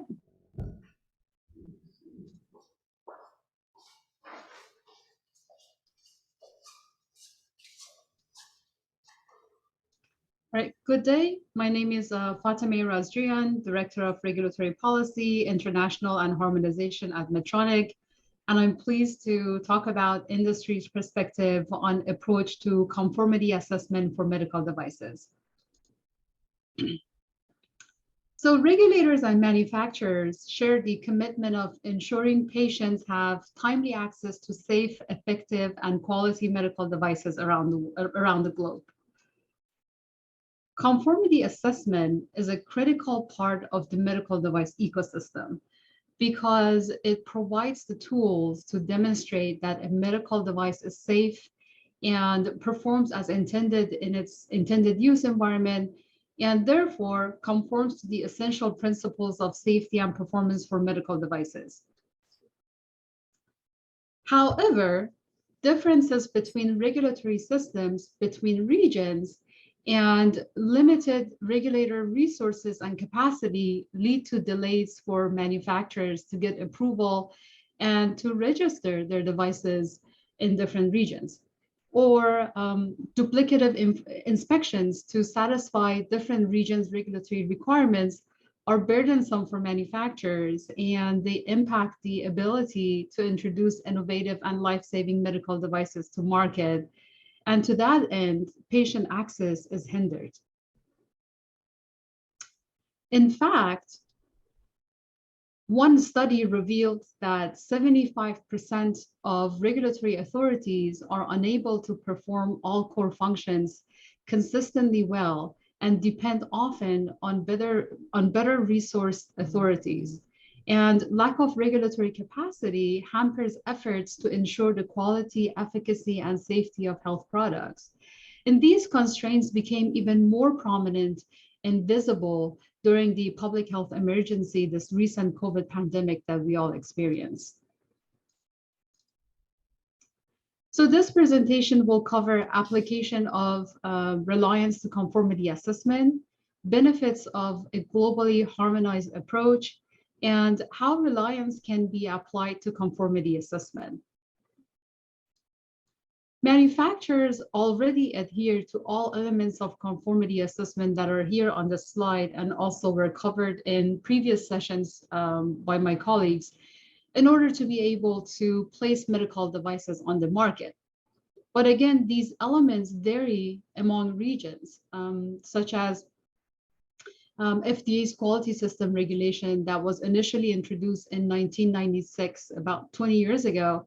And since then, regulatory expectations for a quality management system have evolved.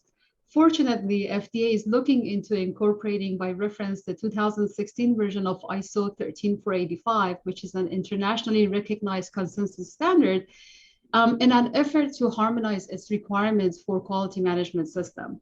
This is just an example to emphasize that these varying regulatory expectations among regions act as barriers for placing devices on the market. To that end, the future of medical products regulation is in convergence, harmonization, collaboration, and networking based on reliance and trust. Regulatory reliance is not outsourcing one's regulatory decision-making. This is a very important concept, and also it's a concept that it does not compromise independence. As a matter of fact, regulating through reliance is the hallmark of a modern and efficient regulatory authority. In other words, relying to another regulator's evaluation doesn't mean losing sovereignty.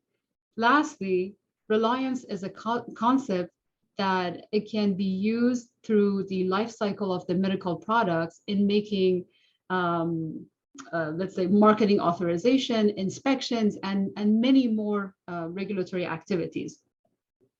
Convergence to internationally recognized standards facilitates the ability to place devices on the market in different regions. Don't take my word for it. In fact, the WHO or the World Health Organization supports and can drive reliance among regulators. In fact, they have multiple ongoing efforts to promote reliance through regulatory cooperation, convergence, and harmonization, or work sharing based on reliance on the work of trusted regulatory authorities to inform national regulatory decision-making. And here you see a reference to WHO's good regulatory reliance practices. Now the question that comes to mind is, what are the benefits of harmonized approach and regulatory reliance? Well, regulatory reliance does benefit all stakeholders. For patients, it's the confidence that there is a bar for safety and quality of products across the globe, and that they have the opportunity to have access to life-saving and innovative products, and not to worry about not having these products because of where they're located or because of divergent regulatory requirements. And that the products come to the market at a time that's not delayed, especially when there is an urgent need to access medical products. For health authorities, they want safe, effective, and quality products to be on the market. Regulatory authorities want industry to comply with regulatory requirements to ensure safety, effectiveness, and quality for medical products. Health authorities want to promote global public health. And they want to make sure that they help patients live their best life. Once regulatory authorities establish their reliance network globally, they can collaborate among themselves and have that regulator to regulator network and leverage resources of other jurisdictions to rely on to support a more comprehensive program with less resources, because they get to collaborate openly with each other. They get to monitor safety and efficacy and many more opportunities, including pandemic preparedness. From industry's perspective, industry has similar goals, and what we want, what we can do to support this effort is to promote a transparent and predictable regulatory environment, so we can plan in advance and make sure we can plan to have products to get to patients on time. Products that are safe, products that are effective and high quality. Regulatory reliance supports innovation and reduces regulatory redundancies. Someone said, regulatory redundancy is an unaffordable luxury, and that sentence really stuck with me. Right now, medical device manufacturers have to have multiple different ways of doing things to ensure compliance, which pulls resources away from other things like research and development. Last but not least, industry might find themselves in a place to decide which jurisdictions to market their products, which are difficult decisions, and ultimately patients are impacted in those situations. So reliance is not a new concept. In this slide, you see 4 examples of existing reliance practices for devices. The Medical Device Single Audit Program, or MDSAP, that was referenced earlier today, which is a single regulatory audit that satisfies the requirements of multiple regulatory jurisdictions. The Singapore's Abridged Pathway that reduces the review time significantly from 310 days to 220 days for the higher risk or Class D products. The Australia's TGA Reliance Program, and most recently the Singapore-Thailand Reliance Program that was initially piloted and most recently was established. In the interest of time, I'm not going to cover these in details. I just wanted to share these examples here for your information and to emphasize that reliance is not a new concept.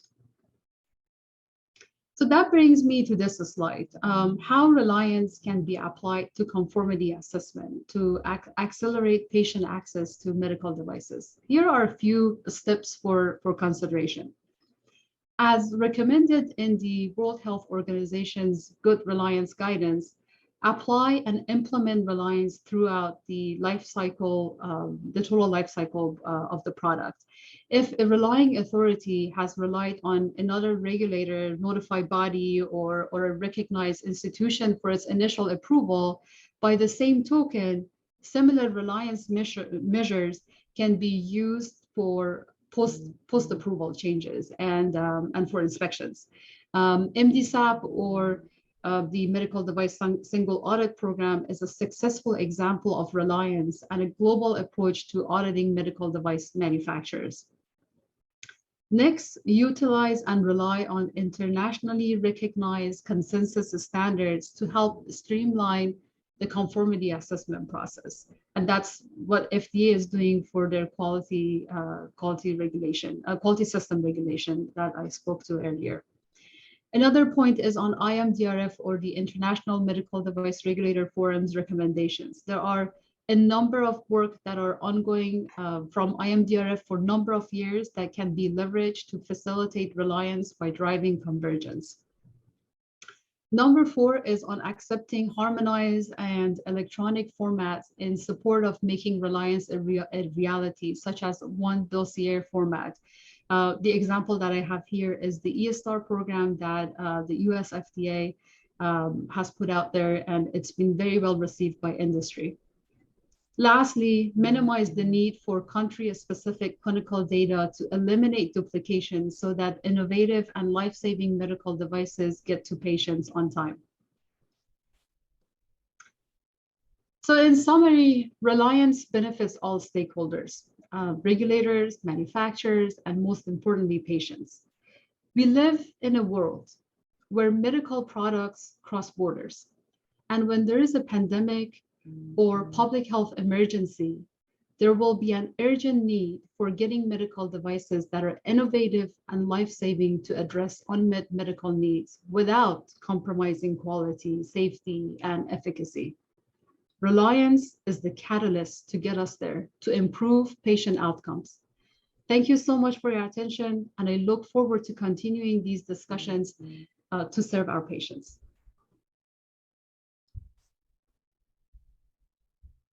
Fátima, muchísimas gracias. Ahora me permito invitar a Thank you so much. Now, I would like to ask Douglas Rodriguez to join us here at the table of the Presidium so that he can share his perspective from the reagents perspective.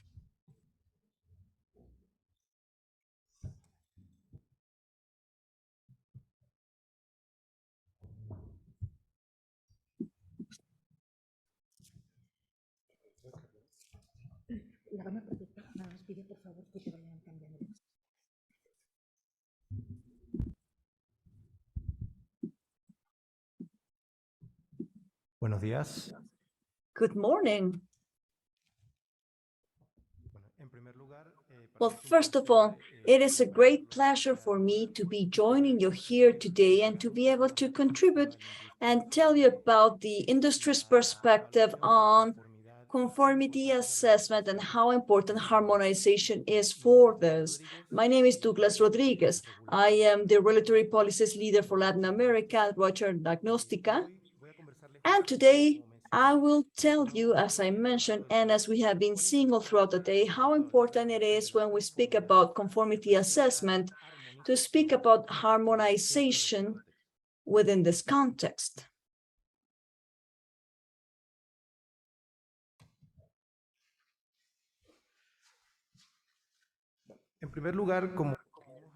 And first of all, as we saw, as we have discussed, it is important to consider the definition of a conformity assessment. On this slide, I'm presenting the definition created by the GAFT and the IMDRF. I won't read it because you have heard it several times, but you are also invited, if you get a chance, to visit the IMDRF website to look at all of the resources there are so that you get a more globalized and standardized perspective on matters. It is important when we speak of conformity assessment from the industry's perspective to speak about the global challenges that this brings us as companies who are trying to create innovation for diagnosis for medical devices in not only one place of the world, but in several, so as to try and benefit patients everywhere, which is the common goal that we all share. First of all, we need to speak about how, in spite of the fact that we have seen that there's been great progress in convergence and standardization of different processes and requirements for conformity assessment, we still have certain jurisdictions or regulatory agencies in which there's still a great difference at the level of the steps for procedures, as well as a difference in terms of the requirements that are necessary so as to be able to get a certification of conformity assessment. So from another perspective, this causes a redundancy in certain cases in terms of the procedures that need to be followed, since in spite of the fact that there might be similarities in the processes, the differences cause that one product has already been assessed by an entity, by a regulator, regardless of the level of maturity they have to start from scratch when they go to a different jurisdiction, and this causes more time and work and resource investment for all of the participants, the regulatory and the industry as well, something that could delay access of those vital processes for health patients. Now, we should also speak about how complex it is to speak about divergency in the compliance of the sector. When we speak from the industry's perspective, when companies are forced to try and adjust their internal requirements and processes to meet different types of requirements and procedures to get conformity assessment certifications, then the level of investment is increased. More optimization, more processes are necessary to meet everyone's standards. Some multinational companies usually go with the most complex procedure as their reference so that with one effort they can comply with the rest. But in this effort, sometimes the need of having a single process still needs to be changed over and over again, because in spite of the fact that the requirements may be similar, the way in which they presented changes, and this is time that is consumed by the chain to bring a product to a final destination. It is also important to speak about non-optimized investment of resources. As we have said before, instead of focusing on optimized processes and using resources correctly, like post-marketing surveillance, or instead of industries focusing on innovation, having to invest in redundant processes benefits no one, but creates greater workloads. And we also need to speak about conformity assessment that are not risk-based. As we will see later today, there are conformity assessment processes that are not risk-based. That is to say that they are, regardless of whether it's a class 1 or class A device or class 4 or class D device, they're all treated equally. And in this way, there is an inappropriate approach, since the products that have a higher risk require more attention, require more rigor, more surveillance, unlike those that do not pose a real risk like class 1 products. So in the case of the less risky medical devices, it is much cumbersome for them. And it is also affecting the higher risk because resources are invested elsewhere in not the best way possible. Additionally, we have another challenge, the lack of alignment with international standards. As I mentioned before, even though we see that throughout the last few years, and especially during the pandemic was a catalyzer of this exercise. There's been an increase in harmonization and standardization, but still, there are lots of opportunities for the different jurisdiction and regulators to try and keep aligning more to international standards like the IMDRF, the GHT, or the adoption or the acceptance of some other entities like ISO or the ISI. And finally, the time periods, since non-atomized processes are available for everyone, each step, each procedure requires a customization, which instead of having a single technical document that can be given to different jurisdictions for a more expedite assessment that is based on previously reviewed evaluation by other authorities, this customization requires additional time for the industry and for the regulators. And this is once again transformed in long approval times that affect availability of the products, especially as with the case of the COVID. we were affected by this type of situation. Now, it is important when we speak about conformity assessment to ask, why do we believe that harmonization is key? And here it is important to speak about the benefits that harmonization brings to the system. First of all, the adoption of the essential principles that are established by the GHFT or the IMDRF, they can allow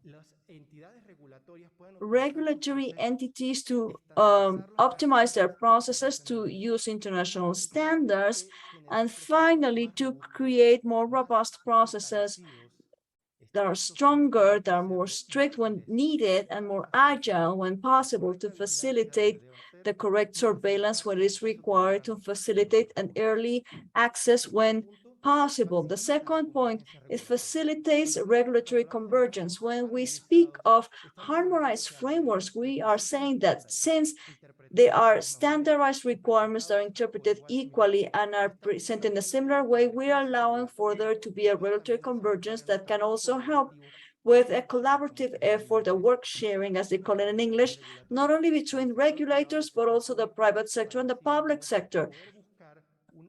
And in this way, to try and find universal access to key solutions for health purposes. And finally, but last but not least, right?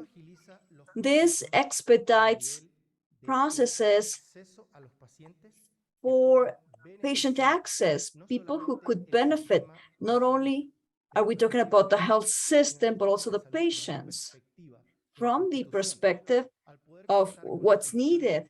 When institutions have vital solutions available for their patients that are optimized and they're handy when a decision-making happens and resources are optimized beyond regulators, there's an improvement for the whole system. Now, let me tell you something about the context of harmonization and conformity assessment.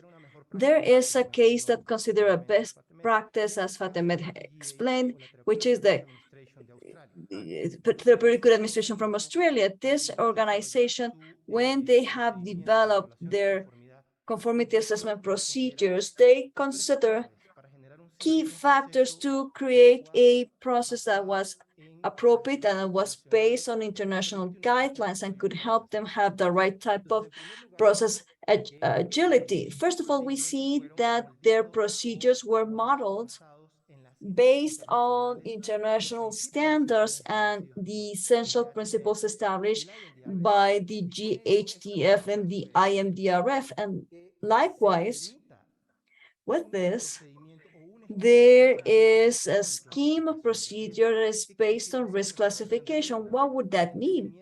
It means that if we have a similar classification to those proposed by the IMDRF, then Class 1 devices have a conformity assessment process that is easier and more flexible in comparison to a Class 4. And therefore, the entity can devote more of their resources and surveillance pre and post certification to those products that are truly more risky for the system as Class 4 products are. Additionally, a concept that was mentioned by Fatemed, which is a good practice at TGA, is that within this conformity assessment processes, reliance and mutual acknowledgement is granted by understanding that processes and requirements have similarities and convergence with those in Canada through Health Canada and Europe through the notified bodies.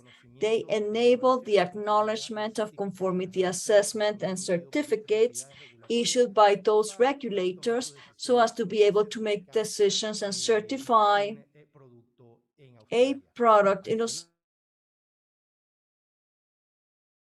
The adoption of international standards such as the ISO, ISA, so as to be able to guarantee that conformity is achieved in different regions, and by guaranteeing accelerated access through the regulatory process. And finally, since this is risk-based, since we understand that class 1 products do not require the same rigor as class 4 products, then a reduction or elimination of requirement is guaranteed of all things are not necessary because clinical evidence is not equally needed by class 4 than by class 1 products. So by being able to present something that is proportionate allows people to make better decisions that are quicker and are better focused where needed. Now, to wrap it up, some key conclusions. First of all, reliance. Regulators, we recommend that they adopt, I'm speaking about convergence here, sorry. First, convergence. It is recommended for regulators to adopt international standards proposed by GHDF and IMDRF, not only for conformity assessment, but also for the essential principles, as well as for the classification or conformity assessment of new products such as software medical device and artificial intelligence and other derivations, or what it's also known as machine learning. Reliance. Regulators ought to consider reliance and the acknowledgement of reference authorities so as to be able to come up with more optimal results that are based on the right investment of limited resources. In the case of Latin America, where context limits us because we know that regulators have limited resources because of how complex each jurisdiction is, reliance is the appropriate mechanism for having an intelligent regulatory approach so that entities without their not being rigorous, they could devote their resources where they're more needed as local processes for surveillance after the sale. Next point, calibration and risk. A classification of medical devices and in vitro diagnosis that is risk-based is recommended because this could be the basis for conformity assessment process that are more complex all throughout the life cycle of products based on the rigor that has to be required for those needs. And with this, regulators will be able to use their resources where they are most needed and to accelerate access to those products that do not require as much effort, but that's also something very relevant for the sector. Agility. Measures like the ones adopted by the Australian authorities could be models to be followed by Latin American regulators to guarantee that the conformity assessment processes and sanitary registrations are appropriate and are based on the context of each one of the countries. And finally, trust reliability.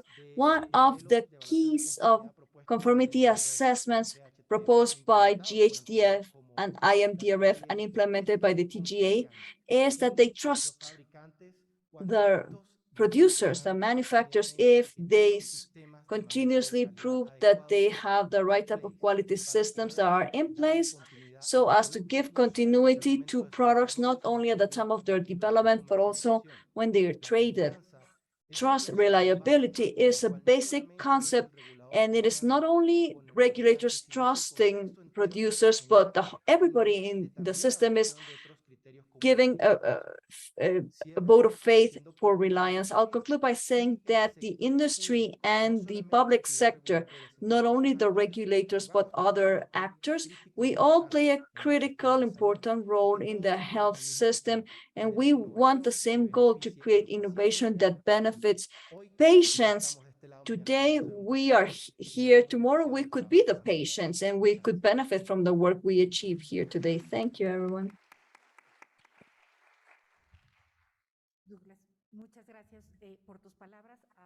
Thank you, Douglas, for your kind words. Now, we will have time for a Q&A. I would like to start by asking if we have questions here with us in the room. Yes, we do. Delio Rivas Cantarute from the Colegio Ingenieros Biomédico Mexico. It is an honor. The whole conversation has been a pleasure. I have three things in mind. I am not an authority and I'm not an industry member, so it's fun to watch from outside. It is interesting that you present documents that are based in the GHDF starting from 2006, conformity assessment and the evolution of everything. Conformity assessment has been around for many years. Why do I say this? And this, what Douglas has said, is core. TGA has a presence as a regulator. He's been around since 1847, and it was the first one who spoke of risk management as an axis, as a pillar. When we go to MDSAP, we see that the challenge there is that the risk management is also very mature. And I see in your presentations, not only yours, but all throughout the day, I see that something that is mentioned constantly is the maturity of the sanitary agency. So the question goes both ways, the maturity of a sanitary agency and the maturity of the industry, the maturity of the developer. And so the question is, I'm going to give you some context. What is the root cause of us to having to do rework, for us to have to repeat evidence over and over again? And when evidence is not in compliance, not of COFEPRIS or sanitary agencies, and behind all of this, it has to do with the tools that are used at the early stages of a technological development and research. Why wasn't it a regulatory strategy for all of those concepts to be included? And let's go talk about risk management. ISO 19471, and it's also within the international standard. The definition of a medical device has been there. So why all of a sudden, why is it that all of a sudden the industry is skipping not to create the evidence that corresponds, but it starts from the prescription for the use, the purpose of the use, and the class?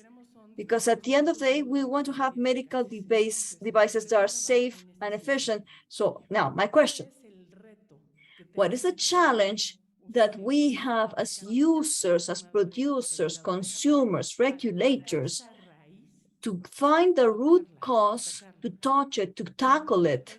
And I mean the root cause of this evidence that we bring of all of the different situations that make technology not reach on time, not be safe. And as an industry, we need to invest a whole lot more than is needed. So what is the root cause? How can we all contribute so as to be able to achieve what mature agencies, I'm speaking of Japan and Australia in this case. In Japan, they started in 1847 with regulations. So when we see those very solid agencies, that does not mean that in Latin America or Mexico, we do not do conformity assessment right or the management correctly. In Latin America, they've been around for 50 years. But I want to speak of the root cause, not as industry and regulators, but rather all of us were participating in the construction of the technology in one way or another. I hope I explained myself. Who was it meant to? Who? Both of you. Fateme, would you like to start, or why don't you start? All right, I will. We start from a key principle.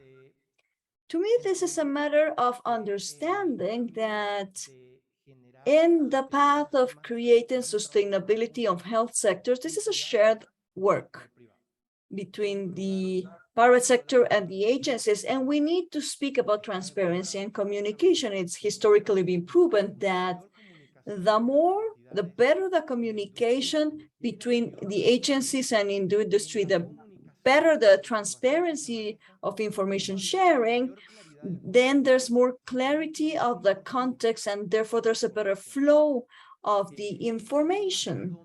There are examples in which there are good practices as agencies with the FDA or Europe, the same TGA, where they have the pre-market submission. And there is a series of approaches in which the industry, when they are developing, they talk to the regulators and ask them, listen, this is what I'm doing. Could you recommend me what to do to guarantee a development that is already aligned to national and international standards? So to me, communication and transparency are paramount to reach that root cause you speak of. And as I said at the end, it's about trusting, it's reliability, because if there's no trust, communication and transparency mean nothing. So what needs to happen within the health sector, regardless of the jurisdiction, is to keep on working as we have during the last few years in having a relationship of collaboration between the industry and the regulators to have transparency, reliance, transparency, so that development is not only something of the industry, but rather is something that is owned by the whole sector. And yes, the regulators are involved early on. And in this way, we guarantee that alignment is already guaranteed from scratch, so that we're in full compliance from the beginning until the end of the product creation. Thank you. Fateme, is there anything else you'd like to add? Yeah, so I want to echo, well, first of all, thank you for the question. It's a great question to ask. And I want to echo what my colleague Douglas just mentioned. And I want to emphasize that, to Douglas' point, we have to come together. Industry and regulators have to come together. There needs to be great communication. And we need to put our efforts together to promote a transparent and predictable regulatory environment to serve our patients. I think this pandemic was a great experience, opened our eyes, and it showed us how important it is that we come together and we work together to collaborate together. If it wasn't for manufacturers, of course, you can call me biased, but I'm a former regulator too. But if it wasn't for manufacturers to develop these, let's say, diagnostic tests, for example, quickly, so we could detect COVID-19 and we could prevent the spread of this disease, we would be in a different place today. And if it wasn't for our regulatory authorities to work around the clock and then finding ways to bring transparency into the way that they're going to regulate these devices and these products, we would again be in a different place. So I think I just want to reiterate that how this pandemic showed us that we need to work together, because we are in it together. And at the end of the day, we want to serve our patients. Thank you for the question.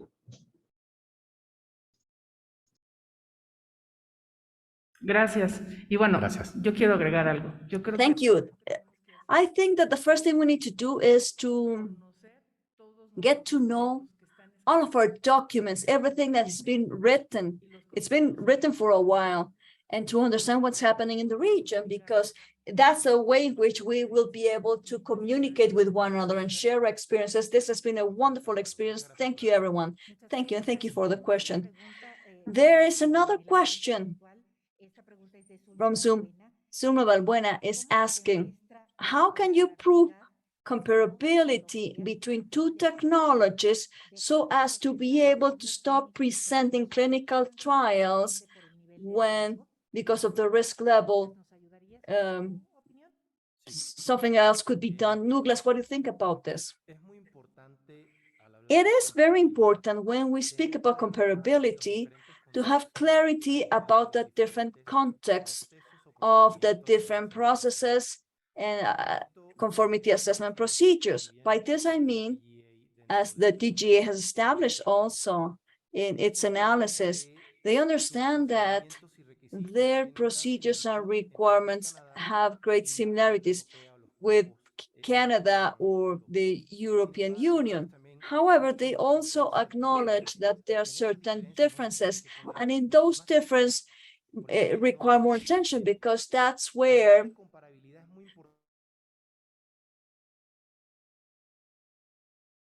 to bring a product to different jurisdictions, what are the differences between one framework and the other, and then to try and understand and see how can we guarantee compliance if applicable. In terms of clinical evidence, it is very important to understand that the more processes in conformity assessment does not mean that there will be more clinical trials necessarily. Sometimes it is more related to the way in which a review of the documentation is done. And once again, the clarity of the classification of medical devices in a jurisdiction. There are certain scenarios in which the more clarity we have to define classification when we speak about exemptions and exceptions where a device can apply or not to that, the easier it'll be for the industry to determine supporting evidence that needs to be delivered to get a certification of conformity assessment. Finally, when we speak about comparability, it is important to understand the differences between regulatory frameworks, the differences in which documents have to be presented, because this is what will help us identify whether more clinical evidence is required or not. It's important to have clarity that having more processes or more reviews or more evidence does not translate into having more clinical trials, but rather there are other parts of the development that can change. Thank you, Douglas. Fateme, anything else? No, nothing from me. Douglas covered it very well. Thank you. Perfecto, muchísimas gracias. Perfect. Well, thank you. There are no more questions. And with this, we conclude the morning sessions. We thank all of the presenters, the speakers, Pat, the moderator of some of the sessions. This has been a very rich conversation.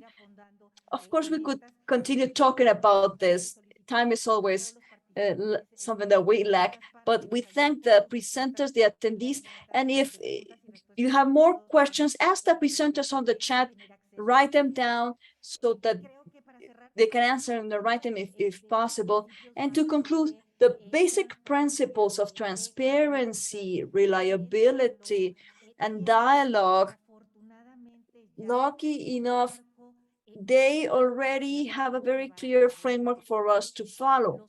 So I believe that the commitments regarding codes of ethic on the side of the industry, things that become something stricter, a demand to participate in the sector, that is key. And as of that, the good news that we have as of last year in terms of the recommendations of the WHO, in terms of the application of good regulatory framework principles, in essence, that's what will help us prevent from the root cause if there is any deviation or difference for the future. And so those recommendations of the WHO cover those principles that Douglas spoke of a while ago. So I believe that we have a great ally in the use of good regulatory practices as a pillar to move forward in regulatory convergence. This is something critical so as to be able to develop the trust that is needed, the understanding, the knowledge that is shared to be used, reliance mechanisms. The path has been well defined, better defined, unfortunately, because of the pandemic, but it's also an opportunity. We paid the big price in the pandemic. Let's make certain that we take full advantage of this price that we paid. So with this, we conclude the morning session. We have 1 hour for our lunch break. We'll be back at 2 p.m. Mexico City time. Thank you, everyone.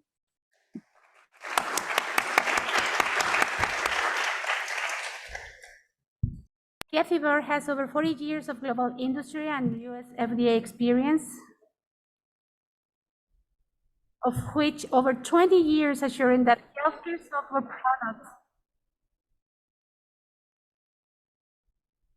in both medical and non-medical device areas are designed, developed, distributed, and maintained using good software development practices and in compliance with global regulations. While in industry, Kathy has served as the chair of the Global Diagnostic Imaging, Healthcare IT, and Radiation Therapy Medical Software Task Group the Vice Chair of the Medical Imaging and Technology Alliance, MITA, Medical Imaging Informatics Committee, and she was a contributor to the Association for the Advancement of Medical Instrumentation, publication on the application of quality management system to medical devices, AME SW 87-12, and the medical device interoperability white paper developed by the AME ad hoc group on health information technology and interoperability. Kathy was a member of the IMDRF Medical Software Working Group, and she is currently acting assistant director of the Digital Health Center of Excellence in the Center for Devices and Radiological Health at the US FDA. Kathy received a bachelor's degree in finance from the University of Pennsylvania's Wharton School, and she is also certified as a master black belt. Kathy worked for many years in Venezuela, Italy, and France prior to returning to the US, where she currently resides in Chicago, Illinois. Our second speaker is Brendan O'Leary, who is Acting Director of CDRH Digital Health Center of Excellence at the FDA. This office works to ensure that patients in the US have access to effective medical devices that include state-of-the-art technologies to improve their lives and health.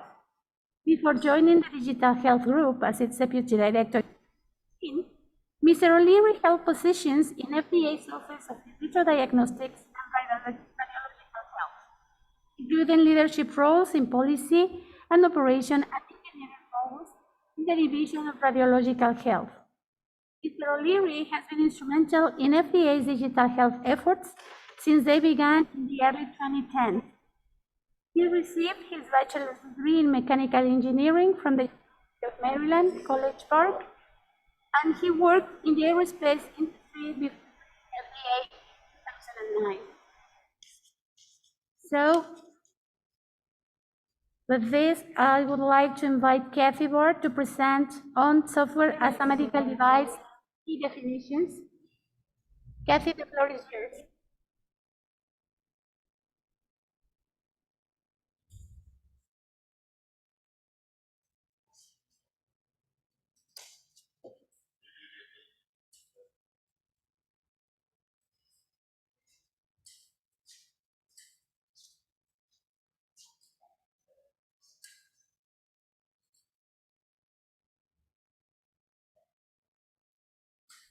Kathy, are you there? Sorry, buenas tardes a todos.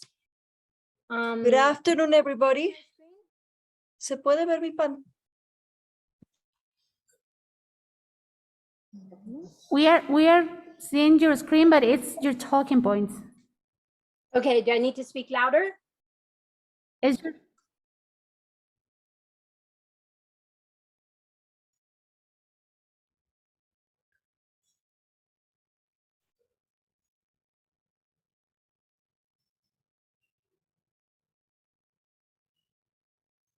There you go.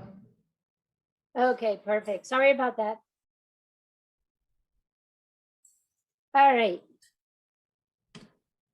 So today's presentation, I'm going to start out talking about software as a medical device and the definition. Kathy? Yep. Sorry, Kathy, can you just open as in presentation mode? Because right now we're looking at the attention mode. Better? No. And now we are looking the presenter mode.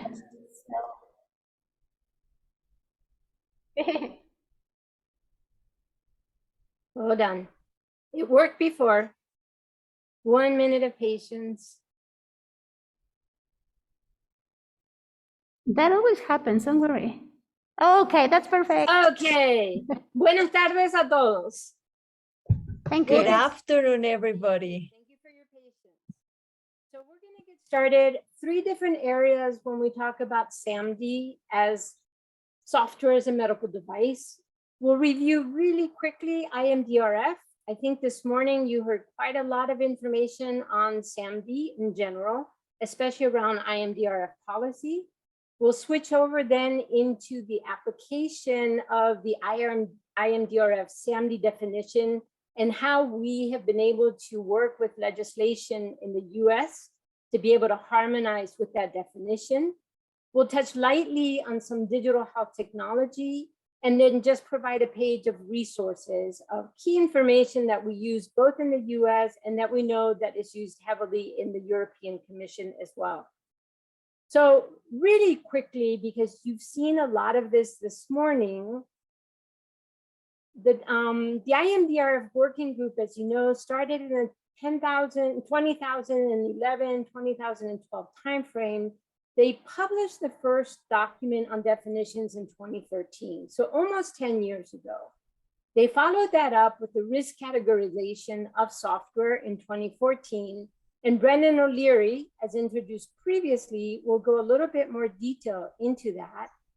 And then lastly, two documents, one in 2015 and one in 2017, that is a little bit more of a practical application of some of these concepts for specifically software.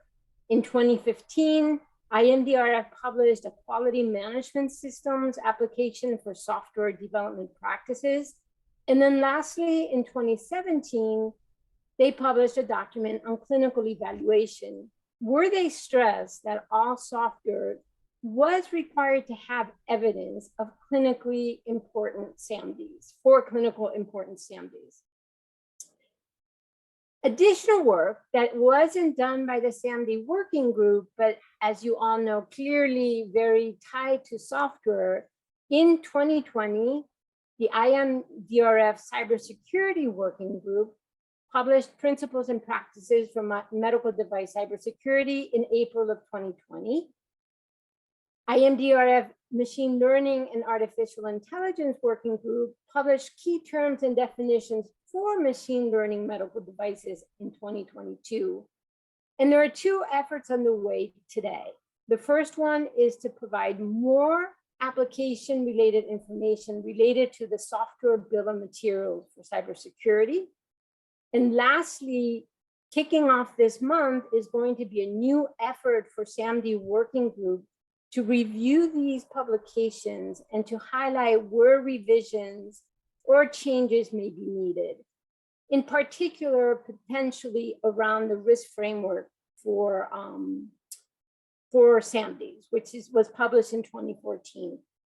These efforts, whereas the first working group for IMDRF was chaired by the FDA, this new working group will be co-chaired by both Health Canada and the FDA. So as noted previously, it has been almost 10 years since IMDRF defined what software as a medical device was. This is directly from the document, and I am not going to reiterate everything because I'm highlighting a few key points on the next slide. But what everyone stressed this morning, from Marco in Colombia and Mexico and Argentina, everywhere, they highlighted that for software to be a medical device, it has to be software that's intended to be used for one or more medical purposes. And these notes are really important because to be able to understand what this top part means, you really need to understand the notes. There are 5 key points that I think are really important to remember about software as a medical device. I think for sure, Colombia highlighted it this morning and Mexico as well. SaMD is a medical device and it does include in vitro diagnostic software. The next key point, SaMD can run on general purpose or non-medical purpose computing platforms, but it can also run on medical device hardware platforms. So we like to think about software as a medical device being platform agnostic. It needs to meet the intent of a medical device. It doesn't matter the platform that it's on.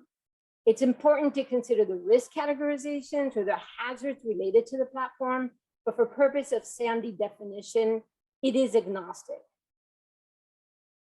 Just because SaMD interfaces with medical devices or can be used in combination with other products that are medical devices is not the reason why it is a medical device. Again, it comes back to what is the intended purpose of the software.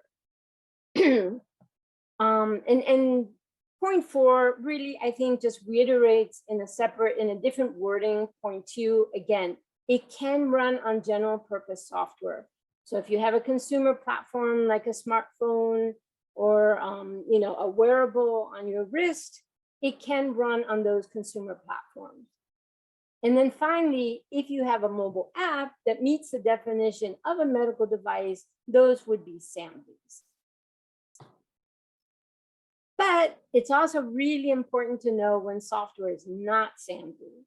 And this isn't new information. You also heard it this morning. But when software is embedded in a medical device that drives or controls a device, it doesn't meet the definition of what IMDRF calls software as a medical device. So it cannot control a medical device hardware platform, if you will. And there was a question that came up around accessories this morning. Software, which is an accessory to a medical device or an in vitro diagnostic medical device, also does not meet the really sort of clear boundaries of the definition of a SaMD. So if we were to test your knowledge, software that programs MRI magnets to turn would not be a SaMD because it meets the driver control of the device. A software that helps radiologists and clinicians find and diagnose a condition would be a SaMD. Software that's used in a closed loop control, say for instance of a pacemaker or a continuous glucose monitor, would not be SaMD. Similarly, if it's used to retrieve information and performs a further action such as analysis that's going to help the clinician treat or diagnose, it would be a SaMD. So as I mentioned before in the introduction, in order for the US to harmonize with the definition of IMDRF, certain legislative actions was required. And part of this was a need to define what was a medical device from a software perspective in the Food and Drug and Cosmetics Act. There were exclusions made to what was software as a medical device, and we'll get into those in a minute. So if you look at this, there are certain software functions that starting in 2016 with this change in legislation are not considered medical devices. In some cases, some of this helped harmonize with Europe. For instance, software that was in the US we called MDDS. So it helped harmonize, especially in Europe, where those products or software that did certain activities were not considered medical devices. But if we start from the left, if the software is intended to help run a healthcare facility and it's purely administrative, or maybe it's used for training purposes, it would not be considered a device in the US. If it is intended to encourage a healthy lifestyle, and it does not reference any disease or condition, but in the US, we generally term general wellness, it also would not be considered a device. In the US specifically, electronic medical records, electronic health records, personal health records are not regulated by the FDA, and they are not considered medical devices. There may be some functionality that could meet the requirements, but for now, generally, these frameworks for gathering data are not regulated by the FDA and are not considered devices. And as I mentioned before, software that helps you transfer, store, or convert data and results, what we used to call and still call MDDS in the US, is not considered a software function. And then lastly, some software that is intended for clinical decision support would also not be considered a software as a device function. It was necessary, and I want to say that in the US, we get an answer around 1,000 questions from industry a year. Many of those questions are asking us to help them identify whether their software is a medical device or it isn't a medical device. To help drive additional clarity for regulators in the FDA, the reviewers, as well as industry, we have defined new terms to help drive some of that clarity. And the first one, as you can see, the function, and function is quite a common term used across many different industries, but especially in software, because you constantly talk about software functions. But in the purposes for SaMD and the regulation of a device, function is interpreted as being, or defined as being, a distinct purpose of a product. And you can see some examples here on the right. And particularly as we go down this list, I'll ask you to pay attention to the last one. The product with an intended use to store, transfer, and analyze data would be considered to have three different functions: storage, transfer, and analysis. As we saw from the prior page, the first one, storage, and the second one, transfer, would not be considered medical devices. But depending on the analysis that the software is doing, this would be a software device function, which gets us into the next one, device function. And that is specifically referring and defining what a device is under the US law. Similarly, we have the term called device software function. Again, what is that software function that meets the definition of a medical device? And then we have other functions. And these are functions that do not meet the definition of the device.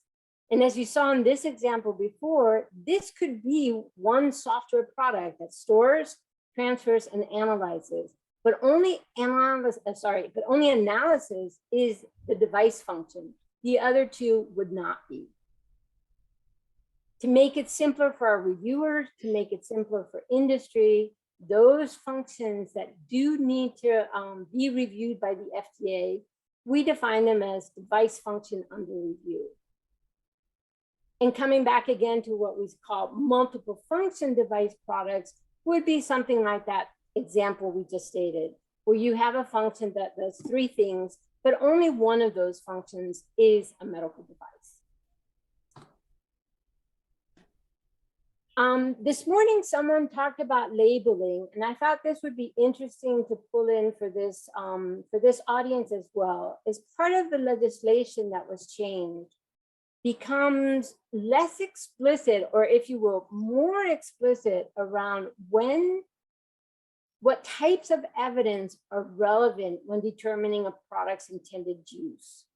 So historically, FDA practices would look at, let's say, the labeling or the human factors analysis, or something that would be provided as part of the review of the software device, and not go and necessarily look beyond those documents. What legislation helps us do now, and that is effective as of September 2021, so it is recent, is really looking at different sources of how we can identify if an intended use goes beyond what a software developer or industry is expressly writing in their label. So as I said, despite legislation, some of it's recent, 2021, some of it has been there 5-6 years now, we still get at least up to 1,000 and maybe exceeding 1,000 inquiries from industry a year, asking us what their right regulatory pathway is for software as a medical device. You know, we saw some very express examples of where legislation was saying that software is no longer a device, but when it is a device, and this you start talking about the IMDRF categorization, but generally just how do we categorize risk? Some of them are not a device, we talked about them. Some of them, the FDA intends to exercise enforcement discretion because the risk may be so low that it doesn't need to be always or reviewed by the FDA. And then you have this chunk of SaMDs that do require FDA's oversight. So examples of software approaches, regulatory approaches. We talked about when software is not a device. These are either very low risk, such as general health and wellness, or they're not devices at all, because maybe you're just tracking and reporting how many steps you take, how many calories you're ingesting, and you're not referring to any specific patient or disease. Then you get into what we call enforcement discretion, and you can see here how it's defined. What we advise industry is when they think they are somewhere in this area, we do ask them to come to us for guidance, because it is not always crystal clear what would be enforcement discretion at time, especially around some of the newer general wellness applications. And then lastly, the focus of the FDA's oversight. You can see from the example here, it should be pretty clear when that risk is going high enough that we would want to review it. We may want to see more clinical evidence.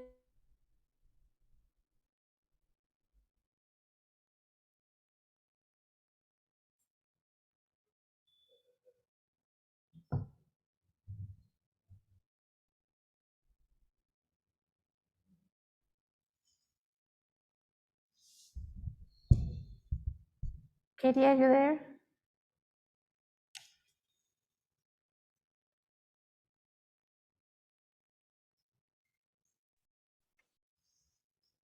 Brendan O'Leary at the US FDA. I hope you'll forgive us. I understand that there's a thunderstorm in Chicago and Kathy may have lost her connection.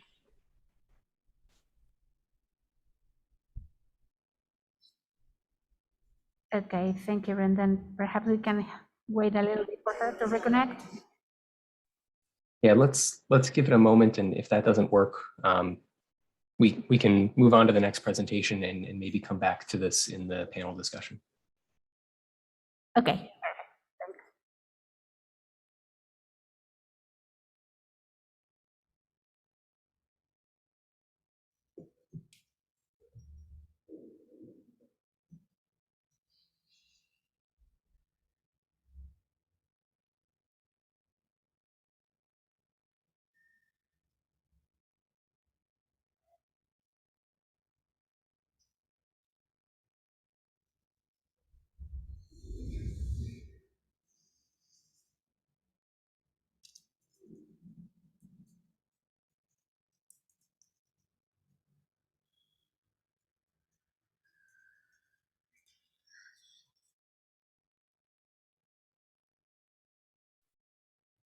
You can see my screen.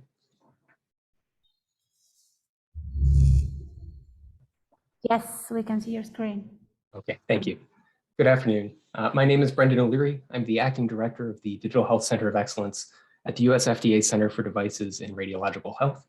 And today I'll be building on some of what Kathy presented, and I apologize that we weren't able to get to the end of that, but to talk a bit more about a risk categorization framework for those software that do meet the definition of a medical device and are regulated by the FDA, or software as a medical device in the United States.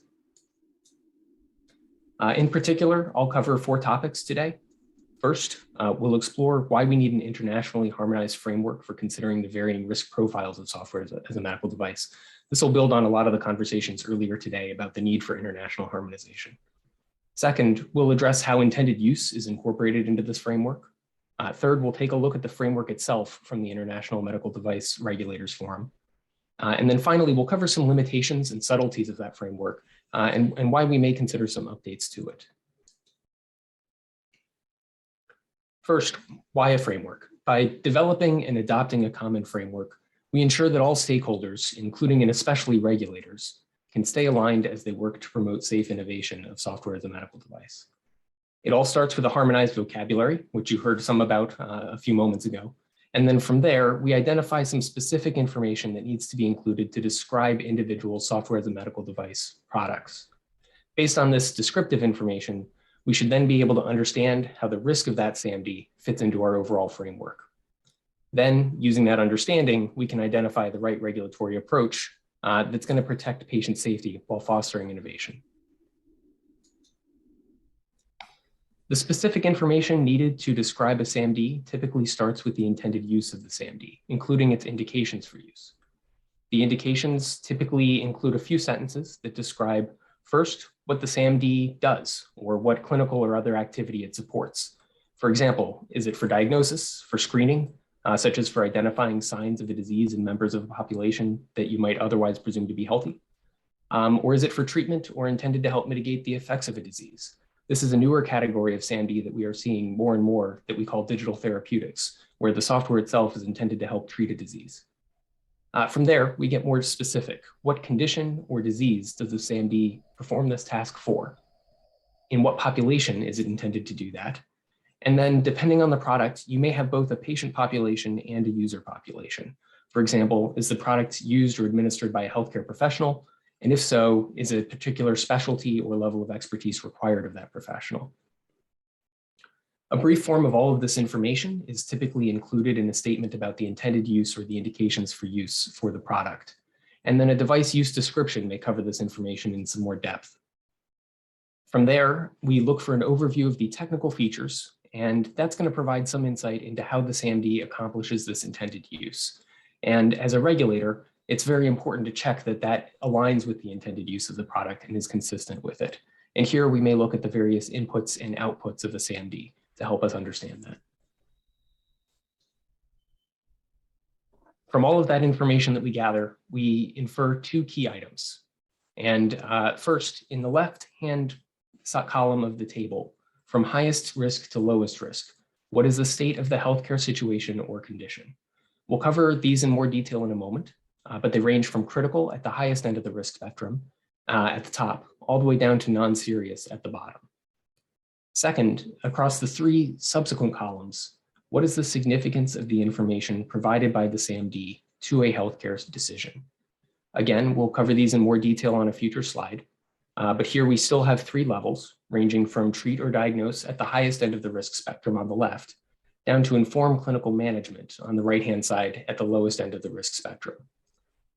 This 3x3 table with its 9 possible combinations of state of healthcare condition and significance of information, we call each of those typically a block, like a Lego block, and we affectionately refer to the table overall as the 9 blocker because it has those 9 blocks.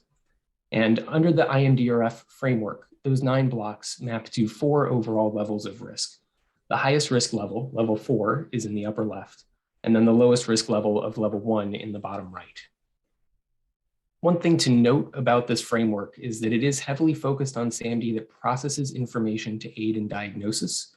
It is less focused on SaMD that may aid in the treatment of a disease or condition, including what we might call digital therapeutics from before. And so it's really more tailored to those data processing SaMD.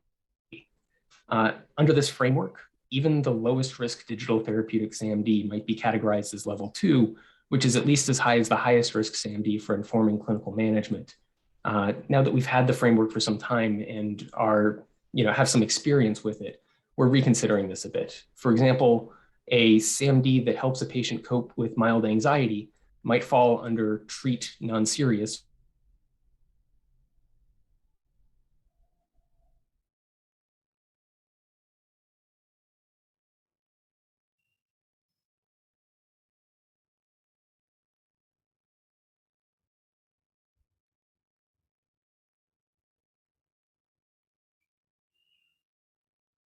Develop and refine.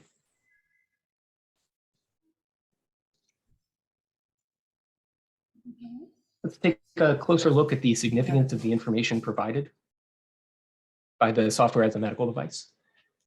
These make up the columns in the 9 blocker that you saw before. Before I go further, always make sure that you look back at the IMDRF document itself for the official definitions. What you're seeing on this slide is condensed, somewhat interpreted, and really is sort of our experience with the framework. But the IMDRF SaMD working group is also going to reconvene and may reconsider some of these items. So starting from the most significant type of information associated with higher risk SaMD, at the leftmost column, SaMD that treats or diagnoses provides information that does not require further interpretation by a healthcare provider, or provides information that's necessary to move forward, information you would not proceed without. In the second category, we have SaMD that drives clinical management.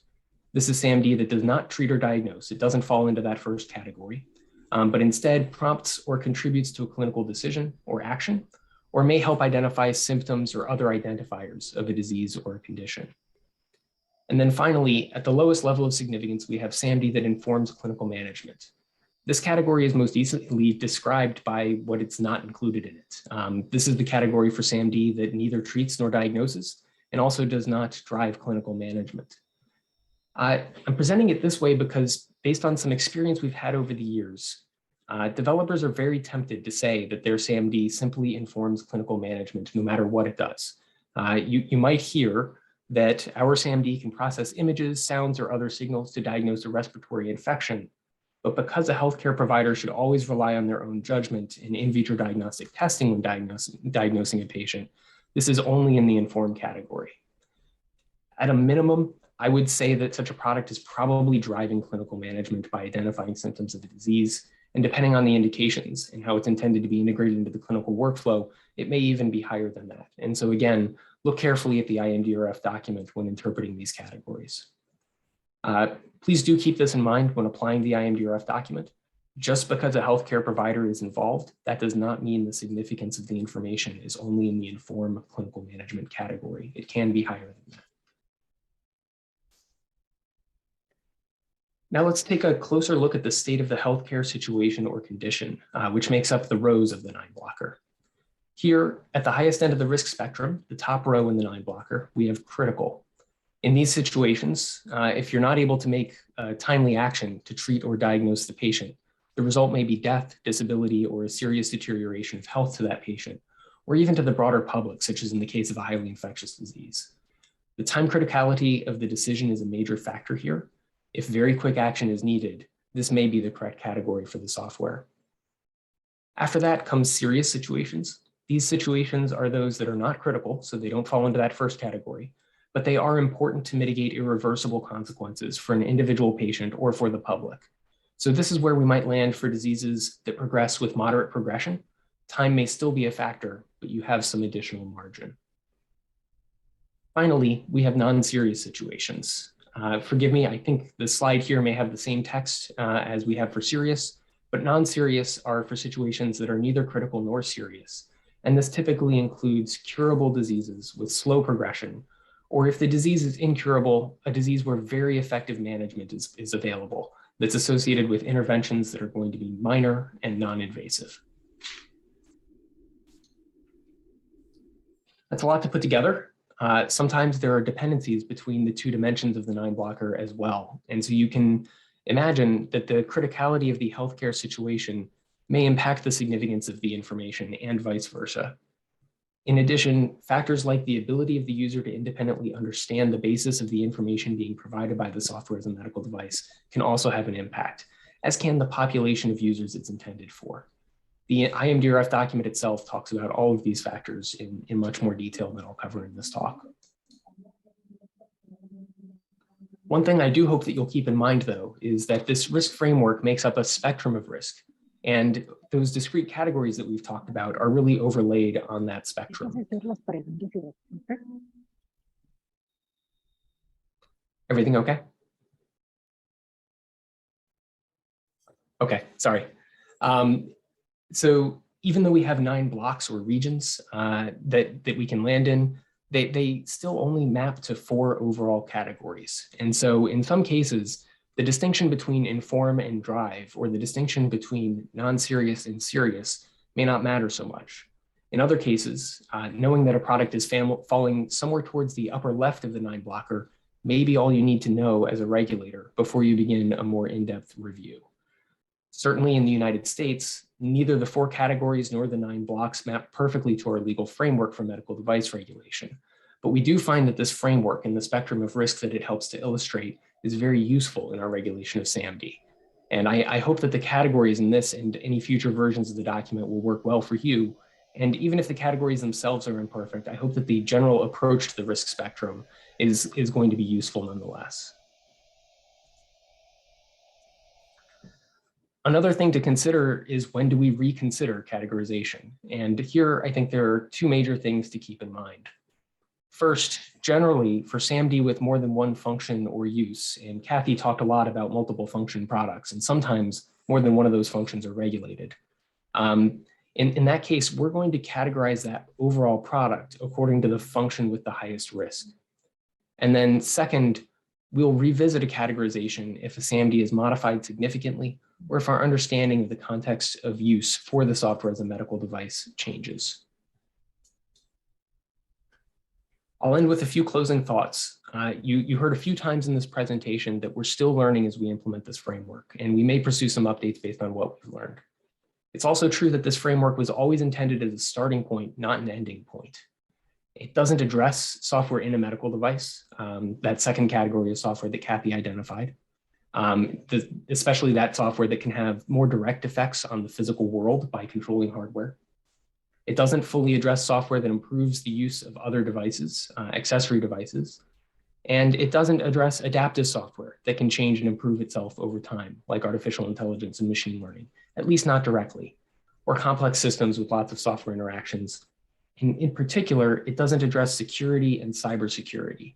And even for a low-risk device or a low-risk SaMD being integrated into a clinical environment, it's important to ensure that it's not causing other risks in that clinical network. So always remember that even a very low-risk SaMD can be a very high cybersecurity risk SaMD if it's not properly designed and integrated into the network. Thanks for the opportunity to present this information today. Thanks especially to our translators for making this possible. Please reach out to me if you have any questions or concerns, or I'll be around for the panel in just a few moments. Thank you. Thank you, Brendan. We appreciate your presentation. Special, Francisco, the floor is yours.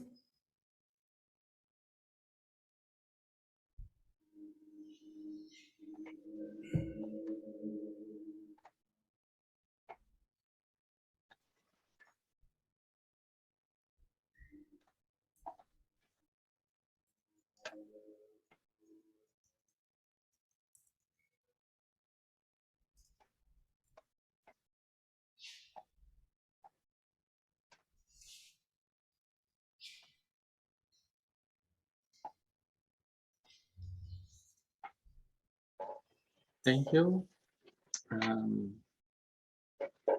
Everyone can hear and see me well? Okay, proceed. So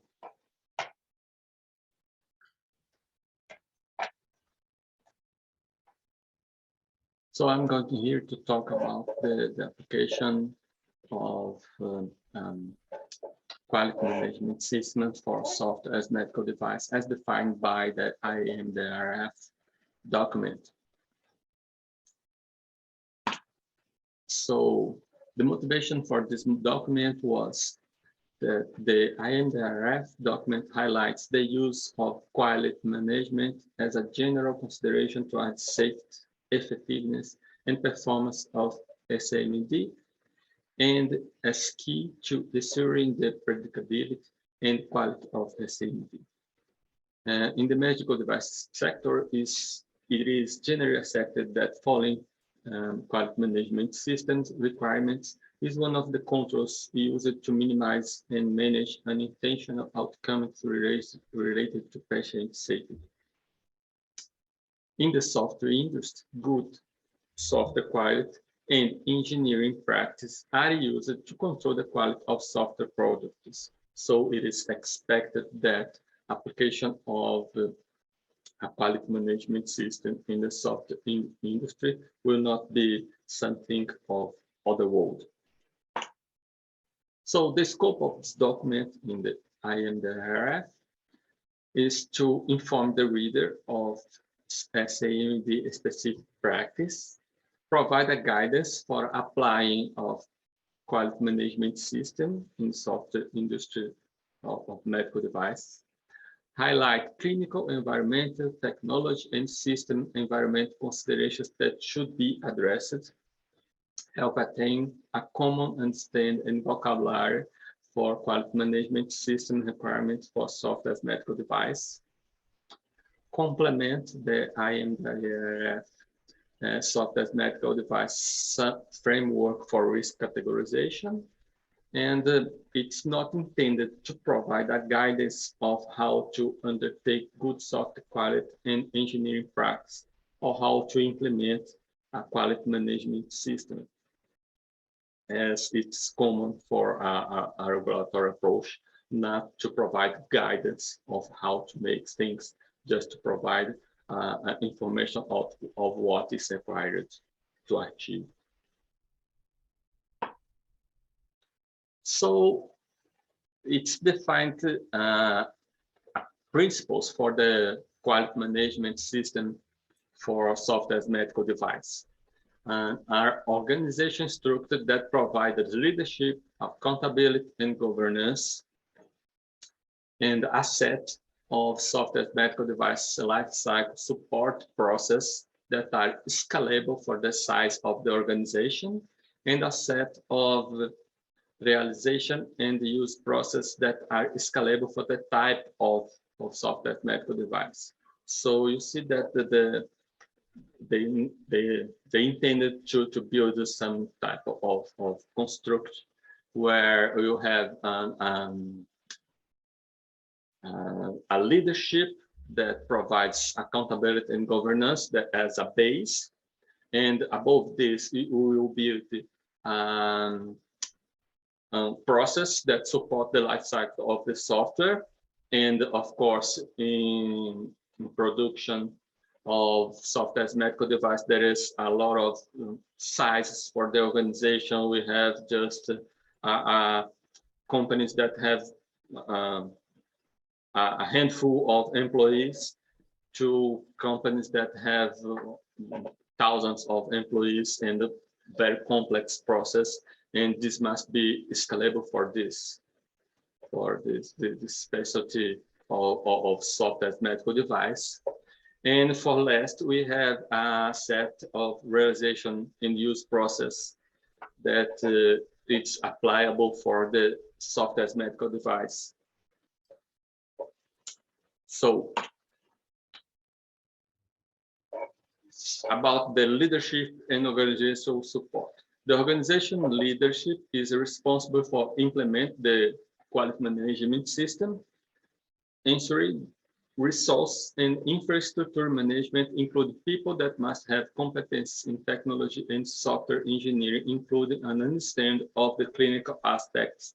And this topic may be some sort of difficult for the software industry, because we have seen often appliance of some manufacturers that doesn't have a complete understanding of the clinical aspects of the software that they are proposing. And the leadership must provide the resources that should be made available through the software medical device life cycle process. So it has to maintain these resources available. So about the life cycle support process, quality management systems should be built and managed around processes that support the life cycle activities of the software medical device, like product planning, risk management, document and record control, configuration management and control, measurements, analysis and improvement. It managed outsourced. Oh, it's required for a manufacturer of software medical device that it have the same construct that a classical medical device manufacturer must have and maintain. So it has to plan, to manage the risk, and to document everything like a classical quality management system. We here used to say that if you are going to enter this market, you have to are willing to pay for the cost of all of these things. So about the realization and use process, software medical device lifecycle support process should be applied throughout the software medical device realization and use process, considering patient safety, clinical environment, and technology system environment. Requirement management that must satisfy the needs across the socio-technical environment, design that must define the software based on user and performance requirements, and the development that should be adequately captured and communicated. It have to verification and validation targeted towards the clinically and impact to patient safety, deployment, support controlled and effective distribution of the software, maintenance tasks to modify a previously deployed software, and the risk assessment that should be performed if there is some problem with previously the software has been deployed. And decommission terminated the maintenance, support, and distribution of a software as medical device in a controlled and managed fashion. So the documents that is published by the IMDRF even have a table that helps some manufacturers or the market to see what any specific item that's applicable to this industry in related to ISO, to the regulatory system of Australia, Brazil, China, Japan, and US. So there is this table. This is much longer than I'm showing here, but you can just cross everything that it's described in the column of topics about the quality management system. So the conclusion is, it is an essential guide to understand how to apply the ISO 13485 from 2003 in a software as medical device driven environment. It uses a didactic language, but is generic enough to apply to any venture involving software as medical device. And it's easily compliant with a quality management system requirements already required in various regulatory environments, as well as those required for traditional medical devices. Thank you.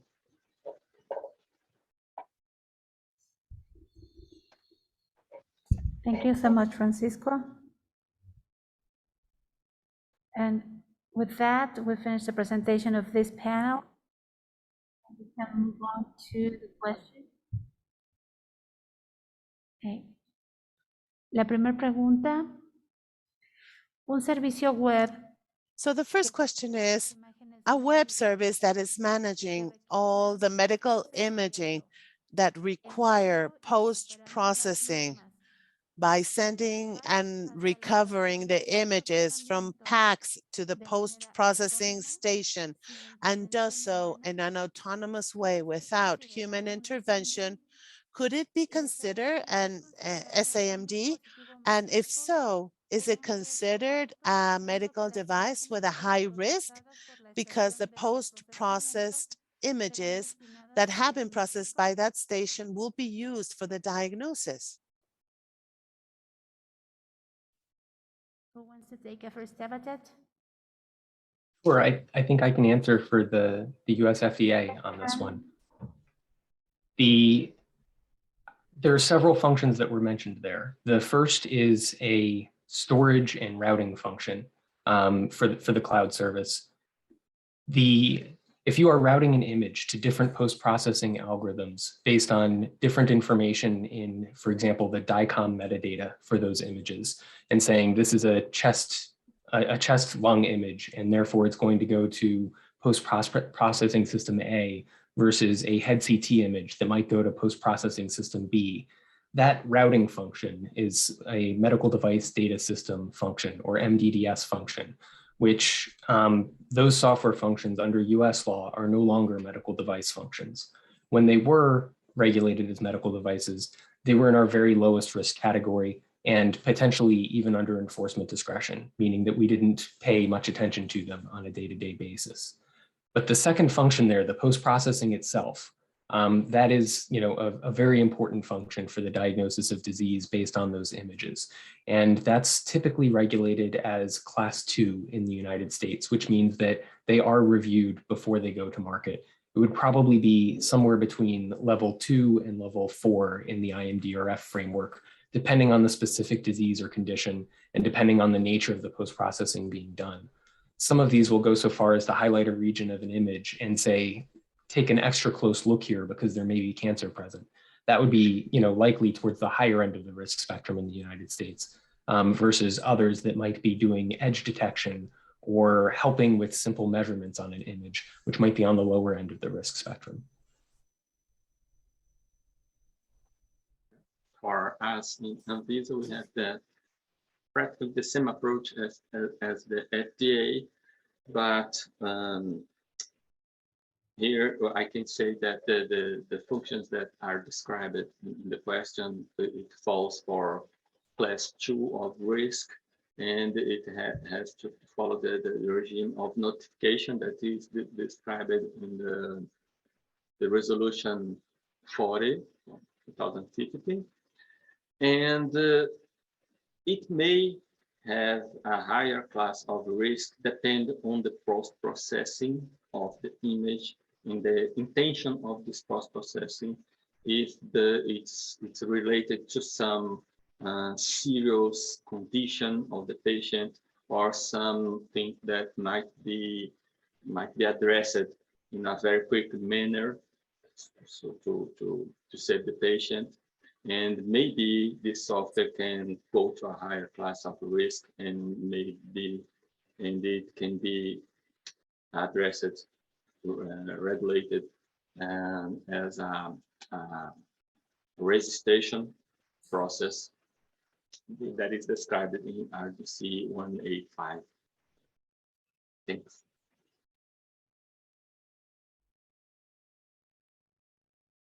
Thank you very much. There are no other questions in the chat.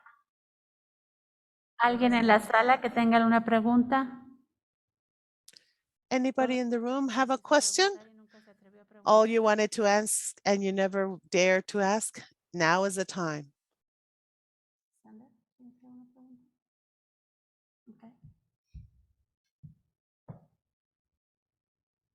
Seeing none, since I have no other So question, I really appreciate Brendan and presentation. And I guess that we have 5 minutes before the next session, or do we have the presenters of the following session?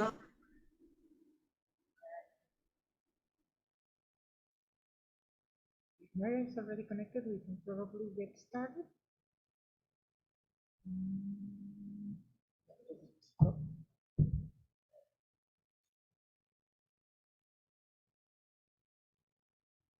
No. Okay, so we're going to give 5 minutes so the next speaker connects, and so you can set your legs again. Thank you. En la sección que corresponde justamente a la implementación práctica de la In the evaluación. section that corresponds to the practical application for medical devices, Mara Jacobs, and once again, Francisco Carpaccio from Anvisa. Mayra graduated as a mechanical engineer at the Florida University. She has a PhD on biomedical engineering by the UB College of Engineering. 18 ha colaborado con la FDA. She's collaborated with the FDA with the neurointervention medical software team as a software expert on cybersecurity. As of 2020, she's collaborated with the Excellence Center of Digital Health from the FDA. Mayra, go ahead, please. Hello. Hopefully y'all can hear me. Let me share my screen. Sí, perfecto. Great. And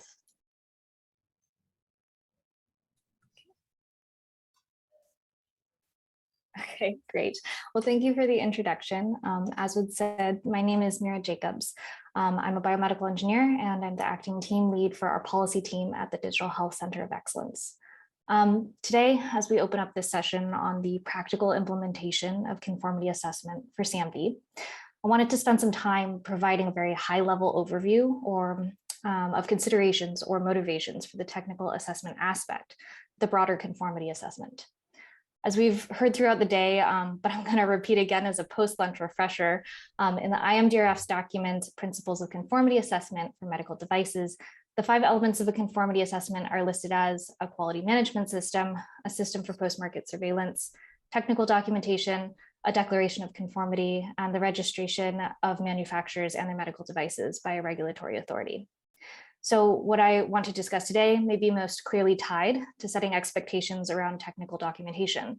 However, I'd like to make it clear that a robust approach to the technical assessment of a SaMD should help support and provide evidence of the quality of other elements of the conformity assessment as well, like the QMS and post-market surveillance systems.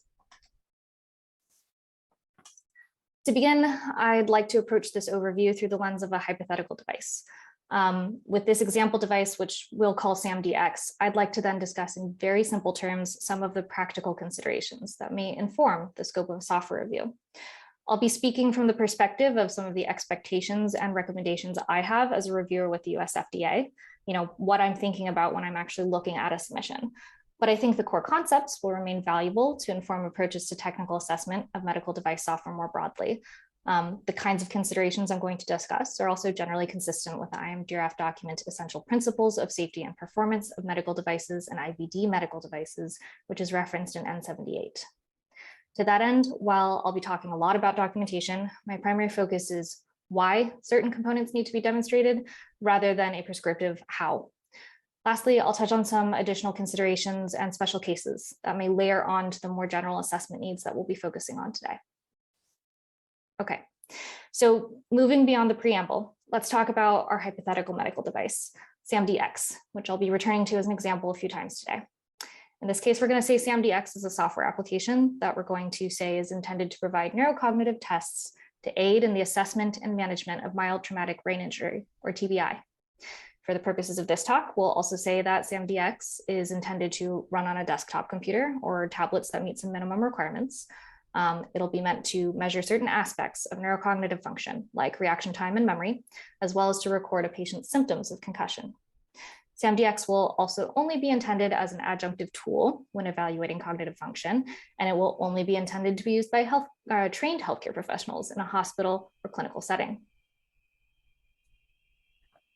So before we start talking about the kind of technical assessment that would be needed for SaMDX, it'll be important to understand where it fits into the regulatory landscape, and more practically, the risk it could pose to patient safety if it doesn't function the way it's intended to. In the United States, certain health-related software functions were excluded from the definition of a medical device, like software that's meant for administrative support of healthcare facilities to do things like processing and maintaining financial records is one very simple example.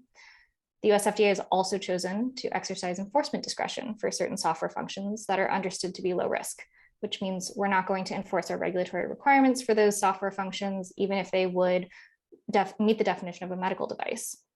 Somewhat similarly, some SaMDs have been classified, and again, because we understand them to be low risk, we've said that they're exempt from pre-market notification requirements in the United States.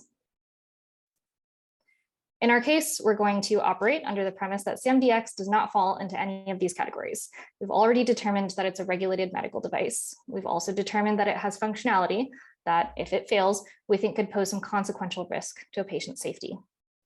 In making this determination, we can then consider some of the scaffolding that has been put in place for the technical assessment needs of this particular device. Because of the device's risk and associated regulatory requirements, there will already be certain expectations that its technical assessment and documentation will need to meet. While these practical requirements may help to inform some of the decisions around SaMDX's testing and documentation plans, they shouldn't be viewed as constraints on using the best tools available to robustly assess the device and to provide the greatest reasonable assurance that it is safe and will be beneficial to patients. Once we've determined that SaMDX will have certain technical documentation needs that are informed by regulatory requirements, it can be helpful to more clearly define the scope of the device that is subject to regulatory oversight.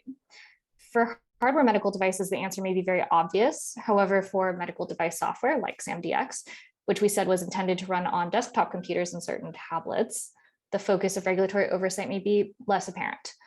The US FDA focuses on the functionality of software in these cases rather than the platform, which Kathy spoke about a little bit before. So it's very possible that software like SaMDX would be run on a computing platform that's not in and of itself a regulated medical device. In our example, SaMDX is intended to be run on general purpose computing platforms.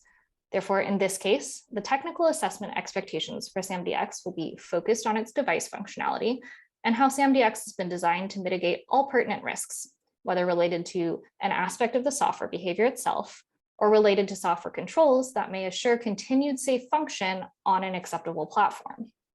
So it's important to note here that just because the platform may not be itself a regulated medical device doesn't mean the platform is not important when I develop my assessment plans for SaMDX. Different assessment needs may be present depending on how I choose to market SaMDX. While the software is the focus of oversight, what must be demonstrated may be different if I choose to market SaMDX as compatible only with a single make and model of tablet that maybe has no Wi-Fi access, versus if I decide to develop SaMDX as an app for clinicians to load onto their personal cell phones.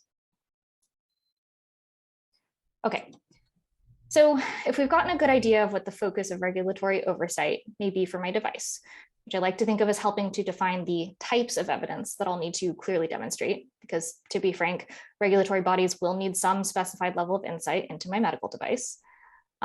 We can then talk about how some of these types of evidence, at least for the US FDA, may already be defined in things like the general or special controls that apply to different devices.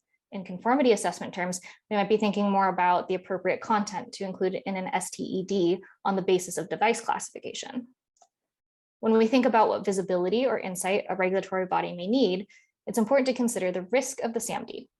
Obviously, even among regulated medical devices, risk varies, and as such, the degree of insight a regulatory body may need to have confidence in the device will also vary. Regulators may not require quite as much detailed visibility into the assessment of a lower risk product. However, creating space for these differences in requirements is really predicated on an effective implementation and maintenance of a quality management system.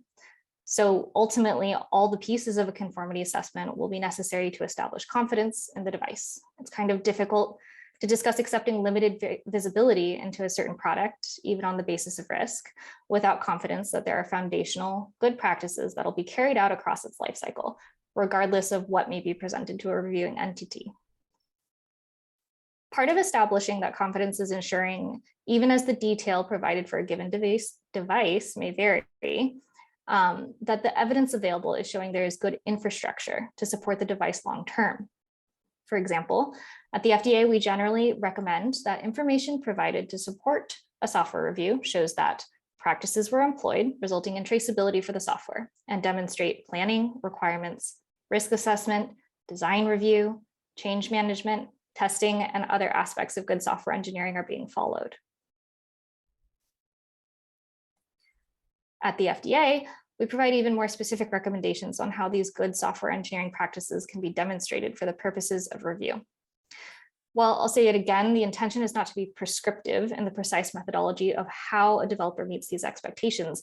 It can help to remember that the recommendations are provided because they can help to form a well-defined snapshot of how the device was conceptualized, developed, and will be maintained. For example, we suggest that there should be evidence provided for device testing at the unit, integration, and system levels. And there should be traceability between this testing and the risk management and requirements documentation for the device. I don't really think these kinds of recommendations should surprise anybody, but what I do think that they should be understood to be emphasizing is that the medical device development and the technical assessment that proves that work needs to be grounded in an end goal focus of thoughtful, well-controlled software development that benefits patient safety. Okay, so let's return back to our example, SaMDX, and using some very simplistic examples, talk a little bit about how these recommendations can be more functionally impactful to our hypothetical device and what, as a regulator, I'm looking to understand from asking for certain kinds of information. As I hope I've made really clear in the last couple of slides, we're looking for technical assessments to demonstrate that a device has been designed and developed with good practices. A more specific recommendation that FDA provides is that manufacturers should submit a device description and architecture for their software as part of the technical documentation for our review. We want to understand how the functional pieces of SaMDX interact with each other to help identify where dependencies exist and to inform our understanding of why certain requirements have been developed. This helps us contextualize what hazards and testing mean consequentially to a device's intended users. Articulating this kind of information also helps to demonstrate that SaMDX is defined and characterized in a way that will benefit future development processes for this product. Another recommendation that the FDA provides is that manufacturers should demonstrate robust risk management throughout the design and development of their device. One way this can be shown is with a risk management file. The risk management file can help clearly connect the software requirements and risk mitigations to each other, as well as the testing that demonstrates those requirements are met and mitigations are effective. For SaMDX, the risk evaluation included as part of the risk management file will have an assessment of acceptability. Even after implementing mitigations, there's going to be some remaining risk. However, we'll say that as part of our assessment of acceptability, excuse me, that's a mouthful, we identify that one reason certain remaining risks are okay is because the intended user of SaMDX is a trained healthcare professional. So we anticipate they'll be able to reliably identify and take action that will further mitigate some possible harms. If we later decide we'd like to modify SaMDX to expand its indicated users to laypersons, our risk management file already includes the details about the requirements, risk mitigations, and tests that may need to be revisited initially because of this change. Basically, we're going to have to take another look at those remaining risks that we said were fine because the device was only intended for trained healthcare professionals before. This is a really simple example of applying the kinds of information we want to capture in a risk management file. But conceptually, you can see where this recommendation to produce a certain kind of artifact is based on a broader need to see evidence of good practice and process that establishes device safety now and will also benefit its long-term development. Similarly, in our review of software, we're looking for manufacturers to demonstrate that infrastructure to maintain a device over its life of use has been developed. So a more direct recommendation we provide is that a manufacturer should submit record of their testing plans, test results, and traceability to requirements. We touched on this a little bit as a connected piece of a risk management file. In this case, SaMDX may have initially failed some of its verification tests, but those failures were recorded, assessed, and bug fixes were implemented and retesting was completed. Working through this kind of process and seeing it as a regulator helps me understand the approach SaMDX's manufacturer takes to addressing failures as they're identified. Helps me better understand the triage process and rationale behind which defects they choose to address and how the manufacturer thinks about those fixes in the broader context of the complete device. If SaMDX is following a process that clearly captures and organizes their approach to changes, whether due to fixing defects or implementing other kinds of updates, it can help to show that there is reliable infrastructure in place to accommodate the iterative nature of software devices. There are very likely to be version updates and feature additions to SaMDX that can be rolled out much more rapidly than I might expect for a hardware device. Confidence is built in the manufacturer's ability to control and curate changes to SaMDX in a manner that will ensure it remains safe beyond the initial point of visibility that I'm given when a manufacturer meets the recommendations that we have laid out. So hopefully I've been able to make clear that the recommendations we provide for medical device software are aiming at outlining ways a manufacturer can demonstrate both the specific performance of a product, as well as assure that it will remain safe and effective. Conceptually, hardware devices require a very similar approach. However, for software, I think it's particularly important to emphasize the way technical assessment needs to be framed with a total lifecycle view, because software products tend to see more rapid and continuous iteration over their lifespans. With this in mind, it's helpful to consider the approach to validation of software devices as well. Often, modern software testing can be fairly automated, and it's reported as a benchtop exercise. However, for medical devices broadly, validation needs to be firmly rooted in demonstrating how a product meets the needs of its intended users and can meet its medical purpose. It's important to show integration into clinical workflow and to assure that software is not just conforming to predefined requirements, but that those requirements adequately and consistently lead to fulfilling a clinical need. As software devices go through potentially rapid update cycles, it's important to assure that the necessary level of confidence in the device is maintained. So it's important to assure that software validation can and will be reliably revisited through the lens of clinical need and device risk over time. For SaMD-X, this means that while the goal of my verification testing may be to show that my code does what I wanted it to do and the things I wanted it to do have a reason, validation testing is the process by which I demonstrate that I identified the right requirements to functionally answer my device's medical intended use. On a basic level, again, this is not really conceptually unique to software devices. However, the frequency with which I may need to revisit aspects of my software's validation and the level of abstraction between the requirements I develop and meeting my medical purpose will probably be different from something like, say, a bone screw. So for SaMD-X, which we've said is intended to be used by healthcare providers and in a clinic or hospital setting, we might expect validation testing to demonstrate things like the app can be used effectively by all users that I've defined as a healthcare professional. It should be clear whether a primary care provider and a specialist can both use the device and achieve comparable results, or if my population needs to be restricted to a subset of healthcare providers. Validation testing will also be where I demonstrate that the test series that SaMD-X can administer are actually sensitive to capture the effects of mild TBI for the device's intended population. While a verification test may help confirm that one of SaMD-X's game-based tests is accessible, validation testing is where it will be confirmed that the results of that test is actually clinically meaningful. This may also be where demonstrated that SaMD-X is practically functional in the intended environment of use.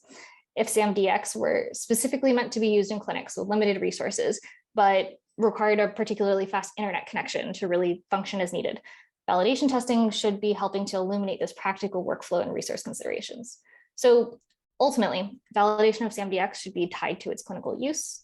And as such, when identifying user needs, requirements, and developing test plans, it's going to be really important to consider what can and should be demonstrated by both verification and validation activities. All right, so thus far, I've been speaking in pretty broad terms about what technical assessment should demonstrate for any software device. Generally speaking, like a hardware medical device, it's important to ensure that software has been designed in a purposeful, controlled manner, that its risks have been assessed and mitigated, and that it adequately meets its intended use. Particularly for software, providing evidence of this kind of good design and development is also important to help provide a level of confidence that there are robust processes in place to support the device, as it may be frequently changed over its life. Everything I've talked about until now, I would consider foundational and applicable to all software devices, with reasonable variation in approach and depth based on individual device design and risk. However, it will also be necessary to identify any unique considerations that may be relevant to a particular SaMD. For example, what if SaMD-X was driven by a continuously learning machine learning algorithm? Demonstrating how SaMD-X can learn continuously while maintaining its safety and performance will require new and different kinds of information, perhaps a different burden of proof than if SaMD-X will be updated with scheduled, curated, and designed updates. Similarly, there may be additional or different questions to address if SaMD-X incorporates test modules that were developed by a third party and over which SaMD-X's manufacturer has limited visibility or control. Or consider how the demands on device security might change depending on where and how SaMD-X is intended to be deployed.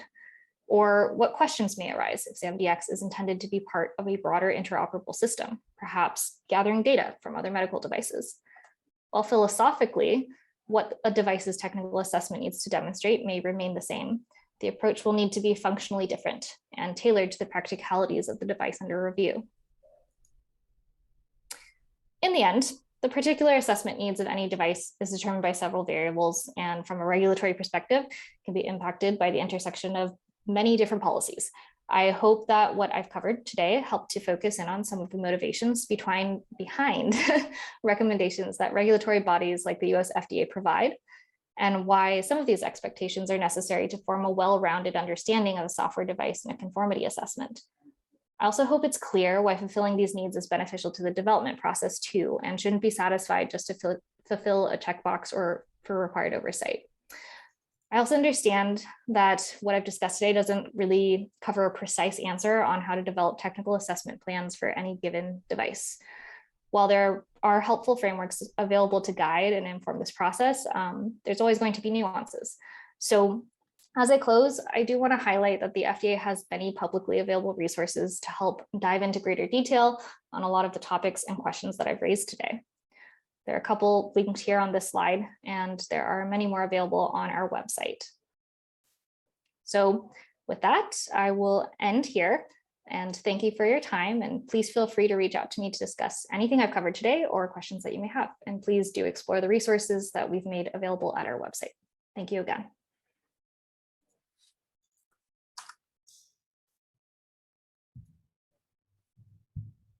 Thank you very much, Myra. So now we are looking forward to listen from Francisco. Francisco, you have been really busy today with us. Thank you very much. Okay.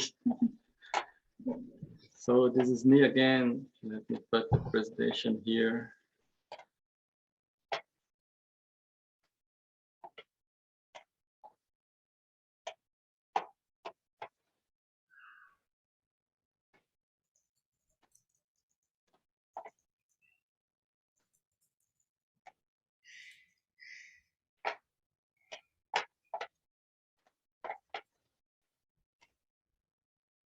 So just confirming, can you see my presentation and hear me well?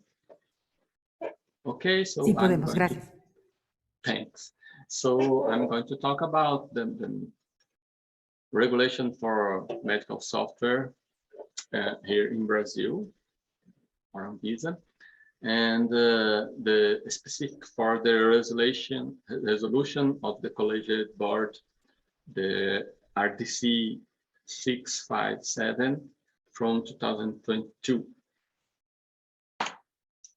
So first, let me talk about how we approach the sanitary control of the software as medical device. First, the company must have an authorization that it's up in the circle. And the company that is applying the requisition for the regularization of the software here. So if there is an outside manufacturer that does the software, it doesn't make sense to ask him to have authorization from Anvisa to function. But the company that is here in Brazil, it must have an authorization. So the authorization is defined by the Resolution 16 from 2014. So the manufacturer first have to make a product framework so he can see what is the class of risk of his product. And in doubt, we ask him to consult Anvisa. But he can apply the rules that are defined in the Resolution 185 and follows the orientations that are defined in this 657 resolution. So for some products, we ask for a clinical research. So first he have to have an authorization for this clinical research, and he have to make a petition with Anvisa to have authorization to do this clinical research. And this petition is defined in the Resolution 548 from 2021. And when he has this authorization, he can proceed with the clinical research, and he is just going to follow the clinical investigation plan that he had presented in the petition to have the authorization. So this clinical research is just, we just ask this for a product that have an innovative approach to the problem that have not been seen before, and that's not segmented in the market. So some products must have a certification for electromedical, and for softwares, it may be needed for some accessories of the software. Yes, a software can have a physical device that's an accessory for the software. it is defined like this: if the software does all the medical function and the physical device is just meant for collecting some measure or something like this, and it does not treat the measuring that it's making, and the software is solely responsible for the medical function of the equipment. So if there is a certification to be done, it can follow the normative 116 from 2021. So for the softwares that have a higher class of risk, it have to have a certification for good manufacturing practice, have to present as this certification, and it's defined by the resolution 665 from 2022. So finally, it can go to petition in Anvisa the regularization of the product, and have two main ways to do this. Is by registration to higher class of risk and notification to a lower class of risk, and depending on the class of risk, you use the way that is defined in the resolution 185 to the highest class of risk, or the resolution 40 from 2015 for notification that is the lower class of risk. Then having the authorization for marketing, the manufacturer can go to market, but it has still to make a technical surveillance of the product that is defined in the resolution 67 from 2009. So we have to keep an eye on the product and communicate with them if there is some problem, some recall, or some things like this. So what is this new resolutions that talks about own software? So this is, we define this as a subsidiary for the resolution 185. The resolution 185 talks about medical device in general. That is classical medical device. So we do not want the software as a medical device to be treated so different from a classical medical device. We want to keep it near to the classical device. So we approached this as a subsidiary to the resolution that we already have. And as I said before, the 185 is going to be updated. So the resolution 657 will still be in effective. So it regulates typical aspect of software as medical device on the difference that it has to a classical medical device, and determine the scope of software that is considered a medical device subject to regularization. And it has international harmonization. We took a lot of care to make it harmonized with IMDRF, FDA, European Community, and other agencies that we looked for. And the definition for software the general definition for software that are submitted to regularization is a software subjected to sanitary surveillance regime are those intended for prevention, diagnostic, treatment, rehabilitation, or contraception of human beings. So this resolution does not apply to software that are destined for well-being. And here the manufacturer must take care of something, because if the software, if it does a measure of physiological parameters that are typically used in diagnostic or treatment, like blood pressure, ECG, blood oxygenation, blood glucose, and whose data are presented in a way that allows this use. Or I'm saying that the software makes a measure of physiological parameters and presented this measure in a way that can allow the use of the measure for diagnostic treatment, even if the manufacturer does not indicate the software for this for this use, diagnostic and treatment, it will need to be regularized together with ANVISA. So even if the manufacturer, the intended use is for well-being, it must have take care if the software does not treat the data and make measures like this. So it does not apply to softwares that are related in a list that are made available for ANVISA of unregulated products. And the intention is to put there in software that falls into the definition of software that are regulated, but we see that there is a low risk of something like this, and you don't want to regulate this kind of software. So simply put, it is in the list, is made public in the ANVISA site. Software that are used exclusively for administrative and financial management in health device, software that process demographic and epidemiological medical data without any diagnostic or treatment or therapeutic clinical purpose. This for the manufacturer to see if his software is of this kind.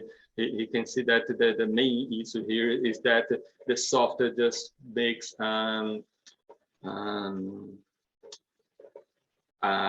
statistical approach. It does not correlate the patient with the diagnosis of something like this. It just gives numbers so someone that is running the clinical can see what kind of investment he needs to make or something like this. And it does not apply that software that are embedded in medical device under sanitary regulations. Software on board. These software are regulated with the equipment that they are on board. So the risk classification is not defined in 657. The risk classification is defined in the resolution 185. And the software must currently be framed in these rules that are defined in 185. And in the near future will be a specific rule for software in the resolution that will replace the 185, similar to what happened in European Union. And but the resolution 657 will remain valid. And the risk class 1 and 2, the regularization is made by notification according to RDC 40. And for higher class of risk, the regularization is made by registration. So the most common rules that software currently falls under are any rules if it performs the function or influences the equipment that falls within it, or if the software has the same function of some equipment that's already in market. So if this equipment has some class of risk, the software will have the same class of risk because it will fall in the same rule. But commonly, the software goes to rule 10, that are software that make or help in diagnostic or monitoring. Mostly, they have class of risk 2 or 3, depend on the disease that it's applied to. And the rule 9, software that makes or helps in treatment, the same, class 2 or 3, depending on the disease. And rule 12 for software with other indications, and most of them are class 1. So we have an internal procedure that demands that we confirm the risk using the IMDRF table. So you use the table of IMDRF to confirm if we have set the software in the right rule, in the right class of risk. So in the future, when we have this new resolution that defines a rule only for software as medical device, we hope that all the class of risk that we have prior to this will be kept. So this new resolution to defines software as medical device, it gives a definition for it in Brazilian market. defines onboard software, clinical evaluation of a software, software validations, the characterization of visual identity, and this is an issue that we foreseen that some software can be made pass through the software that is already regularized. So we took the visual identity of this to make it safe that the software is the software that has been regularized within VISA. We define two: compatibility, interoperability, cybersecurity, and other things that we find interesting to define in this resolution. So this resolution allows, different from other medical devices, the instruction of use and label in digital format in the software itself. So the instruction of use and labels can be kept in the software. Of course, we need this because software can be downloaded and things like this. We allow to menu in English or Spanish as long as it's not for lay use of the software, and the requirements are met at the risk, and the risk is analyzed. So if the risk analysis indicates that it's not a problem to have the menu in English or in Spanish, the software can be marketed in Brazil in this language. And the software medical device developed internally in-house by some health service that falls in low class of risk 1 and 2, do not need to be regularized. The health service must validate them internally, and they cannot be marketed. So if a health service develops a software that's low class of risk, even if it falls in the rules that dictates that it has to be regularized, we exempt them from this. So the resolution requires in the software the procedures for updating. So it must be described in the software, minimal hardware requirements and software requirements for the SaMD to operate well. Operating principle, algorithm, routines, and formulas used, just a simple description so that the medical professional doesn't have a black box that tells him what to do without him knowing the simple principles that it's based on, the simple medical principles. Alerts and warnings, a specification of interoperability, indication of compatibility, so the software it's not used in a wrong manner, and cybersecurity information. So the resolution establishes the need for compliance with the standards of EAC, the 62304 and the 62366 that defines software life cycle process and application of usability, and to the ISO 14971 application of risk management to medical devices.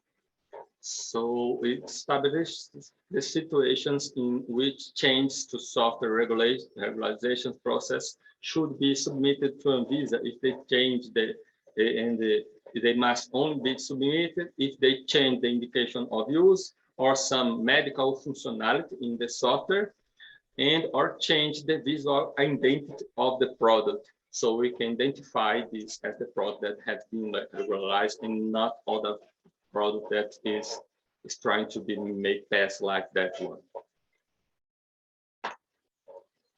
So the essential requirements for safety and efficacy are defined in the resolution 546 for all medical devices, including software, but the resolution 657 gives some more requirements for software. It's the definition of negative interaction between the software and information technology environment.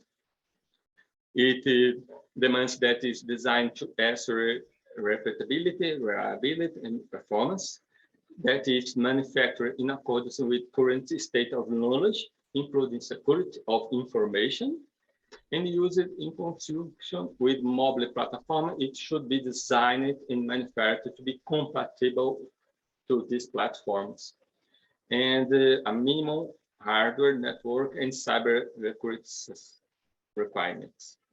Cybersecurity requirements. So we require the documentation is an indication in the required documentation. We ask for indication of use and purpose, a description of the software, general characteristics, operating environment, and things like this. The operating principles, the description of the algorithm that is used, not too detailed, just so we can know the product. Software architecture, hardware architecture, or operating platform, target audience, compatibility, interoperability, communication with other medical products, including other softwares.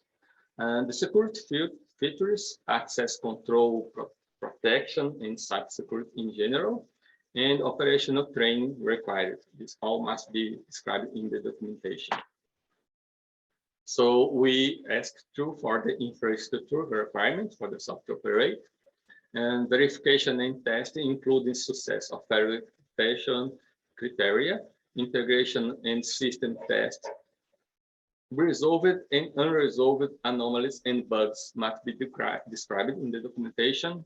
We ask to see the risk management, warnings and precautions, adverse events that are related to the software, and technical standards used in its development, manual versions, design in software. We ask for softwares that use artificial intelligence to achieve its medical purpose. If the software uses artificial intelligence for other purpose than the medical, we are not interested in how it goes. But if it uses artificial intelligence to achieve its medical purpose or help the software to achieve this purpose, it needs to clarify some more details.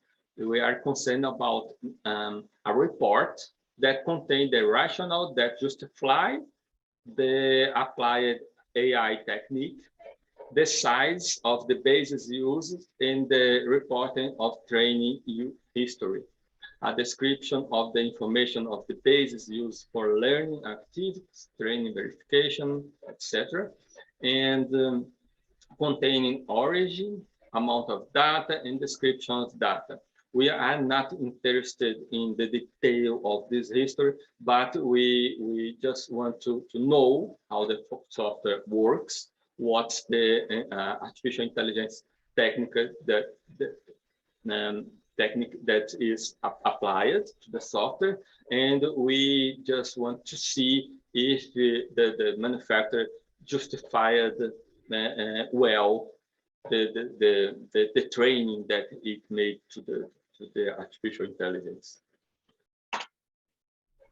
So this resolution reaffirms the ban that the manufacturer may not market in the form of license or equivalents or make available to new users a software medical device or its updates if it have an expired or canceled regularization in Anvisa.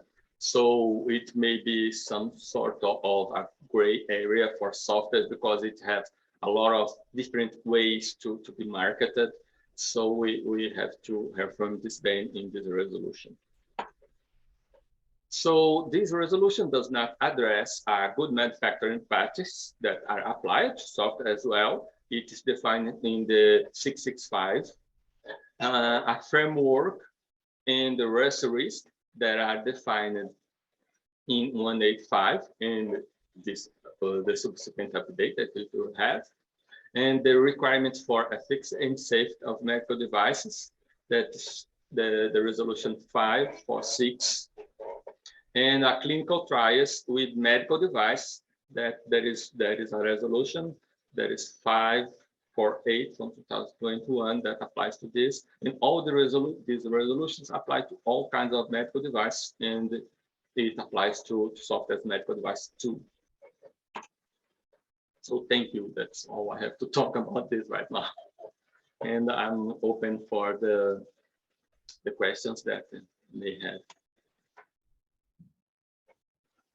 Excelente, Francisco, muchísimas gracias. Muy completa tu presentación. Excellent, Francisco. Thank you very much. A very complete presentation. We do have some questions. One comes from Catalina Castillo Ramirez. She has 3 questions, and I'm going to ask them one by one. And these are for the FDA. So the first one would also apply for ANVISA. And it says, in your countries, and considering that the software's medical device changes more fast than other medical devices? How long does it take to register a software? Oh, we have a definition in the regulations that not in the specific regulation for software, but in the regulation for medical devices as general, that you have to answer a petition in 30 days. So, of course, that the manufacturer takes a longer time to prepare all the documentation that they have to apply. But we can answer it very quickly once it is submitted to ANVISA.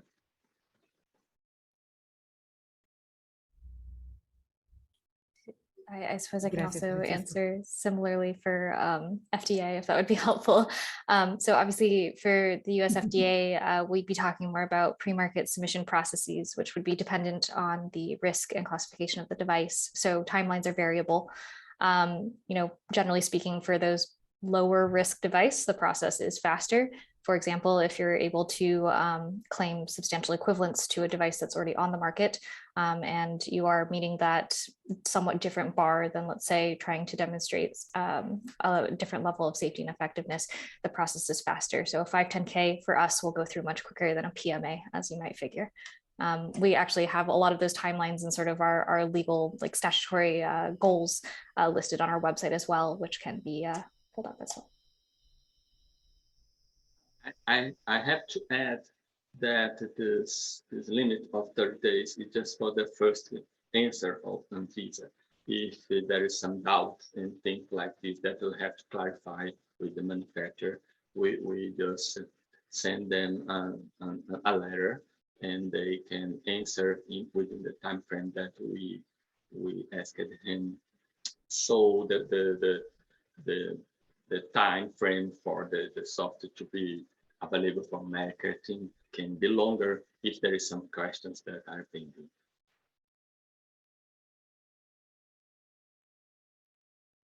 Muchas gracias a los dos. La siguiente pregunta. Thank you to both. The next question is, authorities will need to do to evaluate the files, considering those faster changes or the demand of new software device? I can start with that one if you like, or okay. Okay. Sure. So I think that there's probably a lot of different possibilities here, and it's something that it is a challenging situation for regulators. We're trying to keep pace with this rapid innovation with systems that have existing constraints. On a very simplistic level, I suppose one thing we're trying to do, of course, is to maintain a high level of expertise in these areas and to continue to grow, in our research labs and so on and so forth, to make sure that the actual folks, the engineers and scientists who are sort of looking at these devices, are well informed on how to address the technologies that they're seeing come across their desks. And I think sort of building off of that as well, we're sort of looking at how we can take broader steps to be more agile in our approaches to these devices. So, in the FDA, particularly for, let's say, AI/ML related devices, we've put out an action plan where we've talked about the need for a different approach, a little bit of a different approach in our regulatory strategy for these devices, understanding that part of their real benefit is the ability to change over time. And so we've proposed this idea of a predetermined change control plan, where, at that kind of initial snapshot view of a device where we'd be looking at its existing state, we would also be considering the kinds of changes that the manufacturer might want to make And by doing that review sort of simultaneously, we would be able to allow that manufacturer to have a bit of like a bubble around how the device could change without having to come back to us repeatedly and deal with, existing timelines. So yeah, not an easy answer, but those are a couple of thoughts. Pero For realmente muy us, ilustrativa. Muchas gracias. Francisco. yes, for us, it's too not an easy answer, but we have defined in this regulation that I was talking about right now, the circumstances where the software manufacturer have to apply a petition to Anvisa to make a change in its product. And we look at to restrict it a lot because we see that software has constant changes. So we just focus in the changes that are in functions, in functions that are related to the medical function of the software, in indications of use, if they have more indications of use or something like this, and if they change the technology of the software so it approach the medical application of the software in a different way. And if it's not a lot change like this, we do not address the change. We don't ask the market to submit it to us.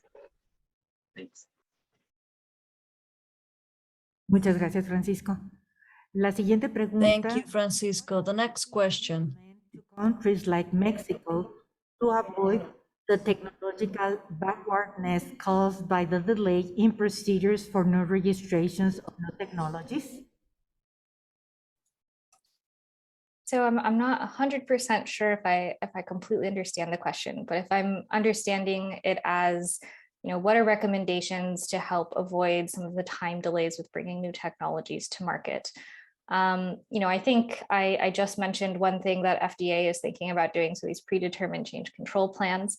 And I would say generally kind of taking that approach of looking for ways to flexibly meet the needs of the technologies we see on the horizon. And to sort of understand that all of these devices are going to be somewhat unique and need an agile approach. So building whatever flexibility you can into kind of the tools that are available to you as a regulator, I think can certainly help ease some of that pain in some ways. And I think as well that it's also helpful to consider just risk profiles in general. We've talked a lot about this, but certainly I think Iran mentioned this idea of focusing on the device functionality of the particular software and not necessarily concerning yourself too much with things beyond that scope.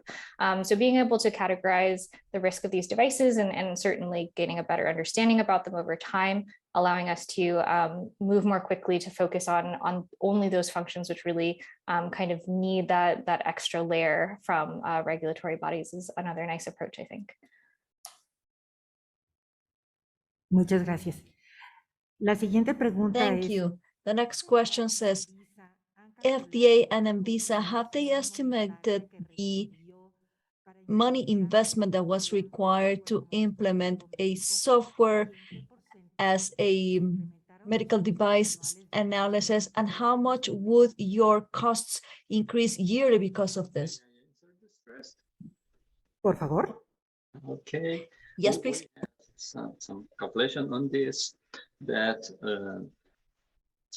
actually right now 7% of the cost of the medical device department is applied to software, but this is just right now because we foreseen that software is going to be our major work in this department because it's growing exponentially in the last few years, and it does not indicate that it's going to slow down in near future. So we are looking forward to expand the health of our personnel and the resources in evaluation of software. So this is why we are very worried to optimize the evaluation of software and things like this. And I'm talking only about the costs in our department, because Anvisa has a lot of other departments. If we see the cost right now, only for software in considering all the markets of that are regulated by Anvisa, it's much lower than 7% of cost, because there is medicines and other things that took a lot of the cost of the agents. But if we look only for the activities that are related to software, this costs are rising very rapidly. Thanks.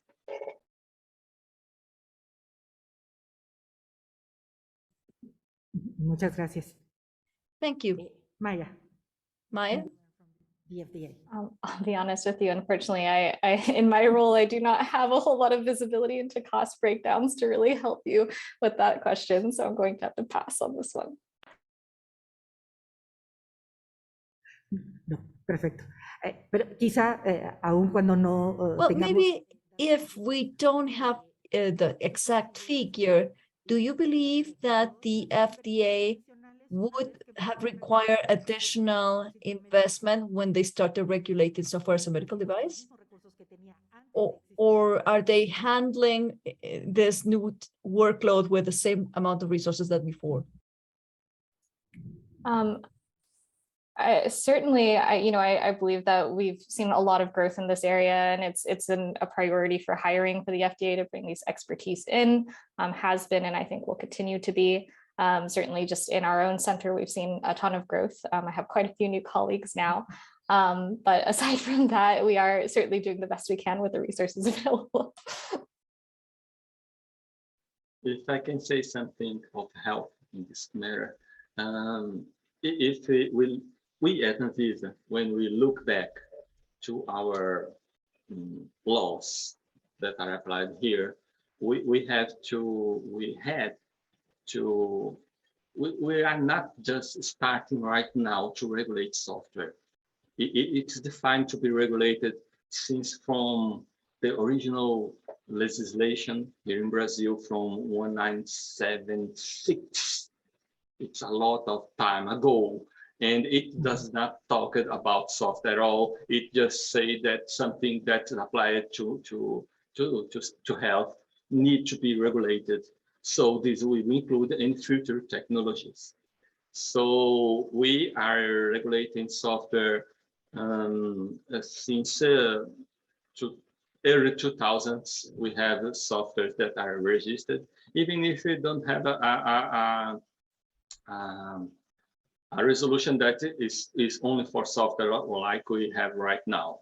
But like Miriam has said, we are just working with the resources that we already have, and we are just splitting it to address the software question.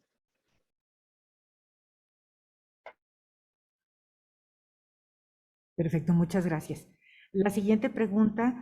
Thank you. The next question, if an diagnostic app or software that is developed in-house by a Brazilian hospital, let's say, was to be offered for free for others, would they require an Anvisa review as software as a medical device? Since the publication of this new resolution, we choose to control this health risk of this subject within the frame of responsibility of the health service. So if this software is not registered, the people in which this software is being used will have to be controlled by the health service. So if we allow it to donate or to sell or some things like this, the software will be used in some patient that is not under the control of this health service. So we does not allow it to be donated or to freely distribute it with, even if there is no cost for this. If the health service wants to do this, it will have to register it in Anvisa. I believe I have answered. Sí, me parece que sí. Yes, queda thank alguna- you. And if there are any further questions, we will ask you later. One next question. How the agency will regulate patches for software as medical?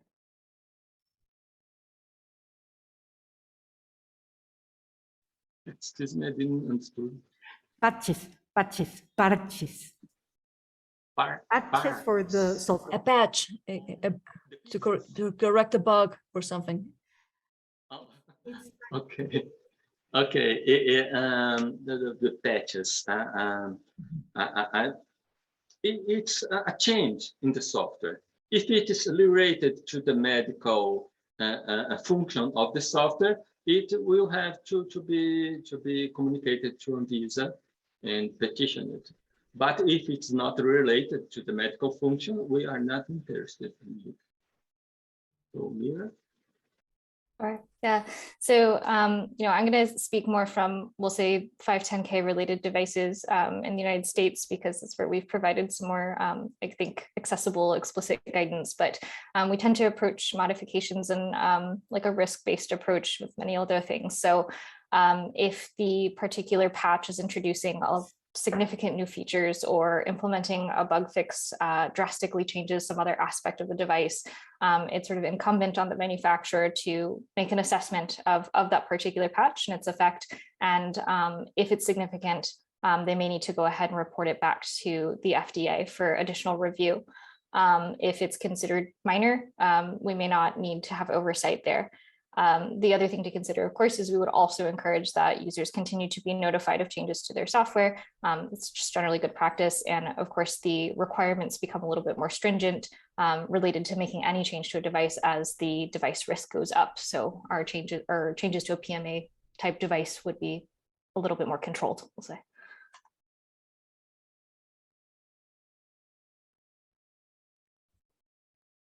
Excelente, muchas gracias. Tenemos Excellent, thank you. There are some other questions from the morning. Most of them are for COFEPRIS, so we're going to give them to them directly so that COFEPRIS can answer them. There is another question from the morning that said, if an app could help come up with a diagnosis of wounds, would that be a software as a medical device? Camila Camacho is asking that. Si nos quieres ayudar. Mira, do you have a Sure. take on this? Yes. So, I mean, on the basis of just like a short one-line description, it might be difficult to explicitly say it's a SaMD. I think Kathy went into sort of the lines around what may or may not be a SaMD, but the particular function of helping to diagnose based on wound imaging, even if it's through an app, certainly would fall into something that we would consider a medical device function. And in Anvisa, to address this kind of questions, we have a form that someone can fulfill this and submit to Anvisa to ask exactly this kind of question, and so we can see all the features that are in the product and things like this. This form asks line by line, or what's the technology, what's the indication of use, and things like this, so we can define very well what's the class of risk of the software. So based on the line, my answer will be the same as Mira. Perfecto. Pues hemos concluido las preguntas. Great. Tenemos aquí. That's the end of the questions. Somebody has raised a hand. Carolina from and Matt, is there anything you would like to add? Yes, I wanted to say something about this last part, just very briefly. The description of the product for an assessment, for analysis, but just as the speakers from other countries have mentioned, lo menos de PM, tenemos In DPM management, we have a space where all of those product consultations that are within the gray area, what we do is that we ask the producer more questions to see if it's a medical device or not, more explanations. Sometimes we are given not enough information to make a decision, so we ask for more. But in our institute, there is a group of people that gives follow-up to that, to classify, to ask more questions, to get to the right of classification. Thank you for that. All right, so we're about to finish the day. Are there any final comments or remarks, Myra? Just thank you for the opportunity to speak and share with you all. I also want to plug a little bit that we have channels of access for folks that have questions like the one about the app today. If you're interested in how the FDA would approach these products, those were on our slide. It's digitalhealth@fda.hhs.gov. You're more than welcome to reach out to us. You will get a real person on the other end of the line. And if we can't answer your question, we'll try and route you to the right people. But just thank you again for the opportunity to share. And this was an excellent webinar, and I really appreciated all the talks today. Francisco. Thank you, Mayra. Francisco. Thank everyone too for this opportunity. And as Mira said, we too at Anvisa have all the open channels for questions like this and for further explanations that might be needed. And all our systems is available in our site. So anyone can go there and find some orientation that they need. But very thanks for the initiative of giving us the opportunity to bring this knowledge here to everyone. Thanks. Muchas gracias. Y en lo que estábamos en los comentarios finales, Thank you. We got a final question, and it says, to perform troubleshooting is considered software as medical device? Could you repeat the question? I apologize. I couldn't quite catch it. Un segundo, por favor. 1 second, please. That access a medical device to perform troubleshooting is it considered software as medical device? I can answer this on behalf of Anvisa. We do not consider this specific application a software as a medical device, but it may be an accessory to the medical device that is providing troubleshooting. But we typically treat this as a tool to perform maintenance in the medical device that it's applying to. She asked if a software that it makes assessment for troubleshooting in a medical device, if it's software as a medical device. Thank you for repeating it for me. I was having some audio issues there. So, I think, gosh, I'm going to give the terrible answer of it depends. But, certainly it could be more related to quality assurance, or it might have more intensive relationships to the device functionality. And so we might need to see it in that case. So I wouldn't be able to say directly based on the information provided, but it's possible, possibly not. Perfecto. Pues muchísimas gracias. Well, thank you. Thank you to our speakers, to all of the participants. There are no more questions. Thank you, everyone, once again. We will have a 15-minute break, and then we will wrap up with the last panel of the day that has to do with the industry's perspective on conformity assessment of software as a medical device. So we'll be back in 15 minutes. Inteligencia regulatoria a todos los sectores de dispositivos médicos de For Johnson all the sectors of medical devices at Johnson & Johnson and MedTech, and she's also a participant in all the regulatory convergence areas in institutions like the Global Medical Technology Alliance and others of the IMDRF. Diana got her engineering degree Material Engineering from the University of Brexit. So we will begin now this session with Diane's presentation. Diane, you have the floor. Thank you so much. Welcome, everybody. Thanks for inviting me to speak to you today. I assume you can hear me? Can you hear me? Yes, we can. Okay. So are you sharing slides or I'm just speaking to the slides? If you like, I guess it would be easier for you I'll to just just go ahead manage your own and presentation. speak to the slide. So from a background perspective, we are globally looking at the issues related to software as a medical device, because fundamentally the nature of software is different than other types of medical devices. The most significant difference is the iterative nature of software. Physical devices tend to be designed and their design is static for some period of time, but part of the design and implementation software is to expect it to change quite often, and some of those changes are planned, such as new features, and some of those may be unplanned and due to evolving risks such as cybersecurity vulnerabilities that have been identified.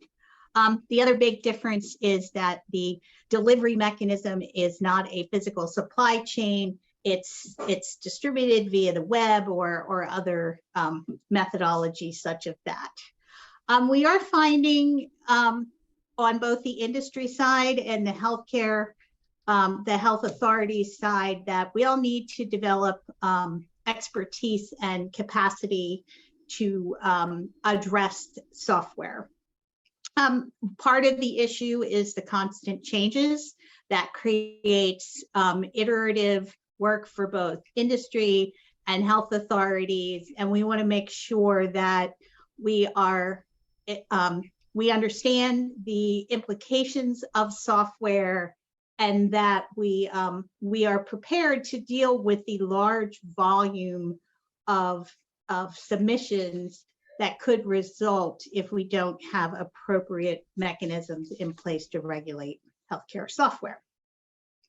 In addition, we have to develop risk-based fit-for-purpose approaches for software, where we're spending the predominant amount of our time on high-risk software and looking to exclude low-risk software that doesn't present patient risk. Because we want to make sure that our patients have access. We want to make sure that they're not at risk either. We want to ensure the patient's safety. So next we'll talk about kind of what are the different aspects of software, and it's many of these are not different than traditional medical devices, but they are often defined differently in both the IMDRF documents, which acknowledges the difference between traditional medical devices and software. And often there are some fundamental jurisdictional differences in definitions. And kind of when you start laying the differences over top of the software issues, it can get quite complicated. So the IMDRF does suggest, am I a device? Am I regulated as a device? And they make some suggestions, but at the end of the day, it really depends on whether or not you meet the definition of a device in the jurisdiction that you're considering. So definitions vary by jurisdiction. And recently we've seen where the definition of what is considered software was significantly narrowed in the United States by a change in the law.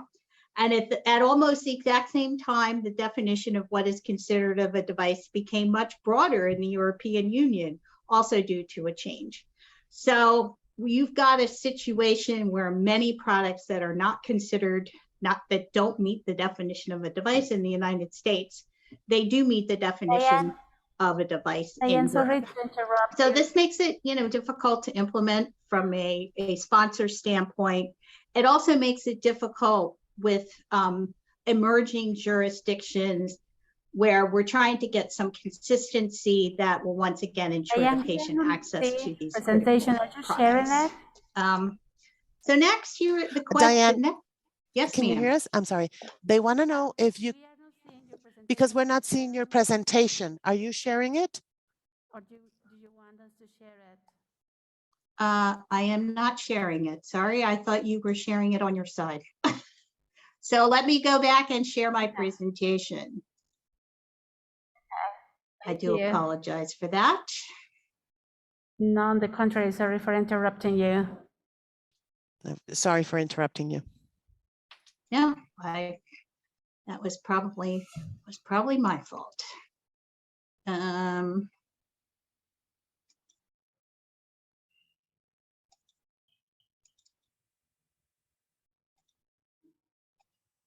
All right, can you see it now? Can you put it in mode of just one screen? We have the presenters view there. Maybe, maybe not. Yep, that made it worse. So apparently I cannot do that. So apologies for that. Okay, we can do it. Don't worry. Okay, once again, that made it still worse still. Can you click on display settings on the top? I think right on the I'll top? stop trying to fix the presentation and just keep going. Don't worry, Diane. Sandra is going to present it. If you remove the presentation, Sandra will present it. So just stop sharing your screen. Yes. And I will share the screen over there. Thank you. So just end slideshow. Is it bigger now? It's showing bigger on my side. No, just end slideshow, please. Thank you. All right. Now, actually, if you can stop sharing it, Sandra can share it. Yes, if you can stop sharing it, Sandra will share it. There you go. Thank you. Okay. So I will keep going while Sandra's sharing. So the next question, once you decide, are you a device? If the answer is yes, I am a device, then the next thing that you have to consider is, what is my risk classification? Now, IMDRF also proposes a risk classification, and it's based on two different issues, which is the significance of, can you go to the next slide, Sandra? The significance of the information and the state of the healthcare condition. And a lot of ways, this makes perfect sense for software because, you know, with a traditional medical device, say, if it's a mechanical product and it's a knee replacement, if it fails, it's not good. It would impact your quality of life. It would be painful. It would be a lot of things, but that's not as bad as a heart valve that would. If that would fail, then you probably would die. So this idea that it's not just about the state of the healthcare condition, it's the significance of the information. Am I the user relying it on a little or a lot? So is it just one more piece of information that I'm using to make a decision? And it's there's 20 pieces of information, I'm just including that. That's a very different situation than I'm going to, based on your electronic health record, says you weigh so many pounds or kilograms, I'm going to calculate the amount of chemotherapy medication that will be given to you in a given treatment. So those are two different situations. So the concept is quite logical. But when you start to get into the details of the classification scheme, it starts to talk about a lot of more confounding things to consider. What is the intended user? And I'm just going to talk about two as examples. What is the intended user? Is it the patient or the healthcare provider? Now, at some level, that's really covered by how reliant are you. A patient's likely to be more reliant than a healthcare provider. But then there's other issues like the fragility of the patient population. And if you think about a particular piece of software, is if it's indicated for a pediatric population, is it really going to be a different risk classification than if it's indicated for adults? Probably not. Your risk mitigations, when you do your risk plan, your risk mitigations would likely be quite different, but probably not the risk classification itself. So when you look at the IMDRF and you have this 3x3 matrix of significance in the state of the healthcare condition, and then you start to layer these other issues on top of it, it can be extremely complicated to try and align the risk classification from the IMDRF with the traditional risk classifications that we all know and love, which are linear in nature, and we know what they look like and how to work with those. So that is something that a lot of emerging health authorities, I think, do struggle with. And I think that that's something that should be considered. The next is the clinical evaluation. What kind of data is needed to support the software? IMDRF does suggest an approach. It's largely reflective of IVDs, but in the kind of classic medical device world, it's not particularly well understood, and I haven't really seen it be fully implemented in multiple jurisdictions.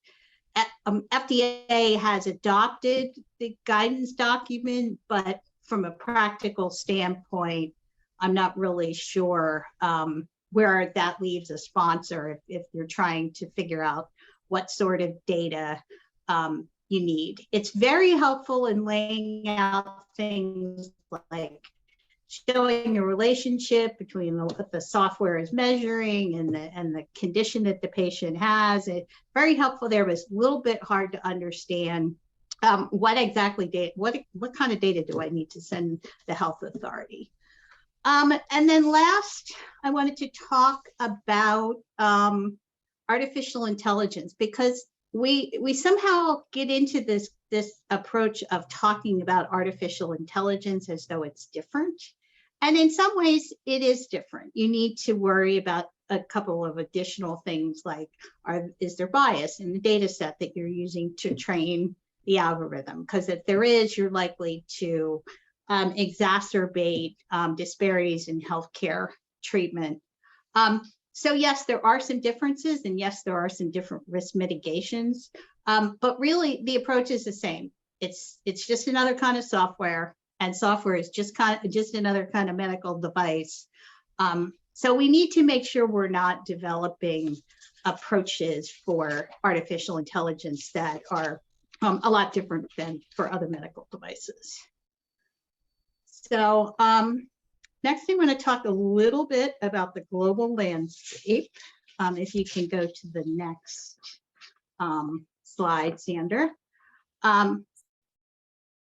So the drivers of the patient access it needs to be to safe and effective products. So what are the drivers that we've seen that work across the globe?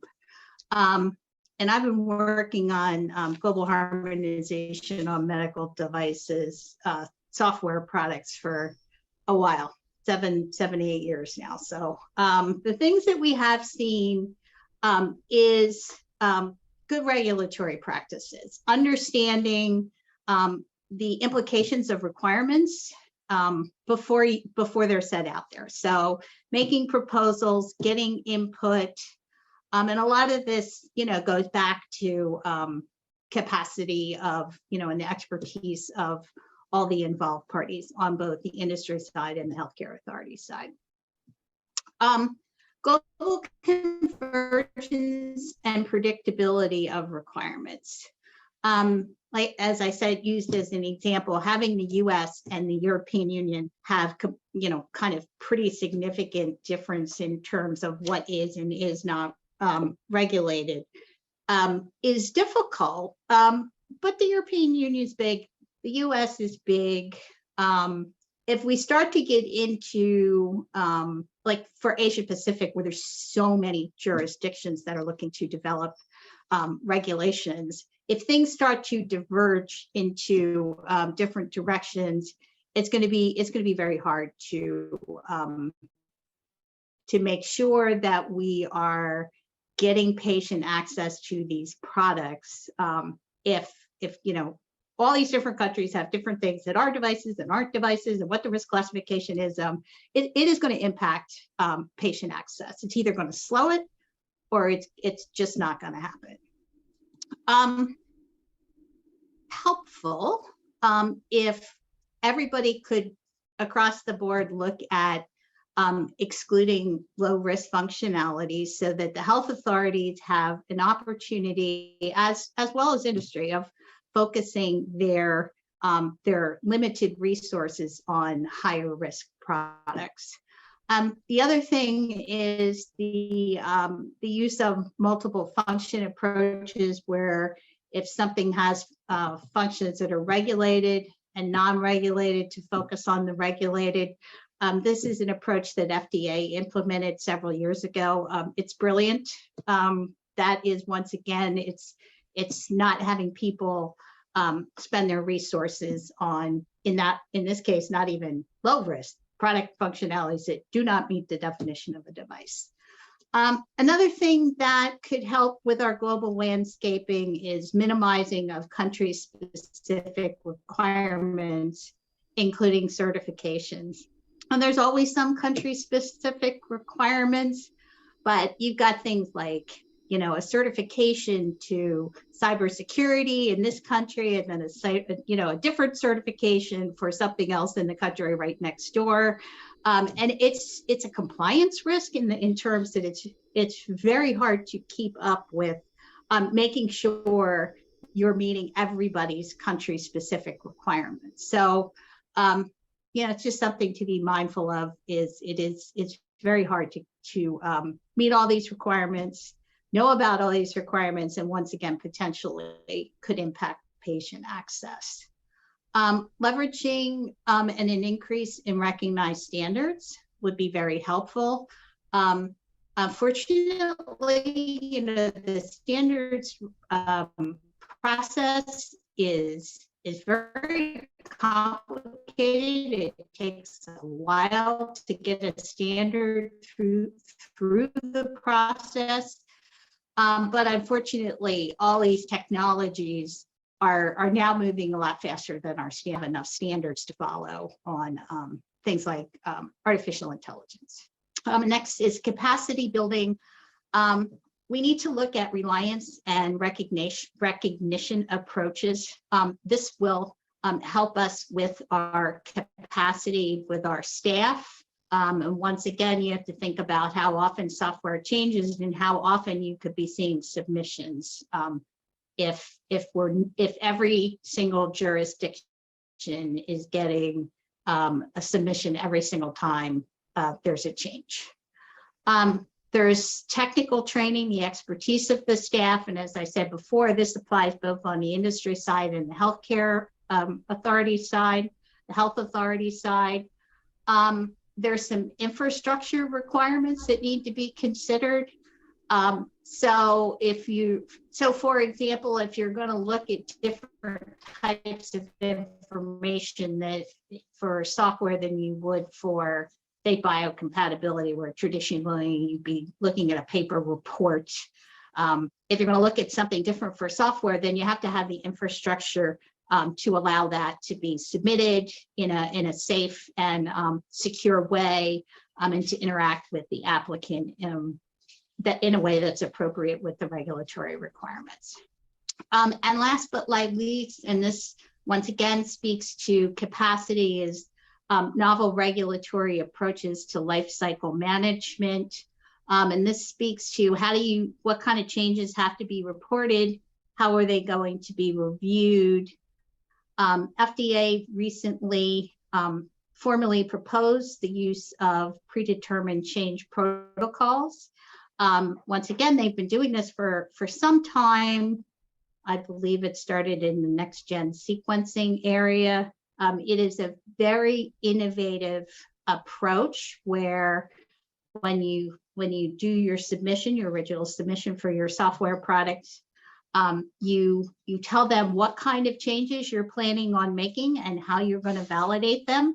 So for example, say you have an AI product and you're going to retrain it with a bigger data set, and you're going to validate it the same way you validated it in the initial submission, and you tell them this at the time of the initial submission, and they approve that change protocol as part of the submission, then you don't have to go back and get it approved again. But it has to be within the box that you agree to with the health authority. And once again, we think this is a novel, very helpful approach. So that's not the only one. Japan has a different sort of change approach that, once again, very innovative. We encourage everybody to think about being innovative with respect to life cycle management of these products. And that's it for me. Anybody have any questions? Thank you so much, Diane. We're going to leave the questions for end of the panel. So, nuestro siguiente presentador, Douglas Rodríguez, por favor. Douglas Rodriguez. Shall I do it in English?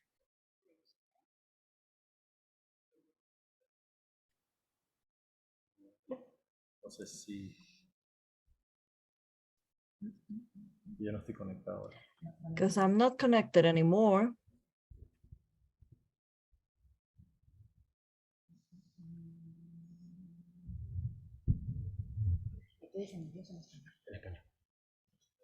Mientras tanto voy. Bueno, buenas tardes. Hello, good afternoon. Once again, thank you. Thank you very much for the opportunity. All throughout the afternoon, we have been talking about the different considerations, criteria, and guidelines for software as a medical device from a regulatory perspective. Diana has spoke about the importance of having the right type of classification, qualification, and also the importance of seeing innovative approaches. So what I'll discuss is some approaches in terms of software medical device regulation, understanding the concept for our regulatory in Latin America. So to begin with, let us speak about how there has been an increase in the development and use of apps for what we call digital health. We see that in 2015, it was more devoted to fitness, wellness, but with the passing of time until 2020, we see that now there's an increase in the specific use of apps or software for diseases. So when we see the breakdown of this section of specific diseases, we see that we cover a wide array of diseases, starting from mental diseases all the way down to oncological or infectious ailments. And so we see how there's the development, the trading of this type of products has drastically accelerated, and therefore it is important to consider the regulatory process for them. To such an extent that we have seen that this is a global trend.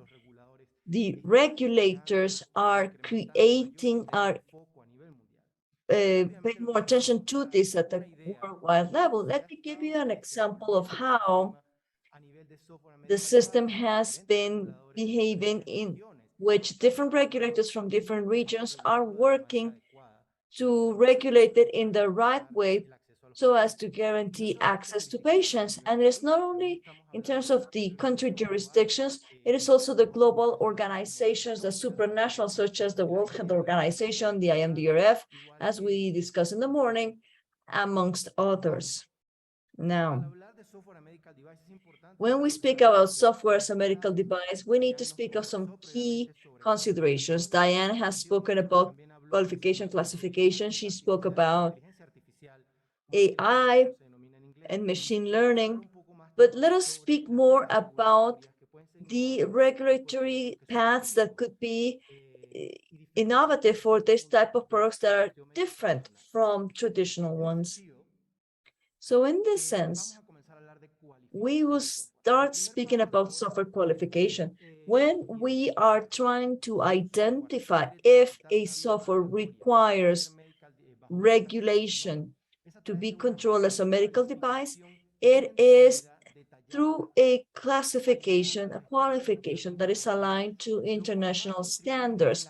And this will contribute to the predictability of the industry so that the industry can get ready ahead of time if this product will require a regulatory process or not. So in this sense, and Diane did a wonderful job at explaining, I just brought you an example by the Australian regulatory entity, which following the IMDRF standards, they also did a breakdown of the exclusion and exemption criteria. Exclusion, which means that the software, the device is not regulated by the regulator. In some of the examples they include in their guidelines is the prevention and management of the life cycle or the digitalization of clinical data that is public or analysis that is population-based. But on the other hand, we see that the exemptions, that is to say that the regulators will keep a certain level of supervision over those products for advertising purposes or for adverse effects or for notification purposes that do not require registration is a differential approach in which, in order for them to classify or to consider this within this criteria, 3 criteria has to be met. The first one is that the software should not process or analyze an image or a signal from a medical device directly, and this includes in vitro devices. It is only meant to support a recommendation for a professional, and it should not influence the decision-making process of the doctor regarding the prevention, treatment, or of a disease or others. And it should not replace the judgment of a healthcare professional in terms of the decision-making of the diagnosis or treatment. The criteria that was issued by the DA allow the industry to have more clarity about whether or not the software requires classification as a medical device by the regulators. And so in the cases in which it doesn't qualify, the innovative solutions can reach the patient quickly without any rework. And thus the regulators through this detailed criteria can focus resources into the products that does require special attention because of their nature of a software, a medical device. The second example regards or has to do with classification.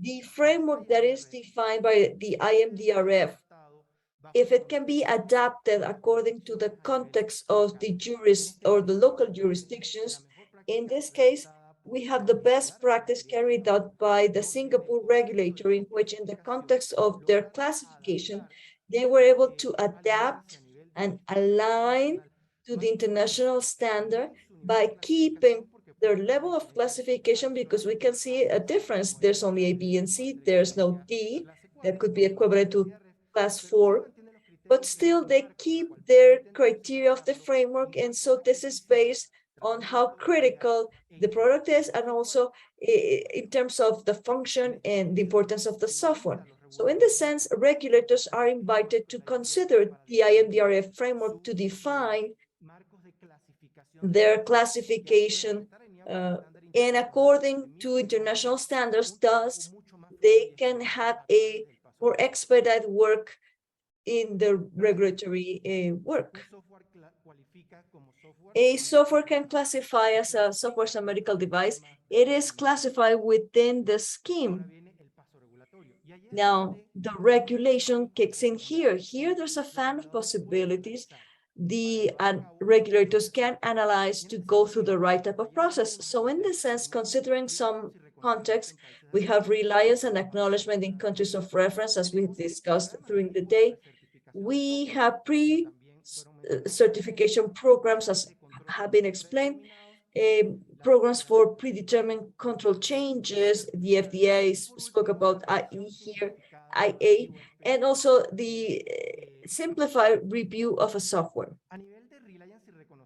In terms of reliance and acknowledgement, nothing has to be explained. We've already spoken about the importance of this intelligent regulatory approach. So the example can be adapted by any independent regulator, regardless of their level of maturity. Singapore has a good practice here because in their abbreviated assessment path for medical devices, it was adapted according to this new type of products so as to have them included. So in the sense, two immediate assessment paths were created for class B and C if the software is in compliance with certain criteria. First of all, the software is eligible only if it was approved by a reference authority according to the criteria that has been established, the DGA from Australia, Health Canada, FDA from the US, some other European organizations, or the Japanese regulatory agency. And aside from having been approved by one of those entities before, they should also be in compliance in terms of not having safety and security problems at the worldwide level during the last 3 years. And finally, it shouldn't have been rejected by any of those entities or some other reference entity at the worldwide level. So in this way, the reliance and the acknowledgement is achieved in software as a medical device. It's only about understanding the local context and finding the best mechanism to adopt it when creating the standard, if the standard already exists, to be able to include it in that context.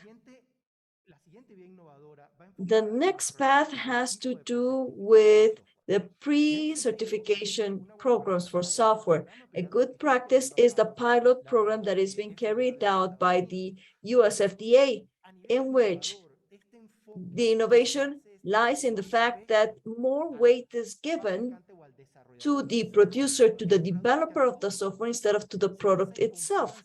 It is based on reliance, and so the provider earns the trust of the regulator because it begins with a joint review of the quality culture and the organizational excellence culture that the producer has for the management, development, and life cycle of the software as a medical device. If the developer, the producer, is able to achieve that level of trust and proves their excellence, then the next step is to see if the product requires a review or not. And if it does, and by understanding the context and the importance, then there is an expedite path in which the scope has to do with safety considerations, efficacy considerations, which is an important matter because the entity understands that instead of investing time and resources in understanding a code that won't make a difference, what the entity is doing is to focus only on those things that can prove that is safe, efficacious, and that the performance doesn't affect the safety of the patient. Now this is complied with, then it can be released into the market. And something that is also innovation in this pilot is that there's a joint review of the producer to commit to the post-sale follow-up and quality management. And at the same time, there's a review and a follow-up of the product that is given through the 3 award performance to determine how the product has performed and whether or not it's being treated and maintained as it should. And in this sense, with this, the regulator has more trust in the developer can focus in some other software development in a more expedite type of environment. Another approach is predetermined change control plans. And the example that I bring is that of the Japanese regulatory agency, a mechanism that is called a design of improvement for the approval of the timely notification. Yeah, I know the name is complicated, but the process is simpler than that. It is just that through this scheme that is called IDATEM for its acronym, it allows the manufacturer or the developer to deliver, to submit in the beginning of the pre-market stage, not only data for the launch, but also a scheme of improvements, and this is important to be mentioned. This is a scheme that is based in a single direction, which is to achieve time improvements. The developer will be able to present an updating plans for software improvements or updates that will be reviewed so that when the product is launched to the market, with this pre-approved plan, then the developer will be able to move forward with the schematic changes as long as they go according to plan, only having to notify it without needing to go into a review process, which is very time and resource consuming. And this is relevant because this is a very intelligent response of the regulators for this type of products and their nature, because as we have seen, software have an update rate that is much more accelerated and dynamic than other traditional medical devices. Now, the last path of innovation is the approach from the Japanese agency in terms of what they call Sakigak. Now, Sakigak, the simplified review, it is not only for software as medical devices, it is something that was also available for medical devices. But the important thing is that Japan understands this as software as a medical device, including artificial intelligence and machine learning.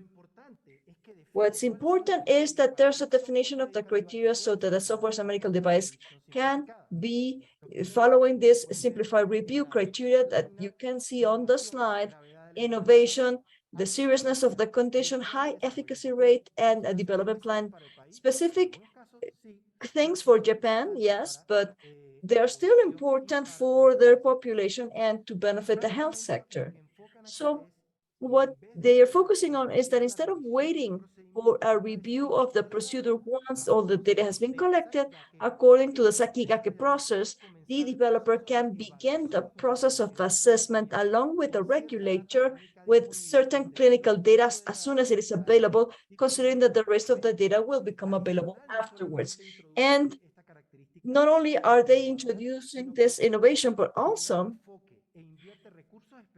resources are invested to guarantee that the review times are shorter at the moment of when preliminary information has been reviewed, as well as the formal final review that considers all of the technical info of the product. And therefore, instead of having a process that could last more than a year, this is a process that is reduced between 8 to 9 months.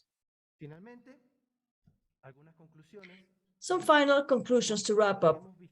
With everything we have seen, Latin America regulators should consider those alternative regulatory paths adjusted to the purpose of the product and adapted to the iterative, unique aspects of software as a medical device. Models like the ones I discussed here are just examples. But as Diane has reflected on, regulators can think about other types of innovations they could bring in their local context and within their jurisdiction and regulatory frameworks that could better be applied for an efficient management of the resources and to make certain that innovation can reach in an accelerated way to those patients that need it. Regulators need to choose those approaches that serve them, but they also need to do this thinking, as I said before, of an efficient use of resources. The Japanese approaches, as well as those from Australia and the US, are some examples of things that could be used as models so that regulators in our regions are inspired, especially considering those countries where there are new trends and the regulators wishes to establish a regulatory framework that's specific for this type of products. Finally, the joint work between the industry and the regulators is key. The industry can allow and help the work that the regulator does through clear frameworks that are clearly limited so as to be able to optimize the time that is invested by the regulators in such a way that the decisions are made are assertive and they can help give the right type of access and that can provide strength for the development of new technologies and trends, while regulatory frameworks are established for digital health matters all throughout the countries in Latin America. Thank you very much. Thank you, Douglas.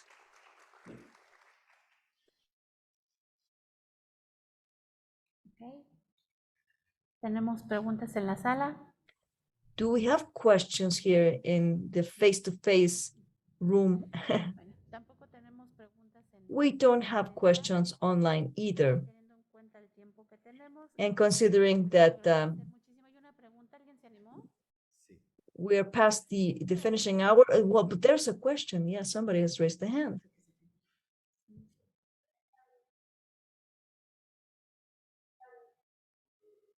Creo que no se oye. Cannot hear you.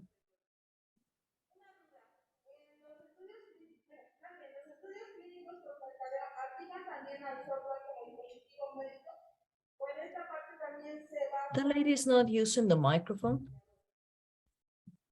¿Bajo qué esquema se refiere?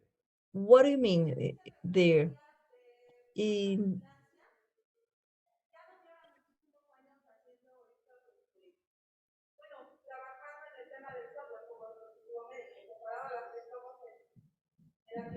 my apologies, cannot hear her well.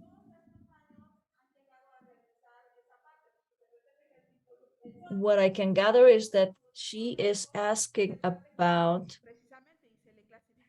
thank you, they're classified as medical devices based on the risk they pose. So my question is, according to the experience that you have at some point, have you talked to an agency or have anyone request a specific type of study for this or not? Are there any? Can I answer that? Yes, of course. That's a very important thing. According to the approach that the agencies follow, in the pilot programs, there's a section where you can see that there's a real-time analysis of the product performance. This is something that is at the disposal of the regulator in case they need more information or clinical trials, or if through the real-time data collection, if that is enough. If the regulator, once the product is out in the market, decides that they need to have more information to make a decision on the product continuity, well, in those cases, more information can be requested, technical, scientific, or clinical. It all depends on the evolution of the product usage, but also it will depend on the criteria of the regulator at its discretion. Good practices in certain countries have established that the more information is required, the regulators knows that they can ask the developer, they can go ask for that information, and together they can define what is the right type of data set that can serve the purpose. I don't know if that answers your question.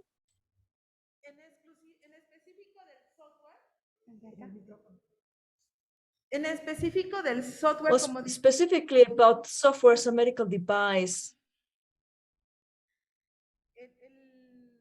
sabemos que las autoridades regulatorias pueden We know that regulatory authorities can request or not this extra information you speak of. But when specifically could this happen considering software needs?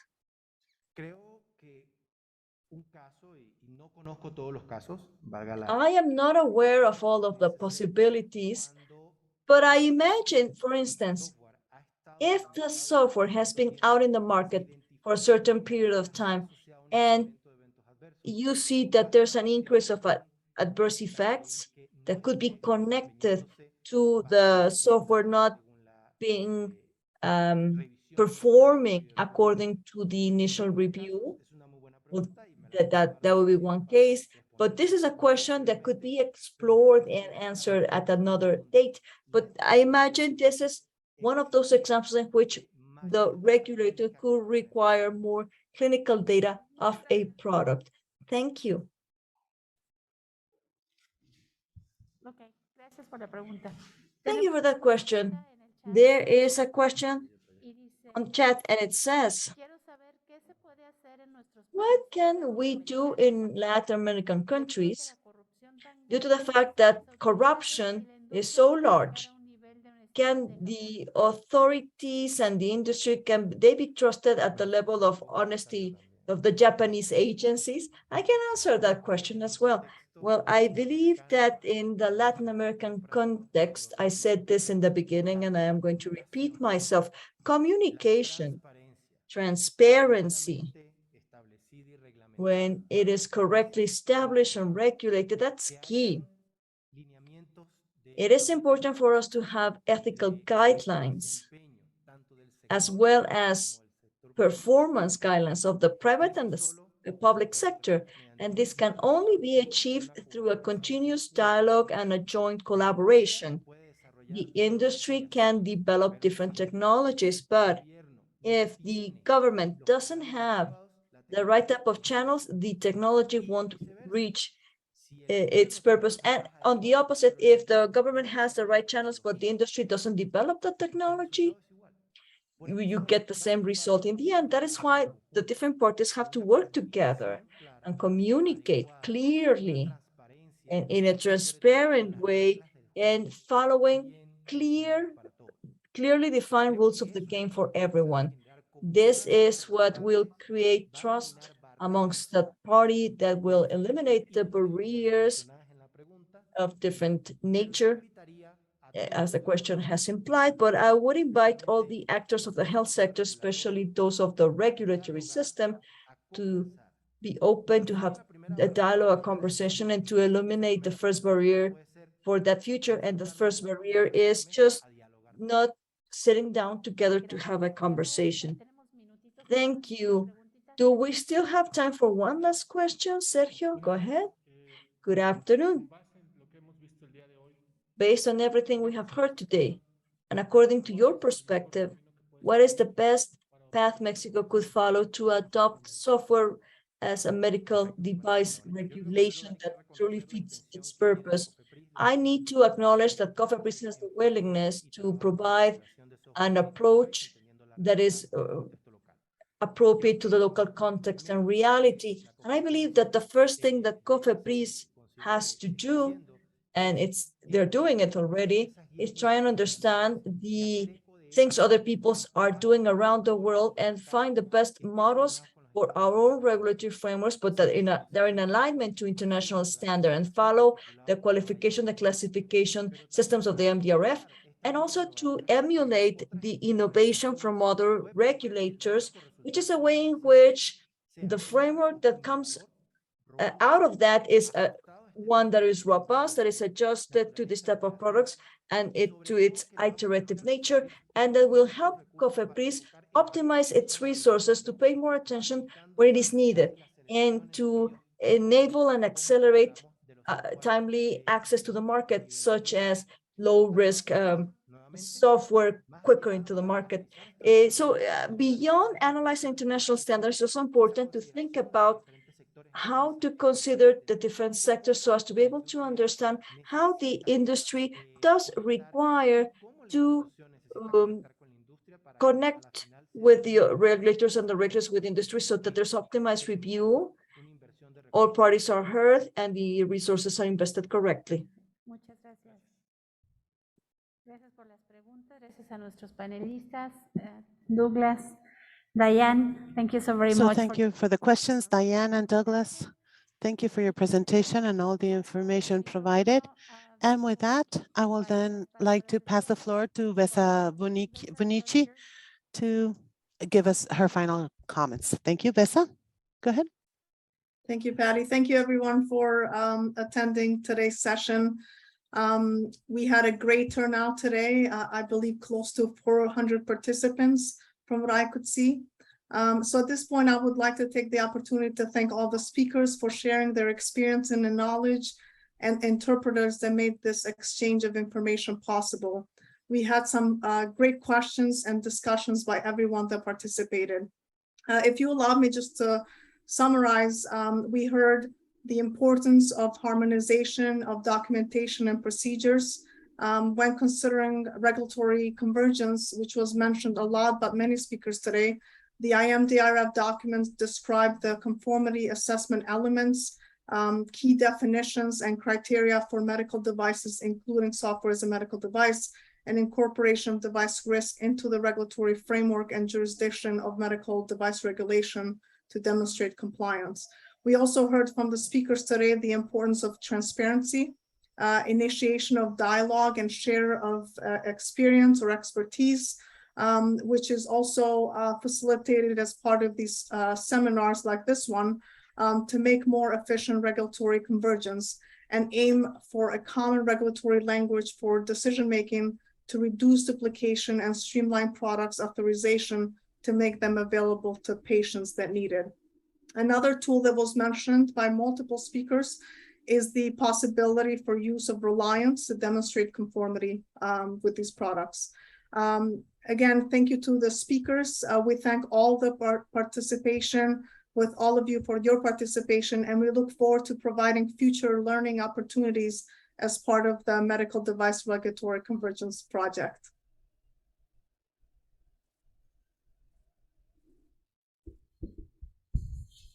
Thank you so very much, Versa. Now, le pasamos el micrófono a Sandra para sus And we will palabras. now pass the floor to Sandra for her closing remarks. So thank you, Patty, and thank you, Besa. And just in closing, I wanted to start by thanking COFEPRIS for hosting us today. It was wonderful to be here in this location, which they facilitated to carry out this hybrid seminar, which I believe had a huge group of different type of people that shows the interest that we have in developing the knowledge and developing a dialogue and having this transparent communication with everybody. And this feeling, which I also believe is wonderful, regarding the co-responsibility that all of us have as actors in this topic that is very important and critical. And Mexico is without any doubt at a moment that is a unique opportunity for us, and that where we can take advantage of all of the developments that have been occurring worldwide. And the digital era is now facilitating us to be able to access all of them, to get to know all of them, and to have this information, and to reiterate the commitment that all the participants have, and all the speakers have, all the participants that we had with their level of experience, and the regulatory agencies of the industry per se, and everybody that is involved, and that we can all continue working hand in hand so as to achieve the common objective that we all have, which is to offer better products, better services, better opportunities to care for the health of the patients in the whole region. On behalf of the Regulatory Convergence Project, of ANSI, of AMED, and the coalition, the Inter-American Coalition for Regulatory Convergence itself, we want to thank everybody for their participation. Patty, thank you very much for a very intense session and all of your facilitation. Thank you, everybody, and have a great afternoon.